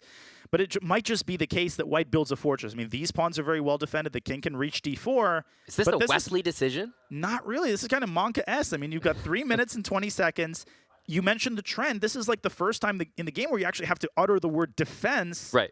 Wesley would prefer to keep his extra queen. How does he do that? Does he move his king up to c2 and allow the bishop to move to f4? 3 minutes now on the clock to Hikaru's almost 8. Right. This is getting concerning. It is, and I think this is going to be an incredibly exciting finish. This isn't just, you know, up a queen and can draw at will. Ooh. No, bishop f4, and he pre-moved that, by the way. He did. That was awesome. He pre-moved bishop f4. He's going to do it no matter what. Guess what? This rook can come in rook d4, knight rook e4. d2. Oh my gosh. I am very scared if I'm Wesley So, because the black king does not appear to be in any serious danger. And when you have the queen, you have to be able to hit something, whether it's the king or some pawns. You need targets. No, rook d8 was Wesley going to a restaurant, just choosing the first item on the menu. I mean, that sounds good. You had to review all of the items and play f4.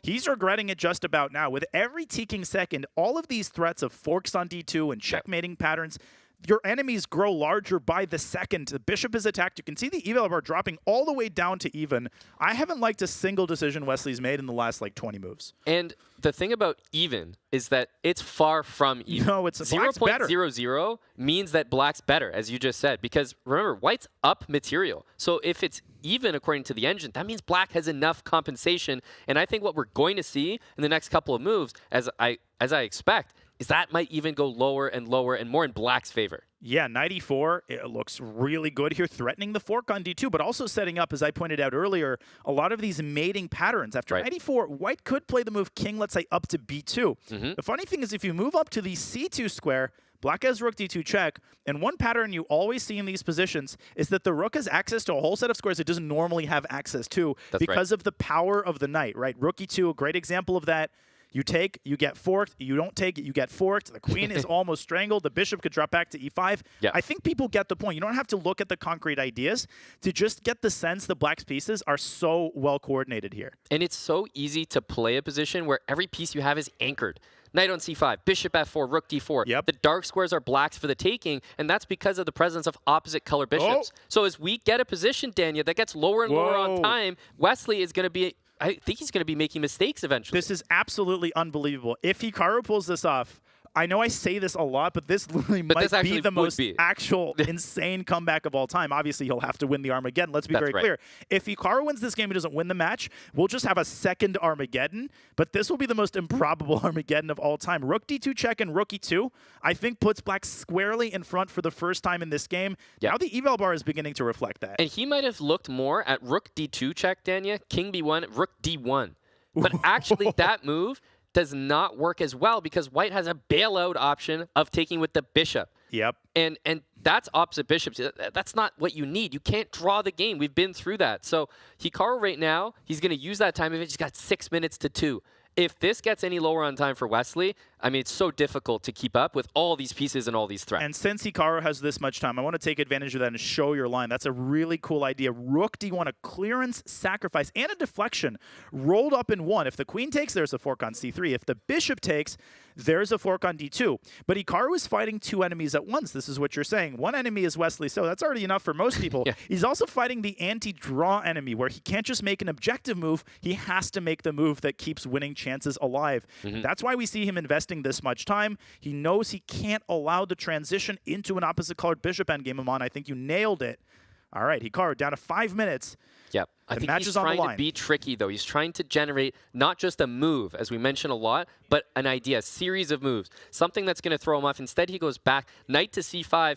Is it finally time to, get this queen involved? Because I feel like the queen on f3, blocked by the bishop on f4, that's just, you've got your best piece doing nothing. But on the other hand, it's blocked by the bishop. It's also blocking the bishop because the bishop stands between the queen and checkmate on f7. You're right, though. Queen c3 played. Now he can go back to f3. At some point, Wesley's going to have to accelerate his pace. He is bleeding time, and now he's under 2 minutes. So Hikaru might be just taking the approach of, hey, Wesley's nervous. He's spending a lot longer than he normally would. Agreed. That's not up for dispute. Let me just try to milk his clock down, let's say, to a minute, and then I'll raise the possibility that a curveball is actually going to lead to a blunder. He's got to win a 3-time repetition, though. He's got to be careful about that. Is he not going to? I think he wants bishop d4 and rook f4. This is like a great construction. The rook f4 covers the f7 pawn. Oh my god. The bishop on d4 covers the checks on the long diagonal to a king on g7. I think he's achieved the perfect setup. Almost, but Wesley has the move f3, hanging by a thread there. Bishop d4, f3, and that pawn is really, really safe. He goes back to e4. Yeah, you mentioned, got to be careful with those repetitions. You can lose track in your mind about how many. Easily. Because you can get to the same position by different moves. Yeah, especially when like your pieces are mostly toggling between the same set of 2 or 3 squares. We've both done that, and you jump out of your chair. Whoa, wait, what? Yeah, hey, why'd you stop the match, Brad? Exactly. So rook f4, I think, might actually lead to a repetition. And now a third enemy has entered Hikaru's mind. He's got to avoid the repetition. I thought he should have gone rook e2 check when he had the chance. He might be regretting that right about now. Yeah, rook e2 was nice, but he made the decision to bring the knight back to c5, and as you said, just sort of milk the clock a little bit. Let's get this same position 2 minutes down the road. Yeah, but let's not get the same position 3 times in a row. Exactly. Let's get it, less than 2 minutes. Yeah, it's like a math equation.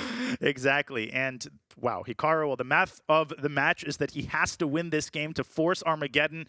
He might be counting the moves, actually. Can I play rook f4 here? Because that's the move he wants to make. Right. I don't know if there's an alternative. The rook, that's already what he decided.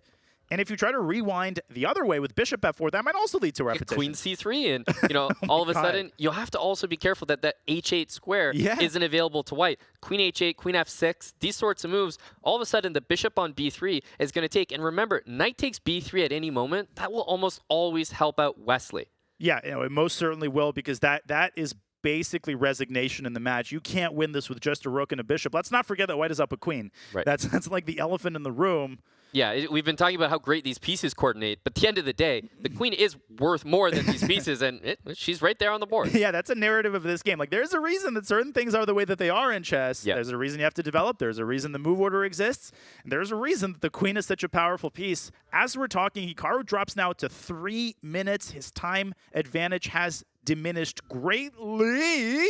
Yeah, you're just waiting for that pop-up, like, draw. That is the worst pop-up of all time right now. And that's why he puts his bishop on f6. He knows he has never been on that square before, ever in his life. Yeah, ever. He's never had a bishop on f6, ladies and gentlemen. f3 by Wesley.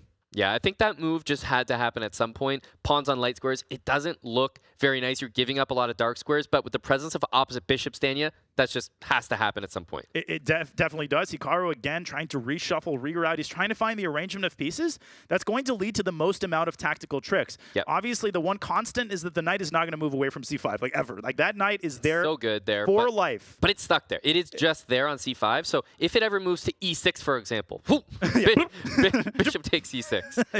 Immediately. Yeah, Bishop e3.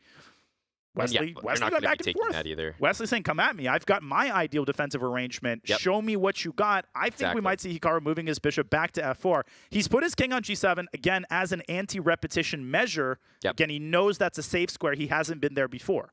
Wow. f4, though, that's, I mean, a committal move. It's maybe not a bad move, but what it is from Wesley is it's changing the position. I think Hikaru was probably happy to see this. But now that the landscape has changed, he can take the bishop and then take the pawn on b5, and you actually can't recapture on c7 due to the fork on c5.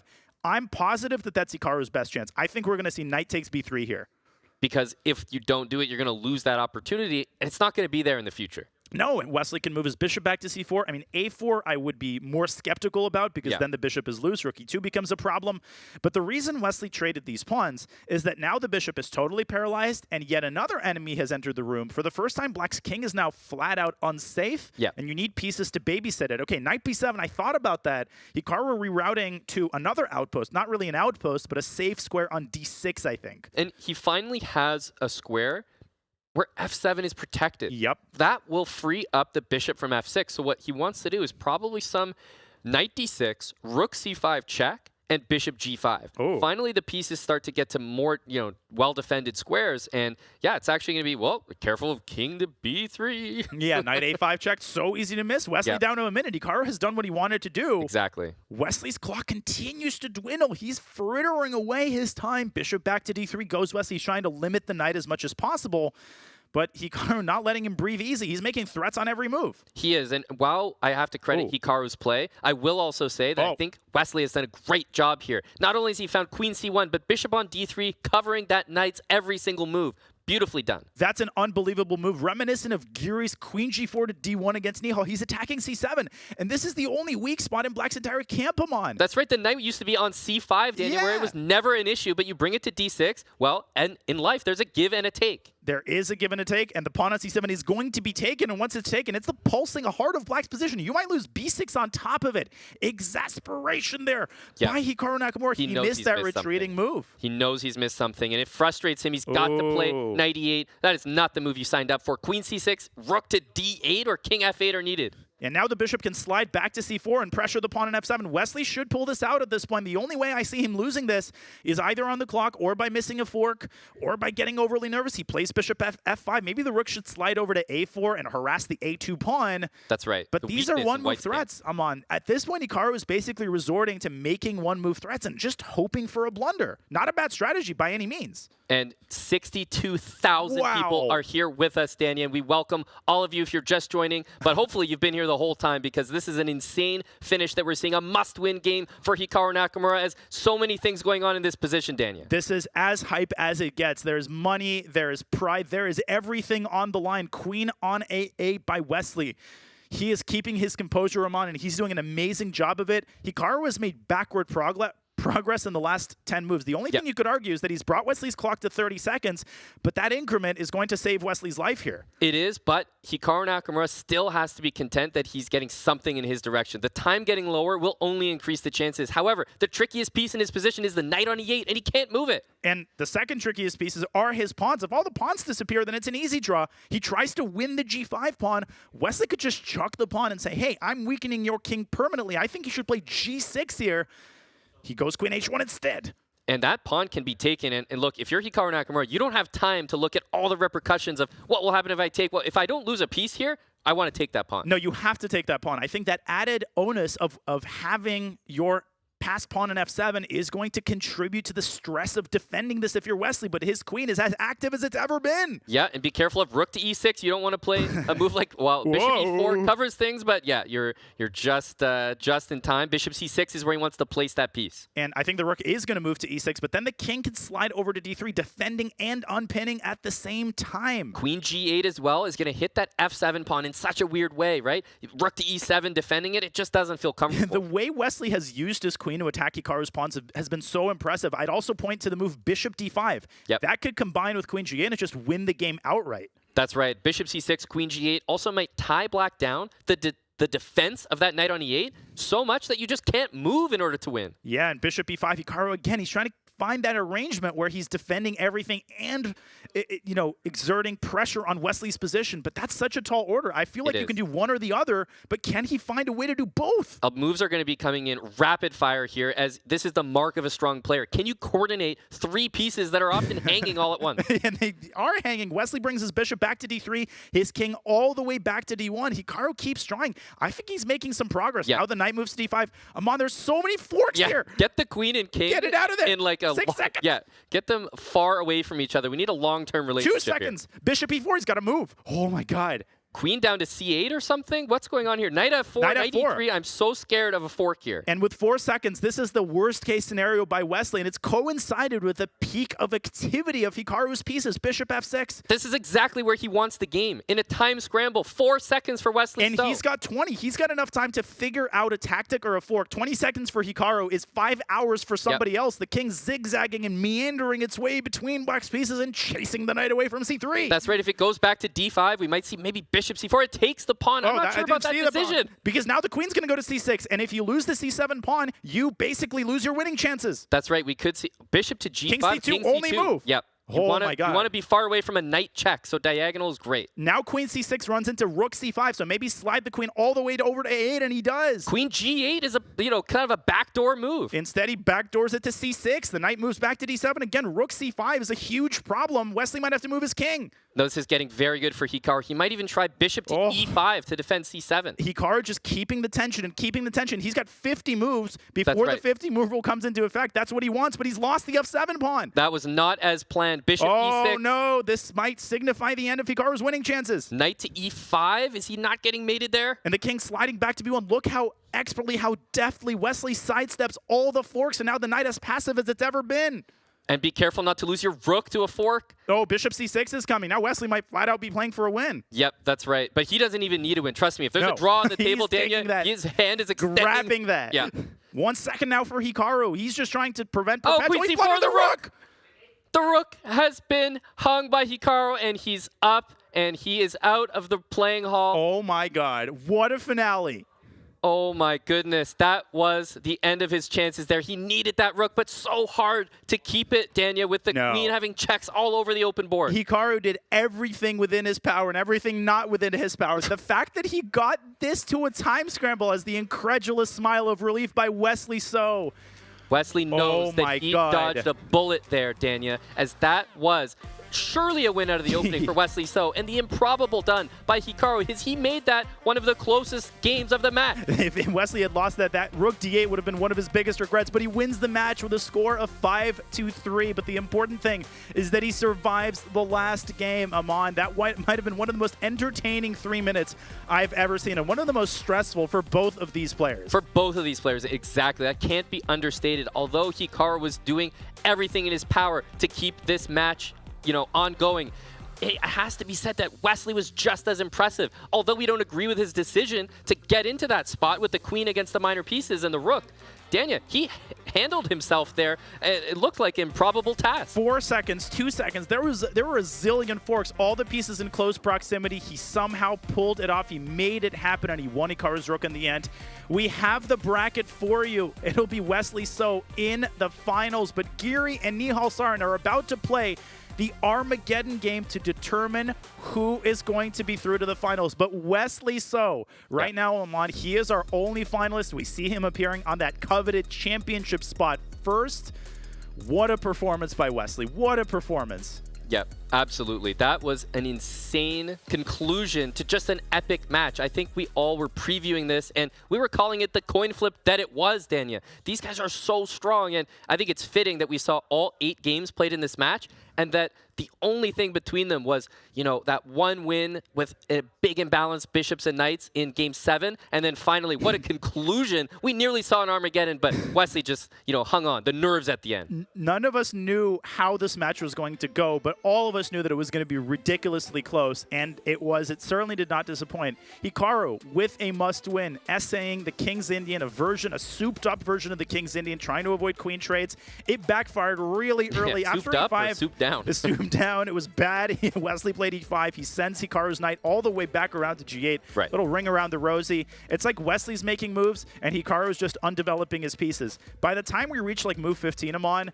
we were administering the last rites for Hikaru. Yeah, the thing is, I can never count out Hikaru, but I swear, if this was any other player, I'd say, no, there's no chance. But Hikaru Nakamura is just known throughout his entire career, online and over the board, for being so resilient, so resourceful. And Dania, it's amazing, a Houdini act that he made it out of this position with any kind of fighting chance. And for a while, Wesley was playing perfectly. He takes on e7. He presses all the right buttons in all the right orders. But at this point, he gets too excited about a really cool tactic. It's a beautiful move. Rook d8.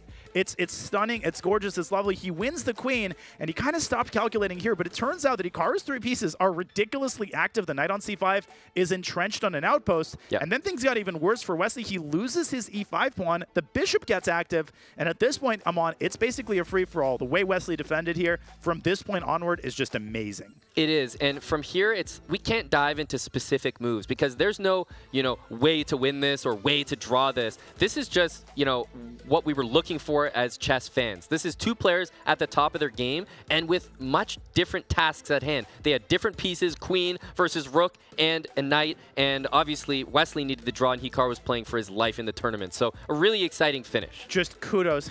Proverbial hats being tipped to both players here. Just taking it off, Governor. That was amazing. What an incredible hour we had. Oh my lands. And Wesley So is through to the CGC Championship. But Anish Giri and Nihal Sarin have some unfinished business.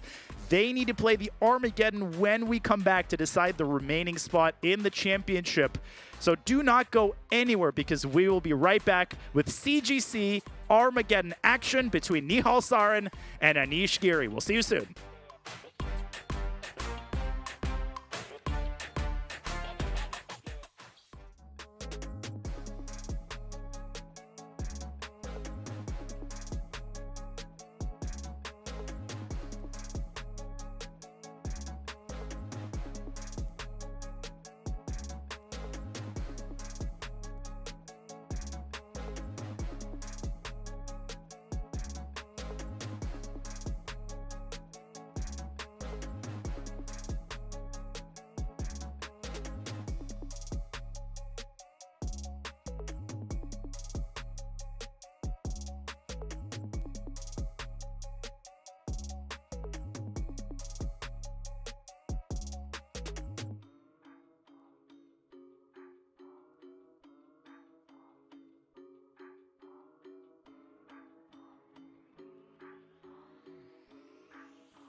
Welcome to Toronto. Welcome to the CGC.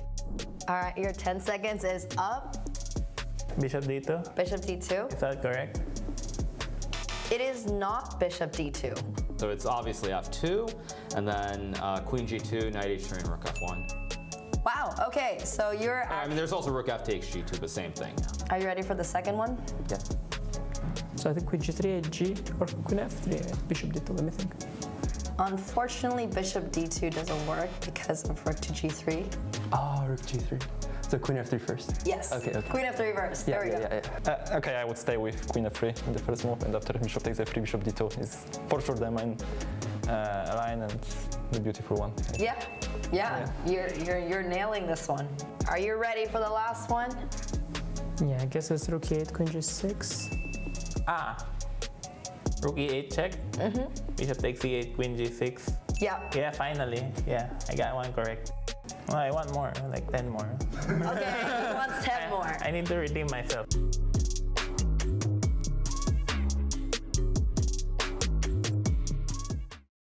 Your subscription makes shows like this possible, which is why our Twitch subscribers will never see ads on chess.com.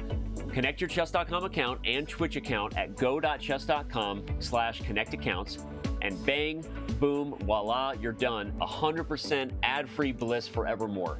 Whether you're following our events on site or on stream, type the command connect in the chat, and thank you for helping bring these shows to life.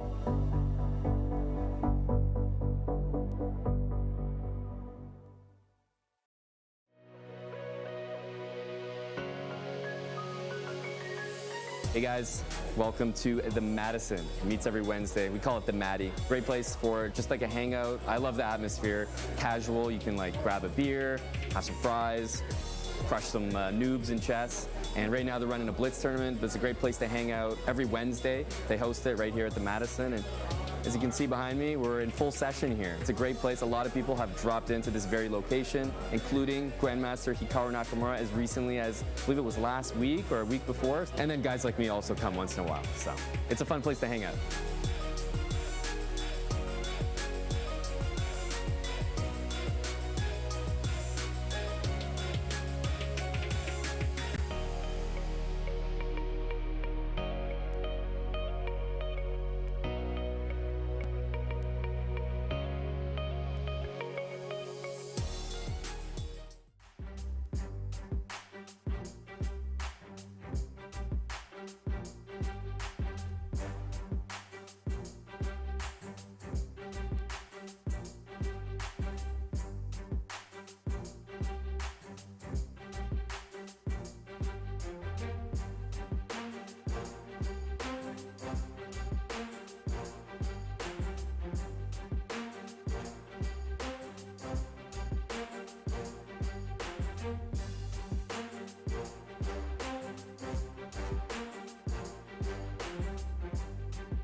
We bring you back to Toronto inside the playing hall in this beautiful city as we are getting ready for Armageddon. The players have put their bids into the arbiters, and we are getting close to deciding who will face Wesley So in the CGC final. This is going to be so hype.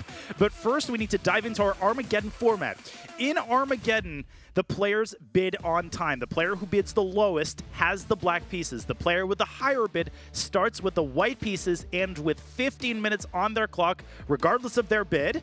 If the game is drawn, and this is why Armageddon is so fun, black wins the game. The side with the lower side wins, so Armageddon guaranteed to decide the match. It's been a pleasure, such a pleasure covering the second day of the semis with Grandmaster Amon Hamilton by my side. Amon, we don't need any more excitement. Our hearts are beating out of our chests, but we're about to get some more excitement. Yeah, we don't need it, but we're going to get it anyway. And that's what the CGC is all about. I'm so excited for this Armageddon. It's a tied up, deadlocked match here, 4-4, Dania, but ultimately, that's why we have Armageddon, to decide things once and for all. Indeed. They have gone back and forth. Canty put it best. Uppercuts here. They have just delivered punch after punch, but they made a couple of draws to finish off the match. It's been topsy-turvy. It's featured amazing opening preparation, and now the match is finally going to be decided in Armageddon. I can't wait for this to get underway. I'm sure the players can wait for this to get underway, Amon. Yeah, no, this, you can see the players there. It's the nerves as well, Dania. Going to this Armageddon, ultimately, these are decided by who can handle themselves best under pressure. And Anish, he's hydrating. He's doing everything possible. You can see Nihal in the foreground there with his arms back, just preparing. He's going to need all of the arm power he can get to move the mouse. And the bids have been revealed, and we are about to reveal them to you. These bids are so important. They are. Okay, first in line, we are going to get Nihal Sarin's bid. Here we go. Drum roll, please. He's waiting with bated breath, Amon. Exactly. And his bid is 14 minutes and 15 seconds, Amon. That's a high bid. He wants white. Yeah, that's a high bid. That says, look, I pretty much want the white pieces no matter what, but if you're going to give me black, I'm going to have tons of time. Yeah, exactly. That's exactly what he says. And Anish bids Giri. Anish Giri's bid is going to be revealed next. He's bobbing his head there, and his bid is 12 minutes and 57 seconds. What an interesting bid there. Anish kind of agnostic. He's like, I'm fine playing with both colors. That's right. But if you're giving me black, I want a reasonable amount of time, Amon. And you know what's interesting about this is I feel like in some weird way, both players are happy. We don't have that in chess ever. Yeah, no. But Giri gets almost 13 minutes with the black pieces. Isn't that what he wants? I think both players have gotten what they wanted, and these players are similar in more ways than one. They are similar in terms of their accuracy. It's really not a surprise that this match is as deadlocked as it is. Average accuracy, 92.2% on the nose for both of them. Incredible. Nihal, a little bit more experience.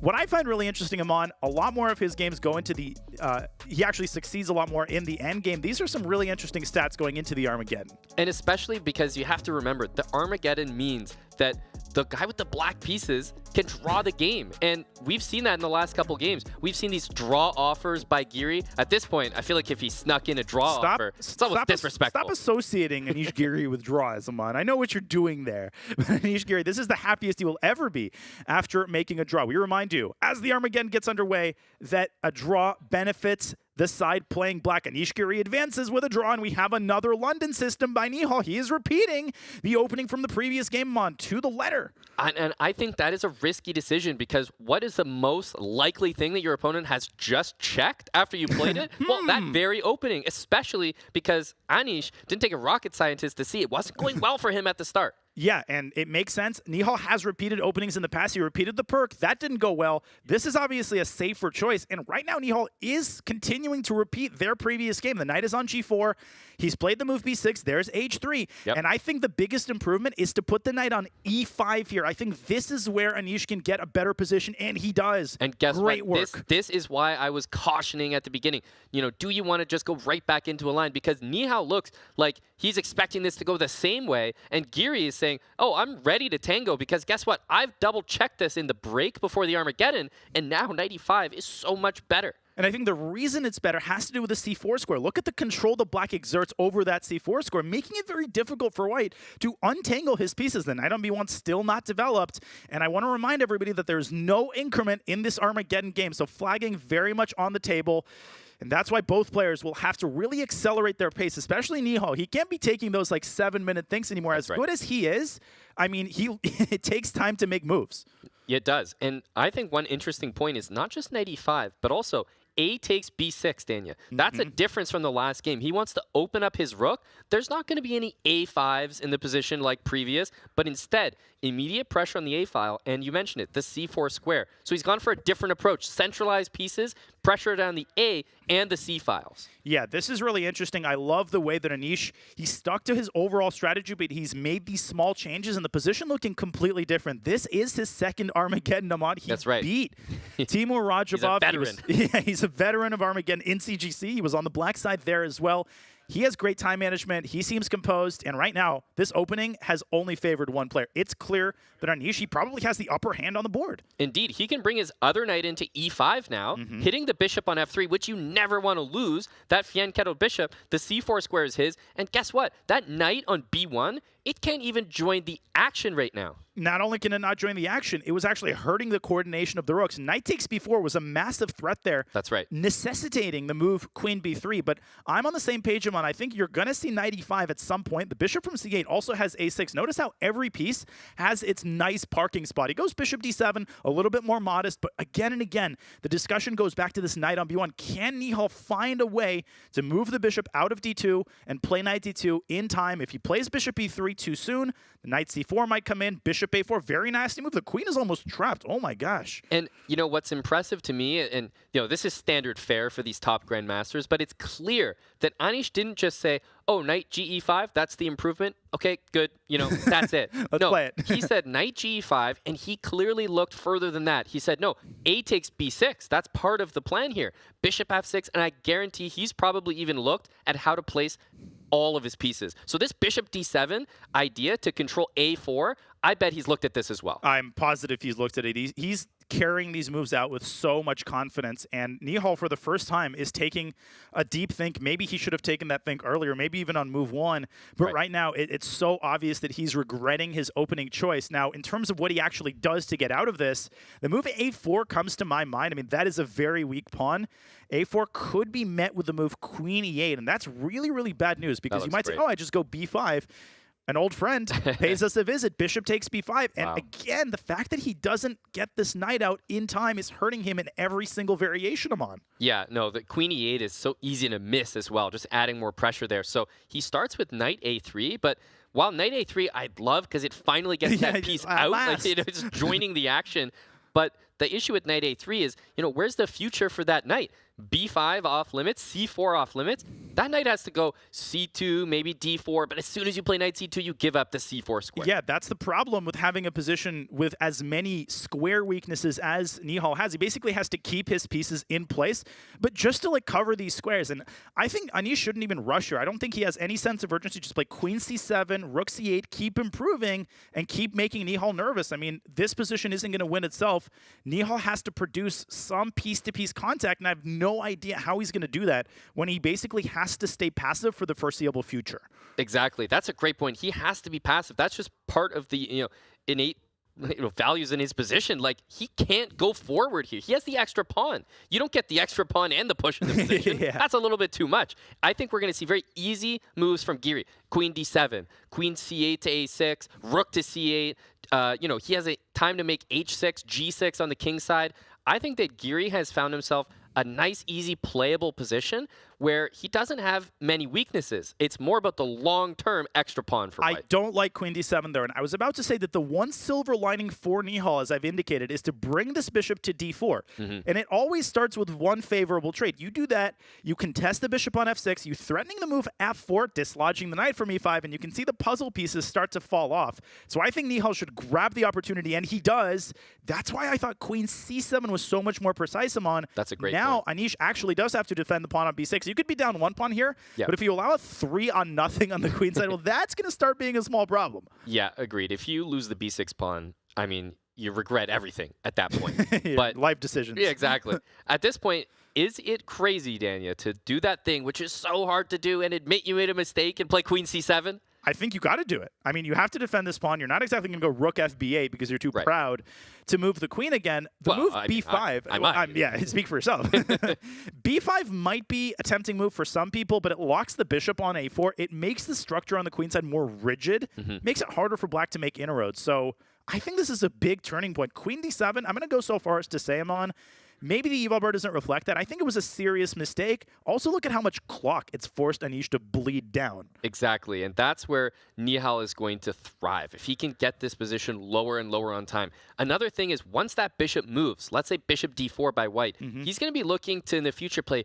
rook e1 and maybe a move like e4. Wants to open up and pry that bishop open. That bishop on g2 right now, it's not singing a very nice song, but after e4, Dania, it's going to come alive, and compare it to the bishop on a4. It's going to be singing the h1 a8 song. It's going to be controlling the diagonal. Yes, great melody.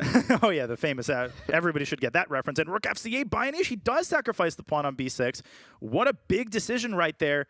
Is he considering some crazy tactics with a knight check on f3 and then like bishop takes c3? Because it has to be the knight first, right? There's no rook takes c3 because knight I'll f3 show that check. line. You could just grab that, pick up everything. Okay, definitely. I won't show. Actually, rook c4 is not a bad move. You can't take Oopsies, I made a great move. It's like GM's classic Dania brilliance. Throw the piece up and it lands on the right square. Here, I'm winning the queen. No, you're not. The queen moves away from the attack and takes the knight at the same time. So what we're saying is that knight f3 check is the proper way to start. But okay, you take on c3. Congratulations. You feel properly congratulated. I do. Queen b1, bishop a1, queen a1. You look up. White has 2 pieces and a pawn for the rook. What have you gotten for all of your tactical brilliancies? That's not how that tactic usually works. You don't normally start by giving away a full rook and then somehow get it back with great compounding interest. No, this is probably not the idea. If that's not the idea, it's probably a little bit more amorphous. He's just trying to increase the pressure on c3. But when I hear the term increase the pressure, I start thinking bluff. I think Nihal should grab that pawn and throw the ball right back at Anish's court and say, hey, what have you got? What are you going to do to critical decision? We just saw Nihal on screen there. He was grabbing his forehead. He knows this is a very tense spot because this might shape the rest of the game, and he's grabbed it. Okay, bishop d4. We actually saw knight to c4, not your great mouse slip rook c4. No, he puts the knight on c4. He trades the knights. That's a big plus for Nihal. He hasn't had to move his knight on a3. That knight got offered an escape route. It just got traded, but now the c3 pawn is under fire. It's under very serious fire, and the obvious move, bishop d4, allows a rook infiltration to c2 after the rook trade. This is where I remind everybody, all that Anish needs is a draw. So his strategy changes fundamentally. I still think he's got great chances to hold this. And I was concerned about rook f to c1, which was the move played, because I thought maybe rook to b8 or potentially queen b5, but I wanted to evaluate maybe taking on b4 with the rook. I thought that was a great idea, especially if the bishop dropped back to e3 or d4. Instead, he does the same thing with the queen, but he doesn't do the same thing. Nihal could actually move the bishop back to e3. Kind of looks awkward and weird, but rook takes b4 is no longer a possibility, is what you're saying. White takes back with the queen. If there was a rook on b8, the rook would have captured the queen. So bishop d4 and bishop e3, both I think are very viable options. Another big decision. But different. Exactly.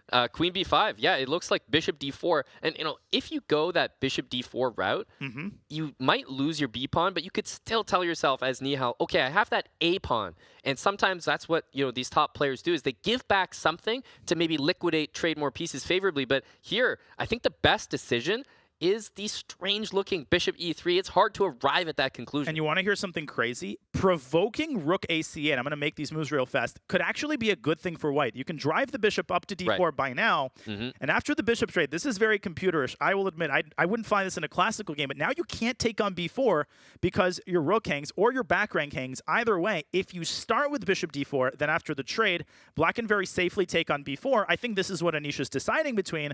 This kind of endgame, obviously white is the only one playing for win. You pointed it out. He's got the a2 pawn, but black's got a pretty ideal defensive arrangement. He's blockading the pawn. Amon, do you think Nihal will weigh his winning chances highly in this endgame, or is he looking for something more? Something more. To keep it blunt, I think this is not enough, especially given that, there's an element of, is this good enough for me? But also, the other thing you have to think about is, what does my opponent want? What's the best case for them? And I think you're looking at it. If you're Anish in this spot right here, I think you snap on d4, take on b4, and say, look, I'm down a pawn, but guess what? That's why Armageddon's so beautiful. As black, you have the draw odds. So while Nihal is playing for 2 results, one of those results is unacceptable. No, I agree with you. He took a lot of time on bishop d4, so I don't think he's thrilled to get this endgame. Normally in a classical game, you would ham up a pawn against Anish, nothing to lose. Yeah. Here, a draw is tantamount to a loss, so he does have something to lose. Okay, I think now the conversation shifts quite drastically to the clock. We get an endgame like that could last 60 moves. That's right. In some cases, if Anish gets down to a minute, it won't even matter what the material count is. Nihal will flag him in a rook and 4 versus rook and 4. That's I've right. seen a lot of grandmasters kind of forget that. They get down to 30 seconds and say, oh, but I'm going to draw on rook endgame. There's no increment. It's draw. Why not give draw? But they're just gonna get flagged. Correct. And Nihal, you know, is got to be the most likely to do that as well. Absolutely. I can confirm that firsthand, Aman. And, you know, it's nothing against him. That's what you should do. Yeah, I mean, you're kind of supposed to win the game. You think about the kind of money that's on the line at the CGC, Daniel, I would happily flag you. I would flag rook. I would make 50 moves in rook versus rook position, and everybody should. That's what the winning spirit is, you know, all about. Yeah. But I'm surprised that we're not seeing that bishop taken, because what 6 else are minutes, you considering? E5. Has to be the only other move that's going through Anish Giri's mind right now. Do I want to play E5 coupled with the idea of a quick D4, right? But, you know, you play that, you open the bishop, it just gets, you know, too tactical and in all the wrong ways. Yeah, so, there were too many drawbacks to that move, and you would still be down 2 pawns. That's right. Okay, Yeah. the second decision is what he takes on b4 with. You can take with the rook. The common wisdom is you don't want to trade when you're down, but obviously this is an exception because his remaining pieces are very well placed. So we are going to get this endgame. Yep. 6.5 minutes for Anish. That is an eternity for a blitz game, but Nihal's goal is very clear. He wants to milk this out, extend this game for as long as humanly possible. That's right. And, you know, basically, what do we do as black? I mean, you can move that bishop back and bring a rook from b4 to a4. That looks like a good start, you know, to just clamp down on the a2 pawn. How is white going to fight against that kind of basic plan, Daniel? Yeah, that piece arrangement is ideal. Bishop on c4, rook slides to a4, pile up on the pawn. Giri starts by playing this very typical GM move. You see this on G5s. Okay, controlling space. Yeah. Not G6, but G5. G5, making some luft, but while you're at it, you're controlling some squares, making it harder for white to do the same thing. And Anish trying to build up the perfect arrangement. Bishop C4 and rook A4 is a huge threat. Right. If Nihal loses the A pawn and Giri has anything over 3 minutes, I think it's basically a given that he holds it. Exactly. And the bishop's coming to C4, rook A4. So how do we even Rook begin C7. to try to hold this? I think you go rook C7 and you try to go bishop H5, and you actually try to exploit the fact that Anish didn't play G6. And you'd never even think of doing that usually. Like G5 just looks superior to G6. But I love what you're pointing out. Actually going for the throat there, saying G5 is actually overambitious. You oftentimes, when you're defending, you don't want to commit things that you don't need to. And G5 is a bit of an overcommitment. Yeah, I mean, bishop F3 to H5. You don't say those words every day. That's a hard move to spot. And I think that's exactly what Nihal's trying to figure out. Does he try to defend his A-pawn, or does he try to attack black's kingside pawns and throw his A-pawn to the wolves, literally? Right. If he wants to take the former option, you could slide the bishop back to D1, trying to meet bishop C4 with A4. But that's like walking on hot coals. I mean, you got to be so careful when you do that, because you might end up losing the pawn and then having no activity at all.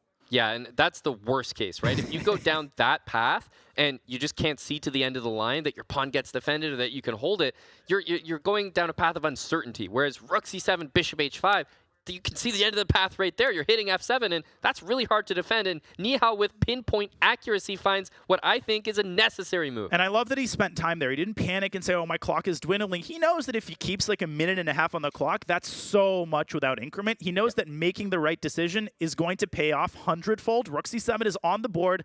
This is crisis time for Anish Giri. He's down to 5.5 minutes. You can just feel sort of the air turning in Nihal's favor here. Anish will have to make a couple of very accurate decisions here, and he'll have to make them fast. And Aman, if he plays bishop c4, the kicker is that after bishop h5, you can't move the f-pawn because of bishop f7 check. True. You have to play the worst possible move, rook f8. You know what that means?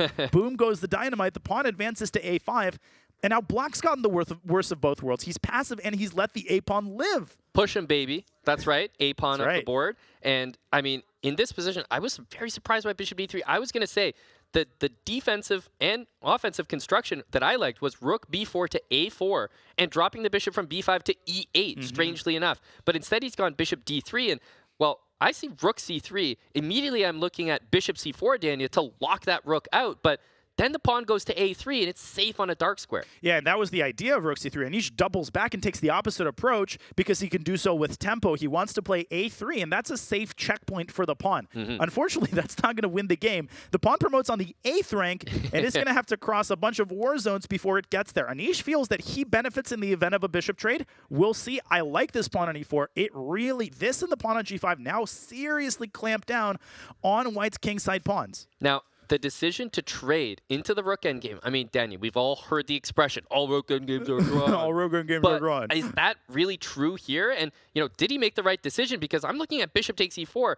Pieces are flying off the board, which generally will favor Anish. I'm also having a hard time figuring out why Nihal can't go rook c5, attack the pawn, and then swing the rook over to e5, exploiting the doubled pawns, because f5 protects one pawn and loses the other. Now, we should also keep in mind that if Nihal wins the e4 pawn, for example, and loses the a2 pawn, I don't know who benefits in the event of like a 5-on-4. I think it's Nihal. I think Nihal will be able to flag him in a type of endgame where he can make a gazillion moves, and that's exactly what Nihal's thinking. And Giri needs to rush. He needs to hurry. It's kind of like, I can make 50 moves and then go 4-on-3. and then 3-on-2. And then 3-on-2. And 2-on-1. And then 2-on-1. And 1-on-0. And then 0-on-0. That's 50 times. How's that working out? But the problem is for now, this is very easy to defend. I mean, Giri's strategy is king f6, king g6, and 5 minutes and 4 seconds. That's so much that you're going to have to milk down. And this is going to be a 3-on-4 very quickly, like there right now. There goes a pawn. Yeah, there goes one pawn. It's going to be a 4-on-3 already. And you know what? This can be one on the board, but not without some help from Anish Giri. He's got 5 minutes, Dania. I mean, to outplay him here or even flag him, both are gargantuan tasks. And he's a phenomenal endgame player. This doesn't get talked enough. Just like some basketball players who are great shooters can also be great defenders. I mean, Anish is a great endgame player. He should be able to hold this on the board. And you can see Nihal. The first stage is to make a million moves and get Anish down to 4 minutes. Like, you got to take this one step at a time. D5. Maybe, but okay. But the problem is, he plays d5. But the thing is, this basically, that's like sacrificing 50 moves. You're 3-on-2 now. 50 moves. But, Amon, these pawns are weak on the surface, but look at how the king can defend both of them from f6. In a way, this is like an ideal arrangement. The rules for pawn structures in rook endgames are totally different. Yeah, no, sometimes you have the split pawns, and actually it means if you want to make a pass pawn, you're going to need to trade more pawns than you'd like. The more pawns that get traded off the board, I mean, the more it helps Anish. But obviously you shouldn't trade indiscriminately. If you take on f4 here, White gets the connected pawns. I think that's a difficult one to defend. If I'm Anish, I'm keeping the tension and playing rook c1 or rook c5. He's correct to invest his clock here. Rook c1 is played.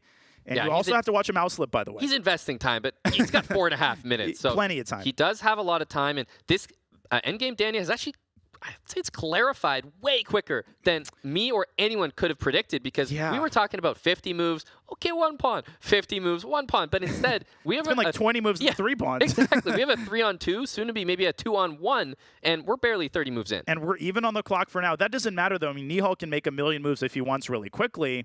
You also have to be careful about f5. There are threats. You can lose this on the board, and Anish does kind of bite the bullet and trade the pawns on f4. Now we have a 2-on-1. That's right. Yeah, I thought that would happen in like 2025. It's happened this year. But the G pawn is not on e4, so it's not like a 2-on-1 where it's on g4. It's surprisingly the G pawn is on g4. But if it was on e4, the only way for a pass pawn would be to trade. Play f5. Now, at least you have g5. That's a pass pawn already created. So better chances than usual for a 2-on-1. Yeah, and it's actually very easy to blunder the pawn here. I won't make any moves after this, but just to show everybody, after g5, king f5 is a terrible move. It allows rook f7 and then rook f6, and once the pawn is lost, g and f against king is like, Nihal can win this with like 5 seconds. I mean, he has beaten me with like 5 seconds, even without increments. So after g5, you want to play king g6. Whatever you do, the king has to stay firmly anchored to the pawn. That's right. And notice how the rook is staying on the first rank. As soon as Black plays moves like rook e4, the king will come up to f3, attack the rook, and go from there. Instead, he's hanging around that first rank because whenever the king goes up, he gives a check from behind. And whenever the king goes down, you can attack the pawns. So it's so hard for Nihal to actually make any progress or pose any threats. The one trick that I've seen is to put the rook on a7 and try to push g5 at the right moment, dislodging the king from the pawn. It's hard to set that up, though, and Anish is defending this like a champ, but Amon, with every ticking second, the likelihood of a mouse slip increases. Don't pre-move anything. Watch where your opponent puts the rook if you're Anish Giri. Nihal is going to exhaust every resource from this position. And every resource from different positions. Exactly. There's another position somewhere that's exhausted looking at this game. Because your idea is almost possible right now. Yeah. Like G5 check and rook He's played to it. E7. But then rook E1. That's Right. why. That's the third reason Anish has kept his rook hanging around. He's got 2 squares on the E file, and he's got just enough. You can't cover both of them at the same time, but Nihal, he's going to try. He moves his rook around to H6 maybe. And don't worry if, Nihal gets lower on time. Because at this point, it doesn't really matter if he's got like a minute, 2 minute time advantage. If it's a time scramble at all, Nihal likes his chances. Yeah, 30 seconds on 30 seconds, he'll probably win rook versus rook. And he is going to try to flag rook versus rook at the end of the day. Yep. This is another scenario for Anish not to be worried about. Yeah, he's cut off along the F file, but you can't play G6. That's right. You can have one thing or the other thing, but not both. It doesn't White's matter. cut off as well. White's cut off as well. And man, now I really don't see much of a way to make progress, Aman. In 3 minutes, let's take a moment to appreciate how fast Anish has played and how accurately. He's played this like a bullet champ so far. I mean, this can all change in one blunder. Yeah, one single move going wrong, especially in an endgame like this, one move could be the difference, and it likely will be the difference between them. So I agree with you. The fact that Anish has kept up on the clock is exactly what he needs. Oh, he's missed rook F6 and king G4. Now the king's going up the board. Oh Hang my on. God, the eval bar is showing a win. Rook H1, rook H1, you have to cut the king off, but then I think rook H1, yeah. And then rook H6. Apparently the winning move is F5. You trade the pawns, and then the Wow. king being cut off is actually significant. And if you trade the rooks in that position, at the end of the line, you're losing. There's king F8, and you lose a king and pawn Oh my endgame. God, apparently Anish had to play a well-timed E6, E5, sacking the pawn temporarily. That was an impossible move. But does he have to find F5? I think he does, because if he plays rook H6 to pave the way for his king, Anish can throw his rook on F1. I think that might hold. F5 is a winning move, and Nihal can sense that that winning move is somewhere. Yeah, he's spending some time. Found it. Unbelievable. This F5. is insane. He's won the 3-on-2, and he's not won yet, but he's completely winning. He's getting his king to G7, and that's a Lucina position. You That's learned right. that in your mother's womb if you're Nihal Sarin. Yep, actually, because the king is cut off, and we were saying the king's cut off on E7, so what? The white king's cut off Now as well. it matters. Now it's not. Yeah, and Anish is going to come up to me and said, hey, you said it didn't matter. Yeah. Well, now it matters because White's king has a clear pathway to the G7 square. And when he reaches G7, you can start pushing the G pawn, and then the F file, Amon, that's the last thing. It gets opened, so you can move the rook down in order to be able to push the pawn. Yeah. This is now officially winning. I don't see any way for Anish to pull it off. And He's down to 2 minutes, you can The tell. longer that he thinks, the more confident Nihal Yeah, of gets. course. Because he knows that he's just delivered a haymaker blow. F5, if it gets taken, the king recaptures and hides behind that G pawn on G6. There are no checks to throw it off. And meanwhile, the black king is a non-participant. And if rook G1 check trying to draw the king away, it goes the other way. King H5, whoop, it goes through G6 one way or the other, either through F5 or through H5. And finally, Amon, if you play E5 now, well, it's way too late because White then goes rook E6 and picks up the pawn. This is over. 1.5 minutes. I mean, Anish can sense it. We can all feel it. Even if you don't know the rules of chess, look at Anish's face. Look at his time usage. Nihal, he's taking a sip of water. You know what that means. The confidence sip right there. He wouldn't be sipping water if he felt any nerves in his system. This is going to take me some time to process. How did he do that? Yeah, it was his comfort level with being cut off on E7 because it worked before. But then Nihal found a way to make it so that that was not the case. And Anish just didn't notice the difference. It was so subtle. It was subtle, and it tells us how difficult it actually is to draw these endgames. 3-on-2, 2-on-1. You know, I did mention him on when Anish traded on G4. H and F versus E might be the most difficult 2-on-1 to actually draw. Definitely. I think Anish should have tried to keep the tension, make Nihal be the one to take on G5. I think practically that would have been a lot easier to draw, and you can see I don't even know what the word is, devastation. That is a lot of money. Nihal Sarin is into the finals. Unbelievable turn of events as Anish Giri loses on the board a rook endgame, and we do see that look of elation from Nihal Sarin. A hearty congrats to him, but unfortunately that's the end of the tournament for Grandmaster Anish Giri. I think the key operative words were on the board. The clock had nothing to do, okay, it had something to do, but not much to do with that win. And there it is, folks. You see it on the scoreboard in front of you, 5-4. Nihal Sarin defeating Anish Giri, playing from Belgrade and winning the Armageddon, soiling Anish's perfect Armageddon run. He defeated Timur Rajabov. He was oh so close, Amon, but ultimately it wasn't meant to be. The Indian youngster, he's a magician, an absolute magician. Yeah, and he wanted those white pieces. He played to the best of his ability. He got that extra pawn advantage. I mean, he did everything in his power. Ultimately, you can't change the evaluation of the position, but you can play it out, Danya, and that's exactly what he did. He exhausted every resource available, and to his credit, he made it tricky enough that one of the best defenders, one of the best endgame players in the world, still messed up. And one thing we shouldn't lose sight of is that Anish was very close to just drawing that, or at least, or even winning that outright out of the opening. He had the improvement, knight ge5. He was definitely better, was Anish Giri, but playing a little bit sloppily in the early middle game. Maybe he got a little bit too comfortable, and once he let Nihal get that pawn up endgame. Yep. From that point on, let's not exaggerate. I don't think I am exaggerating. One of the greatest performances of Nihal Sarin's career, both financially, in terms of surviving the pressure, no matter how you look at it, Aman. Yeah, that was absolutely incredible. We're on the edge of our seats here. Nihal Sarin moves on. Danya, just incredible action to end the day. I mean, we could not have asked for a better script. They couldn't have scripted this better in Hollywood, and I really mean it. We had an Armageddon. Yeah. We had a clutch performance by Wesley So, a game that also went down to the wire. I mean, that was just a feast for the eyes and a feast for us and for the 60,000 plus chess fans who were on the edge of their seats watching, and 4 more people were on the edge of their seats. There they are Danny and the game. So, folks, we will be back in a bit for the brave move of the day. Don't go anywhere. But for now, we're swinging it back to Danny, Fabi, Robert, James for their thoughts back in the gameplay hall. Danny, back to you. Wow, thank you, Danya. This was quite the ride. You're right, we were on the edge of our seats because the seats were smaller out there. But as you said, Danny here along with Robert, James, and Fabi.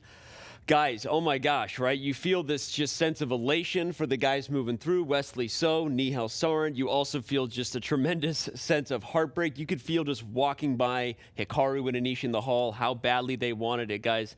Fabi, let's talk first just the reaction of being in the shoes of the guys who aren't moving on to Championship Sunday. What's it like to be in that spot, and how are they feeling right now? I think it's going to be heartbreaking for both of them, because Hikaru, he had a terrible opening, and if it had just ended there, then he might have thought, okay, it just didn't go my way. Yeah. But in that final game, he actually got very good practical chances, and we were thinking, like, it's very likely that you just blunder here. Yeah. There's a knight, low time, knight is hopping around. It's so easy to blunder a fork, a skewer, some sort of tactic. But Wesley never let it get bad. Yeah. Even though he didn't play in the absolutely optimal way at all points, somehow his nerves just held up. He held that super important final game. And for Anish, I mean, it was a drawn ending. Yeah. But with no time, very difficult to defend. Yeah. It just absolutely heartbreaking to see Anish and Hikaru if you're rooting for them. Let's talk about the real quick, Robert. That while it was a drawn ending, you also got to give Nihal credit for the type of way he approached an Armageddon. There was never really a chance that he wasn't squeezing throughout. For sure. I mean, Nihal Sarin knows when it comes to a time scramble, he is going to be the better player against anybody. Maybe Hikaru or a couple other people can stand a chance, but Anish Giri, as good as he is in bullet, wasn't going to happen. And it was a 2-on-1. He had an extra pawn. He could make the break when he needed to, even if the position remained equal. He could reset the 50-move counter and keep playing for the time. So I think that Nihal had an excellent strategy. He played the same opening he did in the previous time he had the white pieces in game 8, so it worked to perfection. Real quick thought from you, Canty. How many times have we seen Hikaru play those types of moments and come away with the dub? It was almost like everyone was just surprised. He thought he was going to win. It's like, oh my God, he didn't win. And he didn't come win, back, bro, and almost like kicked the TV out there. Like just like, you know, when you're watching football, you're like, and you break the TV. It was one of those. But it was also insane, the accuracy from Wesley. So seeing the accuracy was just absolutely ridiculous there. I mean, Hikaru always wins in those type of positions, and he wasn't able to. The little risk that happened in that one game, it shows you how important one game is, because he lost that one game, and right now he's losing in 2s. He did the same thing with Duda. Lost twice, lost one, then lost the second, and then lost one, and then again lost the second. It's tough. Well, we now have a clear view of what's going to happen on Sunday. Let's take a look at the bracket, everyone, and dial in on our Chess.com first ever global championship. The final match will be Wesley So versus Nihal Sarin. One man playing from Toronto, another surviving from Belgrade. He moves on one more round. What is going to happen in this matchup? Of course, we're going to have a ton to talk about as we see the games get started tomorrow and ultimately move us on to Championship Monday. But all right, let's back up. We're going to talk about that, guys. We're going to do previews, continue to react to what we saw today. But before we get into that, Nemo caught up with Wesley So not long after his victory over Hikaru Nakamura. And let's take a look at that interview. Congratulations, Wesley, on advancing to the championship match of the finals. You played an absolutely crazy game today, and we were all sitting on the edge of our seats. What were your thoughts in the time scramble that ensued after move 24, Rook D8? Yes, intense. First of all, I'd like to, of course, thank the Lord Jesus for this magnificent win. The games today are just, crazy intense. I could have gone either way. Like in the 7th game, the 3rd game today, I think Hikaru was better. And, the games were just crazy. Like, I don't even know what to think right now.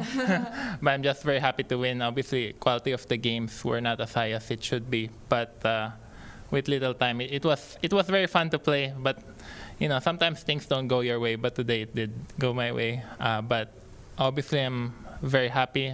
I played Hikaru many matches in my life. I think maybe I beat him 2 out of 10 times. Like, I have a win percentage of 20%. So going to the match, I knew for sure that he was the favorite. Also, he's been playing very well recently.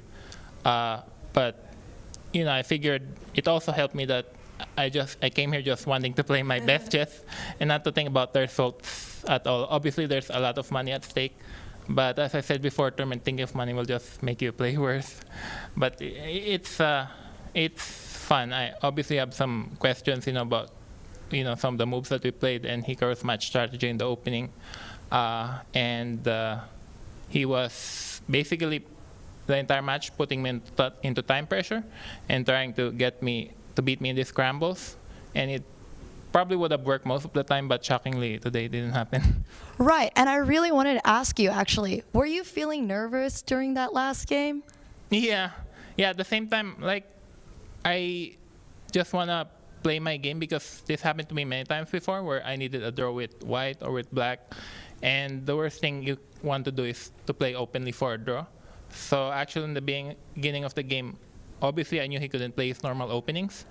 But in the beginning of the game, I was like playing for a win, just trying to be aggressive, trying to play the best moves and take advantage of his mistakes. And it very nearly worked because, I didn't want to think of the result, but at some point during the game, I just couldn't control myself. And in the opening, I was probably winning. Like, he mixed up his opening, but I couldn't find a clear victory. And obviously, I made some slight inaccuracies in there, like Bishop G5. I have strong doubts about that move. And when we get into the Queen Endgame, it was very exciting. And I made some big mistakes, like I missed Bishop takes E5. The point being, after Bishop D5, Bishop F4, Queen F4, he has his move Knight D3, which is crazy. And I very nearly lost it, actually. Like, at some point, my clock kept ticking down. It went from 4 minutes to 2 minutes, and then I had a few seconds left. Right, so... when you hear Wesley talk in his interviews, I feel like he spends most of his time talking about the fact that he's an underdog against Hikaru. Maybe he's won 2 out of 10 matches, according to his memory. He recounted all the mistakes he made in the game. And I want to ask you, Fabi, do you feel like Wesley's mindset and just that approach he has where he is constantly viewing himself as the underdog helps him in some of those big moments? I don't think he really views himself as an underdog. Okay. And also, chess players tend to remember their losses more than their wins. I'm not sure if Wesley actually would have a 20% score against Hikaru. I don't know either. I don't think Wesley has a 20% score against anyone. Right. So he might be like remembering the bad moments, but forgetting that he's won some matches too. I remember in 2020, right after the start of the pandemic, there was these online matches, and Wesley won a big one against Hikaru. So for sure he's taken his share of losses, but also a share of wins. I said maybe he's a small underdog, but this match was very close to 50-50 from the start. It was a very close one. We knew that it would go down to the wire. Wesley became the first ever Fischer Random World Chess Champion in 2019. Now he might be able to become the first ever Global Chess Champion. You think tomorrow the nerves are getting to him a little bit, Robert? You know, it's interesting because I do see Wesley So as the most like stoic player. Yeah. I really feel like amongst all the top players, he keeps himself composed at all times. But in that last game, it was clear that he was nervous. He even said in the interview, he's like, you know, I thought it was just fine, but then I probably was thinking about the result a little bit. And how can you avoid that when you have so much at stake, so much on the line, playing Hikaru Nakamura? You are going to get a bit rattled, but when all is said and done, he's making his way through to the championship matchup, and he has to be thrilled with his performance. Kanta, your thoughts as you see Wesley break down his interview and the moments that he felt were critical, keeping himself poised, even when Hikaru was trying to mount that comeback. Yeah, that energy came on him, as Fabi said. I think they're kind of, very alike, very, very much so. But Hikaru actually has a less record with So. So actually is up in classical chess. I actually saw this in the percentage, and that shocked me. I was like, wow, I didn't know Wesley was up. So him saying like, oh, I'm this. I'm like, oh, I'm not that good, But he's up. Like he's basically swindling people in a way. Right. You know how people do at the park, right? I'm like 1,500, and they really 2,000. That's how it is, right? That's how Wesley's playing right now, I think, and acting. But as a way, he's doing great chess, and I think he's going to do good tomorrow too. Yeah. So. Well, regardless, I guess as we would say, how sweet he is off the board, he is a tiger on the board. He does indeed send Hikaru Nakamura home from the Chess.com Global Championship. But all right, before we go home, we got to send it over to Danya and Aman. They are eagerly awaiting to show us the brave move of the day taken from the Nihal Sarin victory over Anish Giri. Thanks, Danny. Great discussion as usual. It is time for the brave move of the day, in which we highlight a key move or set of moves that decided the outcome of one of our matches today. And today's brave move of the day literally decided the outcome of a match. It comes from the Armageddon game between Nihal Sarin, who had white and had to win, and Anish Giri, who was defending a worse endgame with the black pieces. Anish defended very successfully. It's a 2-on-1 rook endgame where it seems like white can make no further progress. And Aman, this isn't the brave move of the day yet. We need to contextualize it. The lead up to it was also impressive. Yeah, and it's really important to focus on this moment right here. The white king on g2, Danya, is cut off by that rook on b3. And this was key. This is the reason that it's not already winning for white. Because if you bring that king far up the board close to the rook and pawns, then this might be a different story. So right now, he has this defensive mechanism in the position, cutting the king off, but it didn't last for long. It didn't because of this move, rook to h3. That's a great move. It forces black's rook off of the third rank, using the fact that a pawn endgame is winning for white. So Anish, he brought his rook back to b1. No problem, or so it seems. The king inches up the board, and king g6, such an innocuous-looking move, right? You're bringing the king up. You're preventing further progress of white's king. This is the decisive mistake. The draw would have been yielded in several ways, but the best way would have been just to shuffle the rook on the first rank. But so natural is king g6. Why is it wrong? Well, it starts with rook h6 check, sending the king back to f7. King f5, rook f6 is oops. It's checkmate. King f7, you still give the check on f6. The king is pushed to e7. Now g6 blunders the rook, but the problem is that the path to the king side is now clear. You go king g4. That's right. After rook h1, now it's time for the brave move of the day. It looks like the king is still confined to Mon, but lo and behold, you actually play a move that is not normal for these positions, and you liquidate further. And that's probably why this move was so shocking to Anish Giri. That pawn to f5, our brave move of the day, it actually trades the remaining pawns on the board, but it leaves white with something that he can create, the Lucina position, and a winning rook endgame with this pawn on g5. Incredible. That's exactly right. Black had to trade because e5 would have simply dropped the pawn, and after king takes f5, there are two problems. The first is that the king threatens to get to g7, then you'll be able to push your pawn to g7 and get the theoretical position Aman mentioned. The second is that the rook trade miraculously ends up being losing for black on account of king f8, f7. You have the perfect arrangement of kings. Wow. King e7, king g7. It's like it all works like a charm for Nihal. Anish spent most of his remaining time and realized that the position is hopeless. He resigned in this position. There's nothing to play for. And Nihal Sarin, on the strength of this brave move of the day, advances to the finals. What an incredible moment. Amazing. What an incredible match. And remember, it's time to make your move from Chrome to Brave. Try it now at brave.com/chess. What a day of action. Let us send it back to our hosts in the playing hall. Danny, take it away once again. Danya, thanks so much. Another great breakdown of the brave move of the day. So many in those final moments. And as we get set here, we are actually joined by a super special guest from very far away. Nihal Sarin calling in from Belgrade, Serbia. Nihal, can you hear me? We're here, buddy, if you got us. Nihal, let me know if you got me, man. I'll sing you a song. Okay. Oh, Nihal, you can hear? Okay. The okay. Okay. Well, he's doing great, by the way, everybody. As you can see, he's sitting there as a Chess.com Global Championship finalist. Let's dive into tomorrow's schedule. We'll react here as we maybe get that set up or not, guys. Give our final thoughts, but let's let everyone know what their championship match is. It will be Wesley So versus Nihal Sarin. One man from Toronto, one man from Serbia, where they're playing right now, respectively from the U.S. and India. The winner takes home $200,000 cash money, homie. All right, guys. Robert, I want to throw it to you first. We saw the incredible breakdown of the final moments. We recognize how difficult it would be for Giri to hold that. You know, again, let's just give credit to the youngster for making the choice he did. I guess strategically, he knew he wanted white or he wouldn't have bid that time. He played poised and had a vision throughout the whole game and ultimately got it done in the time script. What can you say about how difficult it might be for So to beat this guy? Well, Nihal Sarin's the comeback kid. He lost game 1 of this match, then he won game 2. He lost game 1 of today, which was game 5 overall, and then won game 6.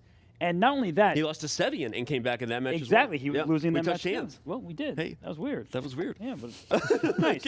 But anyway, I seriously, him losing in that first game, it almost like jolts him into form. Yeah. And from games 2 to 4 yesterday, he was better throughout almost all of that. Then today, from games 6 through 8, after losing game 5, it felt like he just had the upper hand. So I don't know what it is about him. Most of the times, for younger players, they experience defeat, then they're rattled, they're shaken, they can't come back from it. But Nihal Sarin, he just plays the position, and he has this style, this like precision to his game that I think his strength belies his years. Like he's just much stronger and much calmer than you would think for a teenager. Fabi, are there players you've played throughout your career that have that same sort of factor where if they lose, it tends to jolt them into playing their best chess versus going the opposite way and getting emotionally down? Yeah, there are players who definitely perform better under pressure or in difficult situations. I actually want to push back a bit on what you said, Robert, because I think that young players are really good at that. Oh, okay. They easily forget the bad games and losses, at least from my experience. They're I don't too know. young to know any better. You know? Yeah, I think that they just have that internal optimism, like that fire inside you. And Nihal obviously has that. He's played Ding, he's played Anish, now he's playing Wesley. He doesn't seem intimidated by any of these very well-established top players. And he's able to find wins against them, even when he's down in the match. Canty, so many of these young players from India and otherwise have grown up playing the top players online. That's right. I wonder if this format, this feeling is familiar enough that they're not intimidated by Wesley So, Hikaru Nakamura, Fabiano Caruana, Magnus Carlsen, these monsters of the generation before them. They're ready to go and do battle. They are. In fact, first off, it's in the water. It's in the water. In the Indian water. Of course, if you see all these young Indian players, they all drinking the water, they all getting good. So we need to go there and do the same, right? But secondly, there is how they're training. I mean, they're all training. Kramnik's there as well. I mean, you have Anand there helping the kids out there, and they're fearless. Even kind of Magnus says a lot about that too, confidence. Where if you have confidence, I remember watching a YouTube video, Magnus was like, there are players that are just as good as me, but their confidence is what makes us different. And like, that's different. That's completely different, psychological thing. Where Nihal and them Indian players actually really have a lot of that, as you can see. Fearless. Yeah. Fearless indeed. We are fearless here at the Chess.com Global Championship, so we're going to try one more time and bring in one of the men of the day, Nihal Sarin. Nihal, can you hear me? Yes. We got you, buddy. Hey there, man. Well, I only have one question. When you started this whole thing, did you think you'd be playing on Championship Sunday at the Chess.com Global Championship? Of course. Of course not. Okay. Well, maybe a lot of people thought you had more chances than you did. Ultimately, going into this match with Anish Giri, what was your overall strategy? Give us your quick assessment starting from yesterday and today. Were you looking for an Armageddon battle in the end versus Giri? I did not have any particular strategy against Anish. I was mainly just trying to avoid his preparation just trying to get a game every. Yeah. And the Armageddon, I did not think out at that time. I wanted to try in the final, but it was not intentional to. Yeah. Well, Nihal, what we're, is it? We're having a few audio issues. I think we're gonna let you go, Nihal. Thank you so much, man. And again, congratulations. We will see you tomorrow. Hopefully, have an interview. But good luck, and we will see you on Sunday or Monday, regardless. Thank you. Bye, buddy. Okay. Okay. Well, Robert, what was the question you were going to ask? We'll let that be a thought we'll dive into here. Well, he was the only player of the remaining four who was not the top seed in their bracket. Right? Wesley So, Anish Giri, Hikaru, Nakamura, all were the top seed. In order to be here, Nihal had to beat Dingley Ren, and before that he beat Vladimir Kramnik, he took down Sam Sevian, and then he beat Anish Giri. He has the most impressive slate of victories. Yeah. So I was just going to ask him about the competition thus far, because Wesley So is a monster. Nobody's denying that. He just took down Hikaru Nakamura. Yeah. But why should he be scared when he's beaten all of those big names that I just mentioned? I ain't scared. Fabi, do you think being battle-tested plays a huge part when you're ultimately down to the championship in these types of grueling knockouts? I think some people, once they're coming off a big victory, it just gives them that extra impetus to keep going. But some players tend to relax a bit. They feel like, I've already completed a big goal, and even though that's true, there's still an even bigger goal to be had. So it depends a lot on their personal psychology. Like for me, coming off a big win against Hikaru or against Anish, I would really need to try to forget the match and not celebrate too early. That would be an important thing for me. I would just try to forget all the positive emotions even. It sounds weird to say that, but you don't want to get overly excited and think, I have this all wrapped up, because you still have a long way to go. Yep. Kenny, what can you buy with 200 grand that you can't get with 100 grand? Wow. Shoot, that's a good question. Let me see. I have to think about that one and come back to you on that. Wow. Well, that might be the motivation the players need, I guess. But that's a great point, Fabi, the different mindsets of some players, right? Some people play better when they feel good. Right. Some people need to feel down in order to focus, get the or even not feel down, but just feel like you're not there yet. You've completed part of the race, but not the whole thing. I mean, that sounds like advice for Wesley, though. He just beat Hikaru, who's everyone's top pick to win it all. Yeah. So now he has to say, this tournament's not over. I still have a really tough opponent in front of me. Well, and there's no world where most people probably won't look at So as the favorite tomorrow for good reason. So we'll, of course, make our picks when the time comes. But that's a good point. Wesley's got to keep himself focused. So, all right, let's give one more quick preview on tomorrow's matchup. If you're Nihal's coach, Candy, I'm going to ask you to do it again. What's the pep talk for the young fella? First off, we got Wesley So versus We Ball Nihal. So we got to see, Nihal, we're going to go in here fresh, right? I like how he just, sometimes he sit like this. Yeah. And be like, And he's just very calm, leans in a little bit, calculates. I like the professionalism from the young fella. Yeah. So I'm going to tell him, keep it up, young big fella, and let's work and let's swing, right? Get a good rest and make sure we get some of that Indian water and we good to go. You say Wesley needs to be calm even though he beat Hikaru. What does Nihal need to do in order to have a good chance against Wesley? I don't know Nihal as personally as I know Wesley.